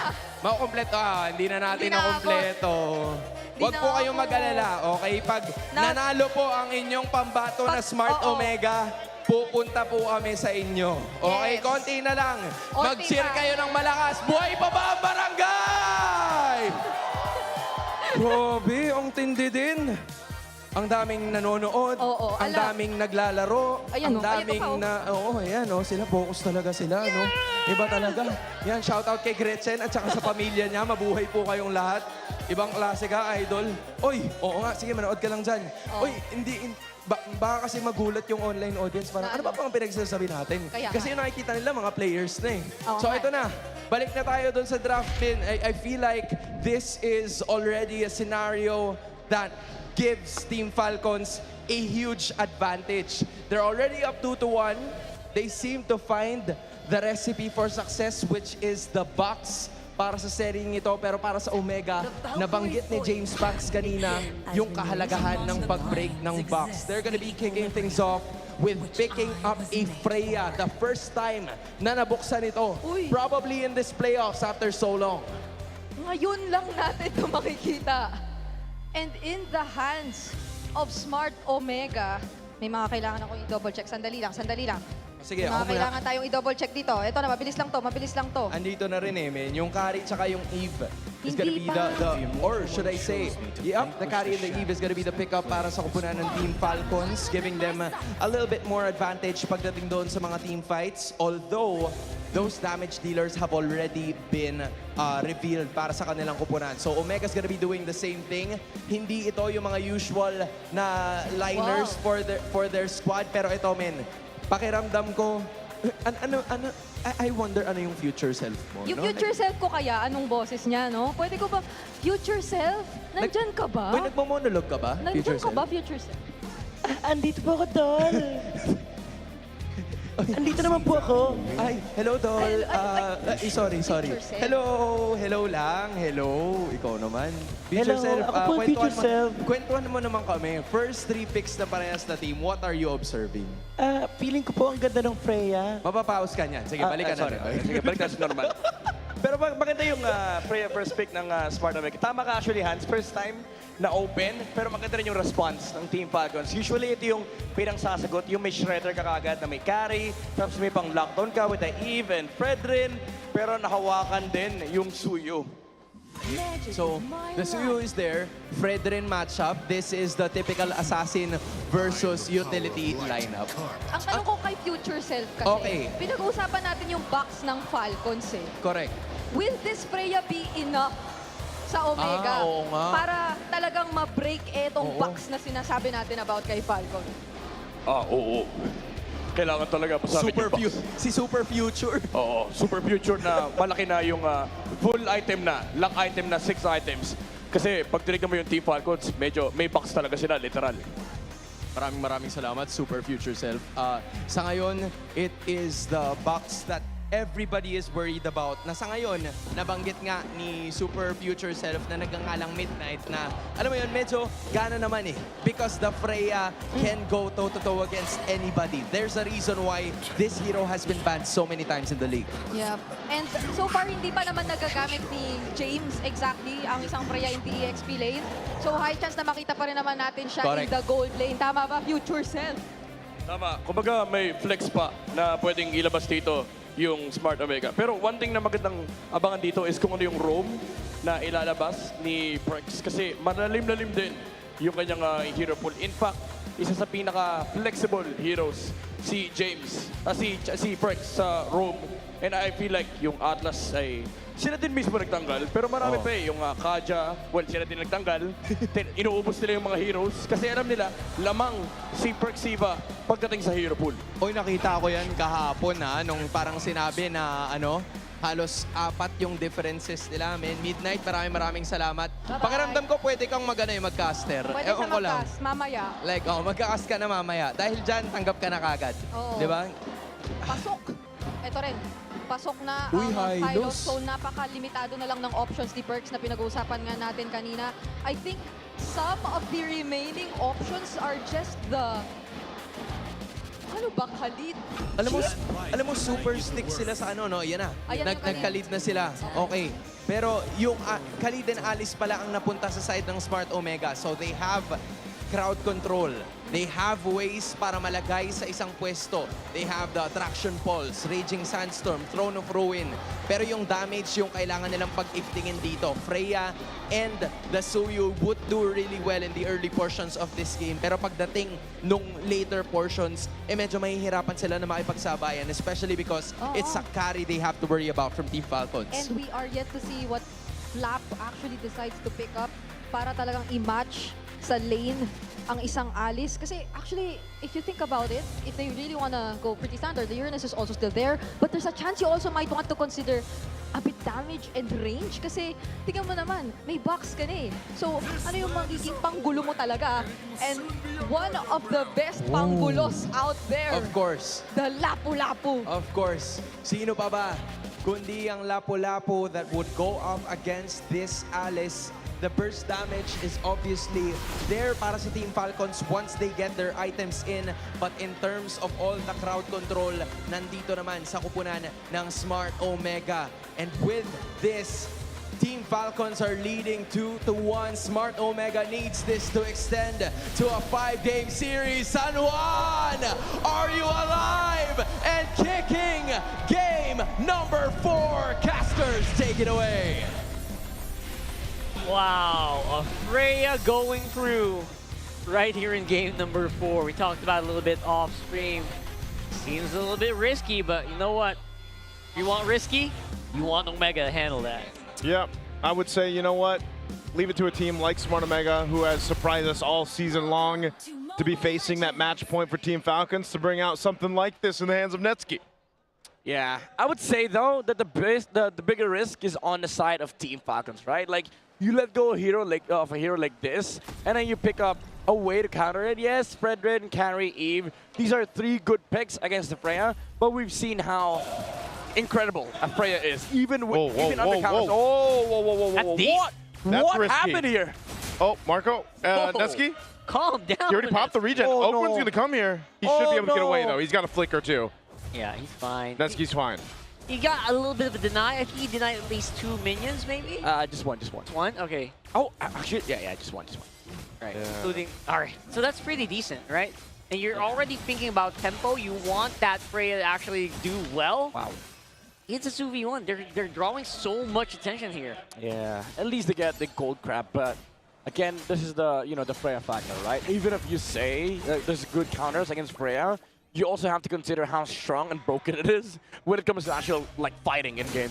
Yeah, especially around these the way that Smart Omega likes to team fight, and they've showed us this composition is made for team fighting, and also allowing Ryzen to have a similar experience that Kyle had in the previous game. Look, I mean, this is exactly what they're doing around the orange buff. Quicksand guard for Perxiva, allowing enough time for Ryzen to get out, and Kyle doesn't have his orange. He stole it because they forced the Retribution earlier on one of the green camps, I think. And Team Falcons, this is, I would say, the riskiest part of the game, right? Like, do they contest for the first turtle? I think you give it to Smart Omega and then just play the scale on the carry. Yeah, this could be critical mass here already if they give away a kill, so might as well just go ahead and get it and give it away. Go for the kills maybe after the turtle. Yeah, Kyle's not getting anything, honestly. And at this point, Smart Omega, they're a much stronger team. As this comp is built to fight again. And there's a lot of melee heroes on the side of Team Falcons, which James will gladly enjoy. Soak in the basket of the Alice in team fights. Yeah, traction pulse thrown out. Netsky joining the fight for this one. This is not a fight that Team Falcons wants to take. Flap could be in trouble. Good stun from Ogwen. Super Marco's around the corner. He wants to join in on too. Pops in the spin wheels, the light wheels. Super Marco's got to get away with the flicker. Kyle comes in with the Appraiser's Wrath. They just don't have enough damage, but James is able to get away with 1 HP. Kyle gonna be further behind now. Okay, that's a 1 HP diff. Honestly, I would have probably done the same. You need to secure that kill, so you didn't go for nothing. Yeah. But then they gave away more because of that. Yeah, it's almost, right? Like, it's a decent attempt for Team Falcons, but again, it was also a risk. Because now James is going to be, you know, ballooning off of that skirmish, even though Flap is ahead in terms of gold. The thing is, this Alice is just going to become more massive as the game goes on. Once he's picked up the items like Oracle, Chastise Pauldron, and then you start to worry for Team Falcons, do we have enough damage to take down the Alice? Yeah, the answer to that, they probably won't like it. Oh, wow. They want to fight again. Going to get caught in the traction pulse. He'll scoop on out. Team Falcons there to help him out. You see how much work is there to support Kyle because he's falling further and further behind. Yeah, and I think they're exerting more effort than just dodging the hits as well. So Falcons feel like they're on survival mode at this point instead of, you know, supposedly being the more aggressive team here. Yeah, and this is, again, the part of the risk the Team Falcons took when they drafted this composition, right? So now you have to play for the Fredrin so you can play for the carry. You cannot just play for the carry, because if you leave the Fredrin behind, then you're going to essentially play this game 4v5.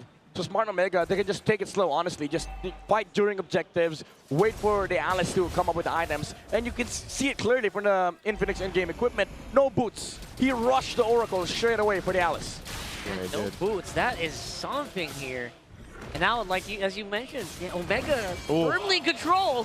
Oh, Perks and the throne rune from James, but they're going to go for Ogwin. Ogwin relying on Super Marco to help him out. Just can't get away. Just so slow. And another turtle going to the hands of Smart Omega. Right now, they'll convert where they can, and that's Flap up top to get some extra gold. Yeah, I know our good friend Mirko is watching. That's definitely a fast moment. Oh, no. There we go.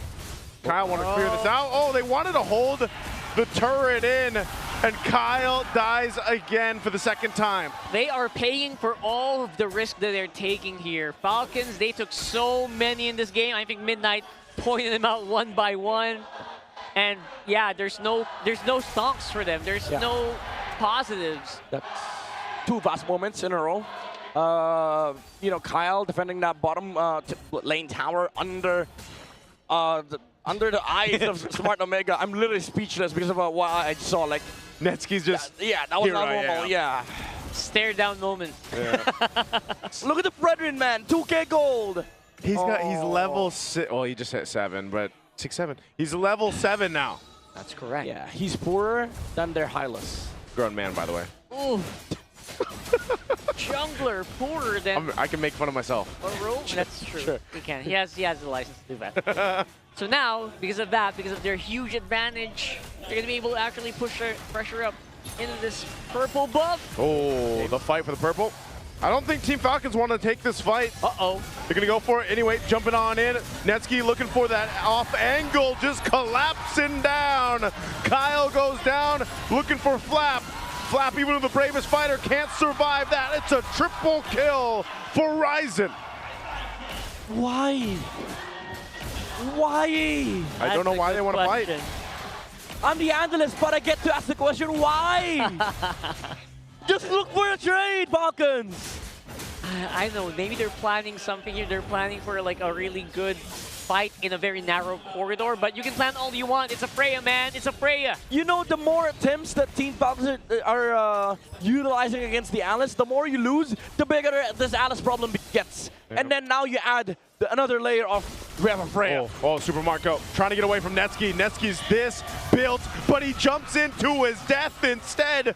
Maybe that's what they needed. Super Marco is sitting at 2-0. Okay, that's also a why moment. They're gonna just play for Turtle, right? Yes. Like what I said earlier, Omega just play objectives. But again, they do have a space to, you know, walk away or run away with these kinds of setups, because guess what? Netsky isn't really the main carry. It's Ryzen on the Suyo. Yeah, so Netsky, you gotta admit, a little bit of an eng moment. Yeah. There's no way around it. Rockhard 2026. One small eng moment, right? How do we explain eng to our international viewers again? Eng is not very bright. Not very bright. It's not stupid, by the way. It's just not bright. Just not bright. So no one can contest that moment. You didn't need to go for that one. Yeah. You could have just gone Turtle and had a fun day. To be fair, everybody has had their eng moments in their life. Oh yeah. I know. That's true. Because we all play RG. We have that moment. Just don't do it in playoffs. Don't do it in playoffs. Especially in MPLPH, by the way. Especially facing match point right now. Yes, sir. And they have this great lead. And you don't want to see it slip through the hands of Smart Omega, because you start this strong. This should be their game to get and go to a Game 5 against Team Falcons the way this has been going. Yeah. But for Team Falcons, they can just go all in on the carry. Oh, wait, Kyle. No! What? Oh, Glorious Pathway drop down. Oh, Kyle, he's trapped again under the turret. Not where he wants to be, but Ryzen shut down. It goes in the hands of Ogwen. Good throw to ruin. But Team Falcons, they're going to actually punish Smart Omega for choosing to fight here. Good protection by Ogwen for Super Marco. Was able to freely hit from the backside. And Smart Omega, they dove too deep without the Alice. A bit of the disconnection play from Smart Omega. And Team Falcons, they capitalize underneath their tower. And you know what? You cannot afford to be disconnected if you are doing a tower dive between two alive towers. Yes. One of them is invulnerable. Yeah. You do not get to make a mistake. Now that's the second angling moment. 3 vast moments in a row, by the way, in one game. They might build up to backfire against Smart Omega. That shutdown goal going over to Ogwen, too, is just going to help them because now he can actually withstand some more into that front line, and that's why it's so important for Team Falcons to play into this. But, you know, your biggest problem is still Kyle. He's 4 levels behind Horizon as he's getting his purple buff. This is a perfect time for Smart Omega to go out and take the Lord if they can. Yeah, Ryzen as a tank is not really a tank right now. He's just there for the retry, honestly, because sorry, Kyle. Kyle, yeah. He's not as tanky as you want. So all he can do is just go for retry, maybe go for a really good pickoff. And as you can see, they can't even contest Lord right now. Yeah, they can't get close enough. They have to give it away. They need more time for Kyle to build up. He just grabs his buff. They'll go ahead and get prepped and ready. As long as Super Marco doesn't die, same thing with Haji, their fighting potential and the defensive potential of this composition is still good from Team Falcons. Yeah. It's more so Smart Omega that's kind of been shooting themselves in the foot here a bit. Yep. He has decent farm in Super Marco, so this wouldn't be a walk in the park for Smart Omega, but they just have to, you know, connect the dots, look for, you know, proper engages. Bricks, though. Use the wave properly, all you need to do here. Traction pulse thrown out as well. That's not available, so top side, Netsky going to push this tier 2 as Lord is making its way down bottom. We'll see if they actually go for an initiation here. The shield's going to be popping down bottom unless Team Falcons can do something about it. They have to handle Netsky, though. Yeah. Level 15 locked in out for Ryzen. Yep. Had a hell of a game on the Suyo, and there's the Lord knocking on this base turret. It will get 1 charge in, but Team Falcons holds on. Just clean up, just clean up. No need to engage for Smart Omega. They can play clean, play Hunger Games, Liquid style, take the whole jungle. Team Falcons cannot walk outside their base. Don't mind about the, you know, the holy defense. That is gonna be down by the time that the Lord spawn. Right. So all you need to do is buy time, get those purple buffs, get all the mini jungle creeps that you can. Yep. That bid your time. They have so many engage tools. They've got Perks Ziva. One of the best heroes for Perks right now on the Khalid. Wait for it, or maybe make another big game play for James, and you should be fine. Oh, Kyle. We have to fight for this orange. Kyle trying to get his buffs here, still desperately sitting at level 12. Ryzen's been 15 for a minute or so now. He'll take his buffs. You know, Kyle is just a body at this point. Yeah. Maybe the best case scenario is once they're ready to go out and fight, he can get an energy eruption off. I'm pretty sure he's a roam right now with a retry. Yeah. He might be poorer than the Hylos. Let's see. Not gonna lie. I predict Fredrin is poorer than the Hylos. We can just turn around. Yeah. There you go. There you go. Yep. I know it because roamers they get free gold from Vision, and Ogwen's been seeing a lot of heroes. Yeah. He's definitely poorer than Ogwen. He's definitely poorer than Perks. So he is. He's actually a roamer with a retry. Yeah. That's kind of painful to say. It is, and it's why in time, like Team Falcons is just going to go ahead and delay this as much as they can. Even if they give up another Lord, I don't think that's big of a deal for them because their composition is great for defending. Yeah. There's no risk because, again, usually Freya comps, they only falter if they're the only source of damage. Yeah, there is a way for Falcons to fend off this Freya, but you also have to consider that there's a Kimmy in the game, there's an Alice in the game, and then there's also a Khalid. There's a lot of ways for them to set up fights for Super Marco away from the team fights and enable and allow the Freya to just hit frontliners. I think you mentioned, right? The main carry isn't the Freya here. It's actually Suyo. Ryzen. Yeah, it's a Suyo with the Sky Piercer, 4 stacks, I think. So might be able to delete some of the frontliners here for Team Falcons.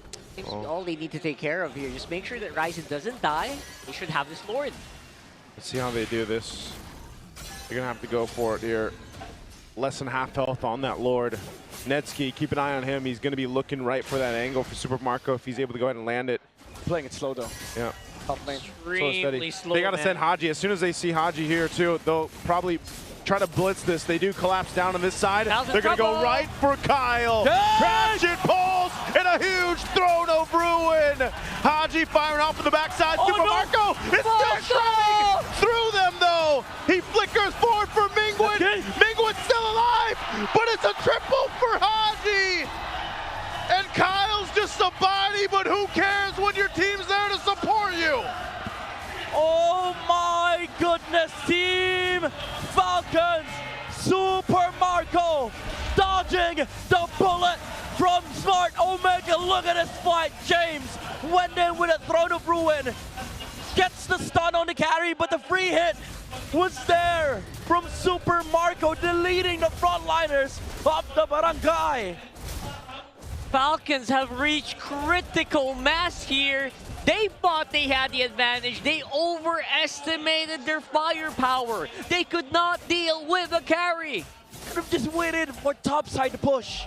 But Smart Omega, they felt overhyped. They got overconfident. Too much. Jumped in. And then again, the moment that we were mentioning earlier, every single time that the carry gets to hit frontliners, one by one they fall. Yeah. Smart Omega, they have to understand, Falcons has the shred. They need the numbers. But it was only James that was in front of Super Marco at that time. 6K goal lead evaporated in 2 minutes. Oh my lord, that was, actually, it was 7K.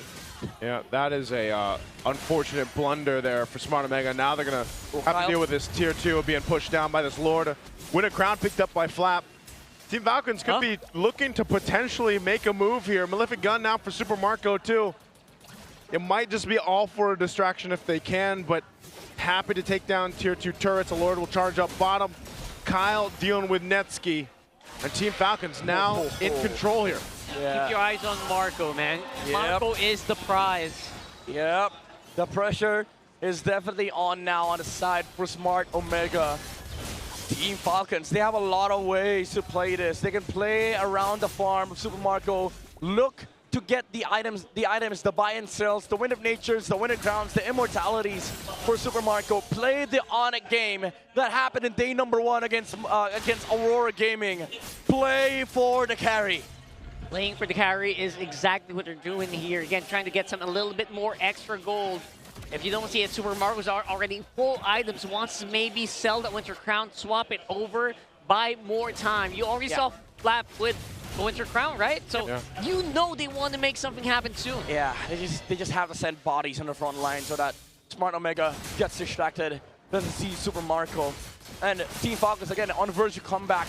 This spreading is still poorer than the Hylos. Yo, hey, he's more richer than James. He's richer than... I think at this point, though, too, like... He's just a body. He's just a body, though, he yeah. is. Like, imagine 100%. he's just hitting 15 at the 16-minute mark. But the main thing is that he's, working on the Guardian Helm? He's almost got that. So even that item alone, when it's locked in, like, he's tankier than he was before. The beauty of it, though, is that he's basically a body bag with 9 million stuns. Yeah. Yep, absolutely. 9 million stuns. Earlier in the Losing series, it was there, 10 million. We had 10 million studs. Yeah, because it was Gord. Paquito, Suyo, sorry, Gord, Marcel, yeah. And now it's just a Frederick. But still, Frederick so is he's got 9 million. Yeah. Quick He math. is a walking stun. You know what, Kyle? After this game, he's going to say, all right, I got 0-5. I'm the new roamer now. What? No, I got level 15. I still got good retry, so let's see if he can pull it off here. This is the as new they way. were getting set up. New way to play it. Lord's going to go for a reset. So Smart Omega still got to respect on both sides now, at least for both. You know, they've got their base turrets up, but there's a big wave up top for Smart Omega. Yeah. I think they saw Kyle here. Bottom side, however. Look into bottom side. Smart Omega, again, they can just be smart with this team fight. They can just let slow lane build up on their side. But Team Falcons, they are immaculate mid lane control, however. Oh, keep an eye, too, on Perks Eva. He could be key for them to make this happen. Perks. This is risky. On the lead. Glorious Pathway drop down. Flaps jumping in. Not the connection he was looking for. Raging Sandstorm on Ogwin, though. He's got to get out of there, too. This is not the team fight they were looking for. But Team Falcons, do they secure the Lord? But a big Throne of Ruin comes through. Super Marco's still alive. He gets the Lord secured with Kyle. That's not a fight Omega won. Kyle and Flap sitting together in the front lines, holding the barangay, closed doors, and Team Falcons, they forced their way inside. They're going to be taking down the mid-base turret. They don't have the minions to push in yet, so they might have to wait for this Lord, but Team Falcons is circling around the barangay base. Now Omega will be able to spawn back in time to defend this, but man, oh man, what the hell happened there? Oh, the controls, man, the bodies that Team Falcons has, and also the real-world manipulation, controlling some of the frontliners, as well as Flop, again, just being a nuisance, being the distraction for Team Falcons. Conceal used up. They're going for this bottom base turret. Charges in with the Lord. Netsky, Valkyrie form, trying to fight, but no Perks. He's so low. Quicksand guard up. A rune and thrown out for James. But he's gone. Netsky could be next. He's pushed off the base. They've got to clear out the Lord. Smart Omega will take it out. They have a wave pushing in mid. Team Falcons circling around once again, and they'll make it happen! Team Falcons will soar on forward to the playoffs! The curse for the second seed stops today as Team Falcons moves on to the lower bracket finals. Curses be damned. Falcon says no. No, you will not stop us today. We will fly, and the true green will prevail. The Green Titans that will survive for this day. A titanic comeback against Smart Omega. No barang for today, says Falcons. But again, it was those crucial moments that allowed Team Falcons to stay afloat in this game. Yeah. There was, I mean, think about the start that Kyle had to deal with, man. And then putting your eggs in the basket of, okay, Super Marco, you got to make this happen. There was some key moments here, too, where Smart Omega, like we said, they shot themselves in the foot a bit, but still, it was a hell of an effort from Smart Omega to get to this point. That's the pain of it, right? They could have had it, but they let it go. They let it slip. In the last moment, let's throw it over to the interview here. Marami silang team na nalason, marami silang players na nabarang. But it's sad to see, it's very hard to see Smart Omega and their run for MPL Philippines Season 17. Through triumphs and defeats, mga kabarangay, palakpakan nating muli Give him a ang round of Smart Omega. applause. Smart Omega Barangay. Coach Mura, Omega. I would like to ask, anong masasabi mo sa naging run ng team mo for this season? James, what do you want to say about your run for this playoffs? Sobrang, kung akong tatanungin, yun nga, sobrang saya nung naging run namin kasi nag-start yung season, ang prediction sa amin is At the start of the number season, 8 kami, pero ito ngayon, number 4 kami. the predictions against us weren't sobrang that proud good. ako sa team and sa buong Smart Omega. But we were really proud with ayun nga, what we were able to at least make happen, especially for Smart Omega. And exceeding expectations talaga, Denise. And now, Netsky.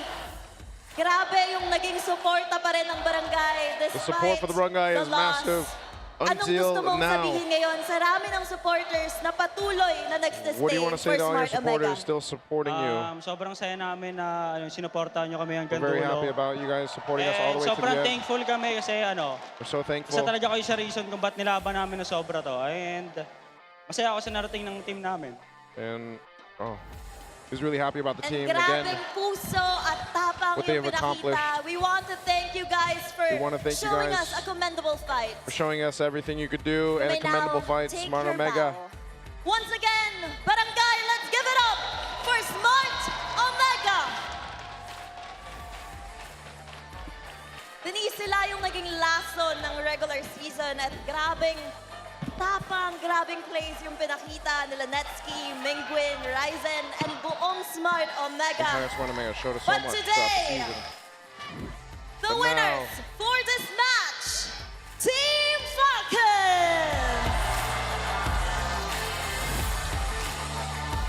It's crazy. We have indeed arrived at the Falcons' Nest. And you know what's even crazier? Their massive improvement. Ibibigay ko na yung mic kay Haji. Haji, Give the mic to Haji.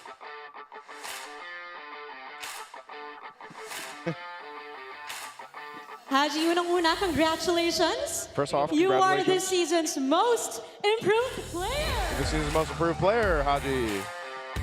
At ngayon, gusto kong malaman I want to know now. from that 3-0 match against ONIC Philippines, anong masasabi nyo mo sa naging improvement nyo? What's your biggest improvement from your 3-0 game against ONIC Philippines yesterday? Actually po parang disaster po laging early namin. So yun po yung kailangan namin i-improve po para bukas.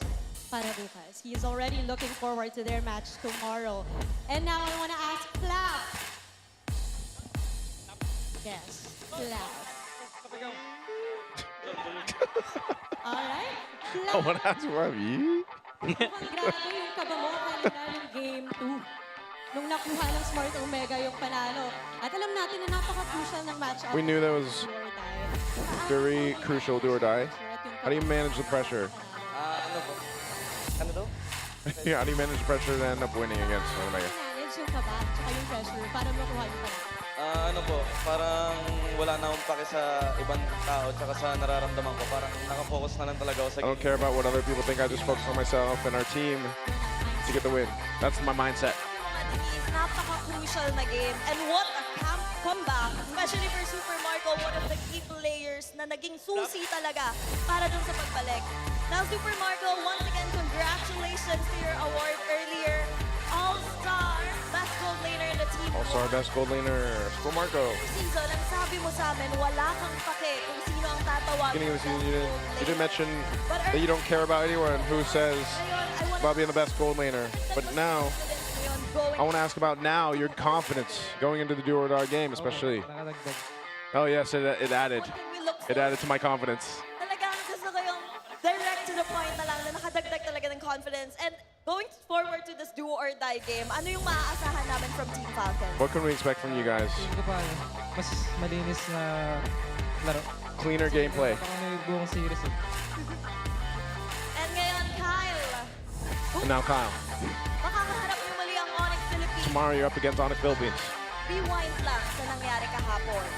But this time, anong balak at anong preparation ang gagawin nyo? At may How are you guys message getting ba kayo prepared sa ONIC and ready for tomorrow's rematch against ONIC Philippines? Preparasyon po namin sa ONIC, hindi Well, po we're kami magpapabugbog sa kanila. Tsaka babawi po. We're not going to get beaten bad by ONIC. 0-3 po nila kami. Naman. I'm Talagang excited. aabangan natin yan bukas. I'm very excited.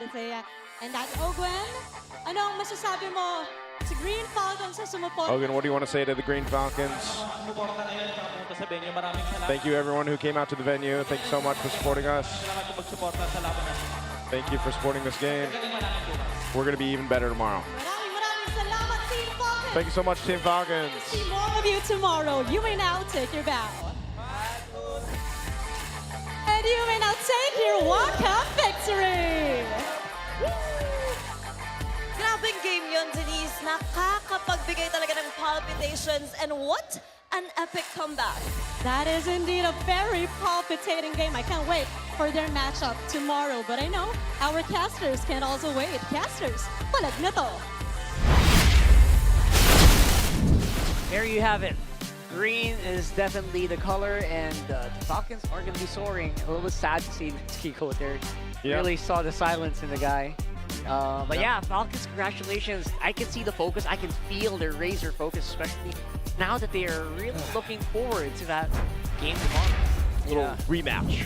The rematch against ONIC. But, man, what a performance from Super Marco. 4-0-9, 100% kill participation. It did come down to whoever made the lesser mistakes, however. Like, Team Falcons, for sure, I know they said this earlier, like, even them, they're not happy with how this series turned out, and they're going to be better tomorrow. And there's a lot of moments in that, for that example in this game, right? But the beauty of this game for Team Falcons is just the idea of just holding out, right? Like, you have to play for the carry. He has to be very, very meticulous with his dashes and also perfect positioning, which he did. Like, Super Marco was on point this game. He channeled the inner bulletproof. Didn't die at all in a single time. And this is one of the heroes, again, this is one of his first heroes in MPLPH. When he made his debut, he showed up in that season with a perfect record, hence the start of the bulletproof era. And what more better way to close out the Battle of the Greens than this one? This was a great way, and I gotta say too, yeah, Super Marco was amazing, but I think a big part of that support also came from Haji. You know, you see this a lot with Haji right now, especially the way that the mid laners work currently in the current meta. And this, you know, the amount of real-world manipulation coverage he gave Super Marco to make sure he had more room to maneuver around, because that's always the hard part about carry, right? Your range is pretty bad. It's pretty abysmal. Even when you get a Malefic Gun later on, which is usually the last item or so, you still need to rely on your team to kind of help peel for you, set you up, and Haji was a big part of that alongside Ogwin, who gave the space. And that's why we saw even Flap pick up a Winter Crown. You know, sometimes it was just him and Kyle throwing bodies. Yeah, Kyle helped too. What are you saying? I'm just kidding. I mean, he's again, he's a body bag with 9 million stuns. 9 million stuns. And a retry. And a retry. And I do like the fact that you brought up Haji. Most of the time we see RWM, it's meant to lock in heroes. Yeah. But this game, he was literally isolating heroes. The moment that both the Freya and the Suyo steps out of the range of the carry, he locks whoever's left in under the reload manipulation. It becomes more awkward for Smart Omega to engage, because now they have to think about, okay, do we go inside the box? But then if we go inside the box, there's a carry, and then there's a glorious pathway. So essentially, you know, the reload manipulation, the box wasn't used to threaten Smart Omega. It was used to sort of like cage this carry for protection. Yeah, I like that. I like that way, the way you put it, because that's how it felt. And it also just made Marco's job a little bit easier, because he's like, all right, I got Haji behind me, like helping me lock down, you know? Yeah. He essentially made it like the carry's game looked like a Yin game. Yeah, yeah. It became isolated 1v1s. He was in his own domain expansion, man. Yeah. But it, like, Haji's there with him, somehow. Haji's expansion. Haji's expansion. Haji expansion. Yeah. Man, Haji. Before the game started, we highlighted his journey here, right? Yep. To get to where he was, the intertwining, the woven lines of fate. I feel like he showed up here today. Again, despite being down by 7,000 gold. Yeah. At some point in that game, he helped his team. He helped everyone get back into form. Very reliable on the Eve. Yeah, and this is what it means to be a champion, right? Like, you hold out, especially in games like this where the enemies are still like walking over you, and even if they're walking over you, it's a battle of like who makes who makes lesser mistakes and who punishes better. And Falcons was just overall better because of experience, I guess. Like, they know that, okay, even though we failed at this part of the game, we're still gonna come back. We just have to play it the right way. Yeah, that's definitely a good way to put it, just because, you know, we've seen Team Falcons play like this before. That's why, again, I think a lot of people, myself included, were so shocked with their performance technically yesterday in the sweep against ONIC. And I think even them, they, like you just heard it during the interview, you know, that they're promising the fans, promising everybody that's supporting them that they will be even cleaner tomorrow in that lower bracket final to hopefully get to the grand finals. I would really like to see a cleaner Falcons. They are second seed for a reason. Congratulations to them. Let's throw it over to our panel. Maraming salamat mga casters, and this time around, dalawang mga kasama natin from Team Falcons. It's going to be none other than Super Marco and Haji. Kumusta naman kayo? Anong nararamdaman nyo ngayon? Sabihin natin nag-lower bracket, pero buhay pa at may lower bracket finals bukas. Oo, kamusta naman yung boys? Ikaw, Haji, kamusta? Masaya. Kasi may life pa kami para bukas. Ikaw, Mark, kamusta? Masaya din kasi may chance pa kami mag-LC. Wow, iba-iba yung sagot. I like it, I like it. Good expectations. Pero, boys, walk us through this play na ipapakita namin right over here. Sa ngayon, you're looking at a possible lineup. Yung nangyari dun sa try-push kanina lamang. So, this was the moment. Nandun ka, Mark, sa pinakadulo, and then all of a sudden, burst down nyo lang. So, ano yung comms na nangyayari during this time? Parang sinabi ko lang kay Kel na mag-focus lang siya sa amin dalawa ni Mark. I mean, wag na siya tumingin sa iba, sa amin lang siya tumingin. I-protect niya lang kami, ganun. Okay. So Mark, ganun din ba yung tumatakbo sa isip mo noon? Ano yung idea? Kasi syempre, sobrang dami ng mga nakapaligid sa inyo during that time. Ano lang yan, parang miracle crush lang yan Kasi luging-lugi kami, di namin expect na mananalo kami sa crush. Oo. And sobrang aggressive. Sumubsob talaga kung sumubsob yung Smart Omega. Siguro, naging helpful na lang din na hindi sobrang nadamay agad si Haji at kakapasok pa lang niya doon sa pinaka naging fight natin. Pero right after this, nitong clash na to, na-feel nyo na ba ulit yung confidence at yung momentum na parang kaya na magtuloy-tuloy to? Opo, kasi na-meet na namin yung winning condition namin, which is magpa-late game lang. I see it. Now, we're gonna go back to a certain point in time dun sa nangyari kahapon. Were you were probably shocked with what TLPH had to offer kaya kayo bumaba sa lower bracket. How were you able to mentally handle that situation para makapagpakita kayo ng ganitong performance? I mean, paano nyo na mentally prepare yung sarili nyo para makuha nyo yung panalo na to? Or anong usap ang nangyari after nung naging pagkakatalo kahapon? Sinabi na namin na bigay na talaga namin yung lahat. Tsaka no regrets na talaga. Yun lang yung mga napag-usapan namin Tapos maayos sa tulog. Ayos sa tulog. Kompleto ba? Tulog nyo? Kompleto tulog, Mark? Ano po? Kompleto tulog? Kompleto. Okay, kompleto daw. Sige. Parang kami nag-chat, no? Like yung dalawa. Magto-double message. Oo. Pero ito, may isa rin akong tanong para kay Haji once again. Kanina lang, in-award natin siya as our regular season most improved player actually of the season, to be exact. Anong thoughts mo dito? Anong nararamdaman mo? Or message sa lahat ng bumoto at sumuporta sa'yo na manalo nitong award? Para sa akin, thoughts ko sa siguro nung pagka-join ko talaga sa Falcons, sobrang laki ng in-improve ko and nung team. Kaya siguro yun. At makikita pa namin kayo bukas. That's for sure, right? It's all smiles para sa Team Falcons as they're gonna be facing up against ONIC Philippines tomorrow. Pero sa ngayon, we're gonna be taking a look at the Infinix Liquid Cooling Beast Mode Tactics. Or should I say, the mic check. Kalmadong comes lang. Carry tayo. Tsaka Ib. Wait natin sila magkamali, pre. Wait tayo window. Isang mali nila, punish natin. Oracle.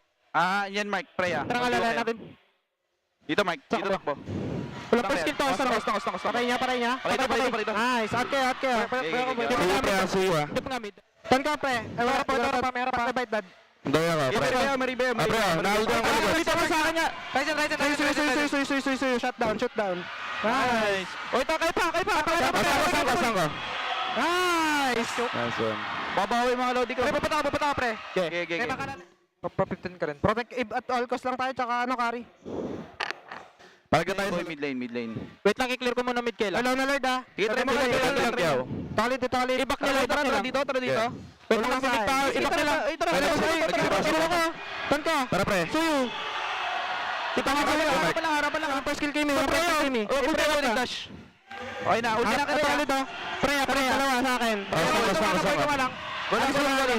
Alis lang. Dalawa. Suyo, dadashin mo ka. Harapan lang. Hero lang.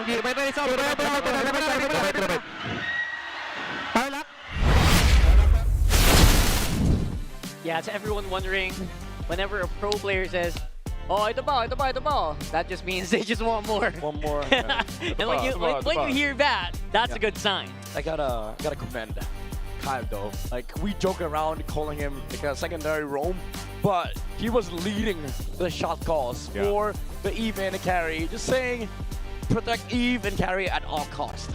Yeah, he just knew. But like you said, mindset of the champions here, they're champions in many different tournaments, and they're still solid as ever. Haji was a great piece to the addition to this formation of Team Falcons, and let's take a look at the upper brackets now here. Here it is. Upper bracket, of course, is going to be Team Liquid Philippines moving forward. We've got a lower bracket here with Falcons winning the Battle of the Greens with a 3-1 victory. Now, tomorrow is going to be a really spicy one. It's going to be a best of 7 lower bracket finals between the Falcons and ONIC Philippines. A rematch. I cannot wait, man. I cannot wait. That's 7 games of intense act, or maybe 4. I don't know. At least it can't be 3-0 again. Yeah, it can't be. It can't be a 3-0 sweep. Let's start with the positives. Yeah, so there's at least 4 games. At least 4 games. That's optimistic, right? Like, that's not going to be a sweep in any way. No, it can't be. Absolutely. I'm hoping we go the distance. I think most of us are, especially since it's going to be the only match for tomorrow, which is happening on 5 p.m. 5 p.m. Philippines time. So, Yep. I'm looking forward to that one, man. You know, and I just can't wait to see what unfolds. I think that's going to be a close one. Even if we get 6 games, hopefully it's just 6 amazing games. Let's look at our Infinix Fancy Laban, though. oh, we got Roras in the grand finals here. That's saying something. We got Battle of the Yellows for Fansig. So Green Dream earlier. Now we have the Yellow Dream for tomorrow. That's right. Yeah, tomorrow. Yeah, that's right. Got Yellow Fever all around. It's Battle of Yellows. Black and Yellows, bro. Black and Yellow? Black and Yellow. Black and Yellows. The BNYs. Hey, man. Everyone wants their Fansig. And again, that's actually happening live here in the Super Fan City. So go ahead and check it out. Super Fan. You gotta say it like that. Super Fan City. City. City. That's the only way to say Super Fan City. How's it again? Super Fan City. City. City. And you know what? For like that fish. one, stakes have never been higher for the Infinix Fancy Club. The team are fighting not just for glory, but for an absolute haul of epic rewards. You heard of that right. Our grand champions will walk away with not only trophies and medals, but also 5 Infinix GT Watch 5 Pro smartwatches and 25,000 MLBB diamonds. Meanwhile, runner-ups will take home 15,000 and 10,000 diamonds respectively. Sana all. Yep. The Infinix Fancy Club playoffs runs from May 27 to the 31st. Support your fandoms and don't miss out. Palag Na To. Palag Na To. Palag Na they said. Palag Na To. By the way, Palag Na To. Palag Na To. it's going to be my last cast for the season. Oh, is it? Oh. Hey. It's been a pleasure. It's been a pleasure to share the desk with you, I'll still Rockhard. see you tomorrow, for sure. I mean, you're gonna I'm technically. going for Myanmar, so Oh. Okay. yeah, I'm flying over. Okay. So it's been fun hanging out with you guys season. I'm Rockhard, Naisu, and Midnight. Let's throw it over to our host to close out the day. A legendary day 3 here at the Champions Arena, Denise and Odin. You got that right. Saya Team Liquid Philippines ang unang nakakuha ng ticket papunta sa Grand Finals. Gayon din sa MSC at EWC. Samantala, kasado na rin naman bukas ang rematch sa pagitan ng Team Falcons at ONIC Philippines. At iba talaga ang taas ng energy dito kanina. And if you haven't watched live, then you're definitely missing out. But you still have the chance tomorrow dahil maraming inihanda ang MPL Philippines para sa ating lahat. At antabayanan din natin ang ating performances from our UMG artists and our fun and exciting games and activities at the Super Fun City. At syempre, malalaman na rin natin kung sino nga ba ang kahaharapin ng The Cavalry sa Grand Finals. Gayon din ang makakatuwang nila papuntang sa Paris. At marami pa tayong aabangan, lalo na bukas. Maraming salamat sa pagsama sa amin today. This is your host, Thea. At ako naman, si Denise. And this is your very own Odin. Makita-kita tayo muli bukas dito lamang sa tahanan ng pinakamalalakas. Ito ang MPL Philippines Season 17 sa playoffs. Palag na to!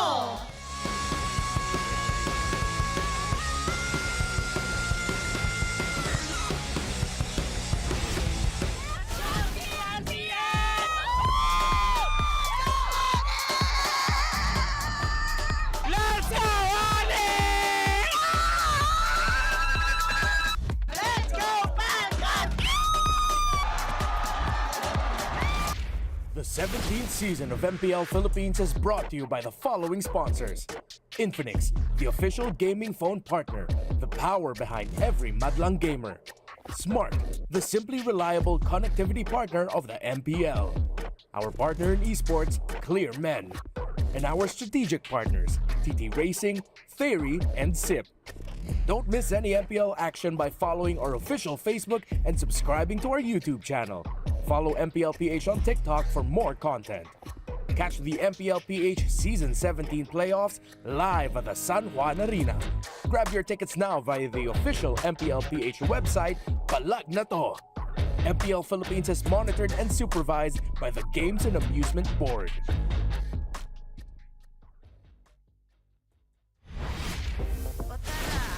Palag ka ba? Palag!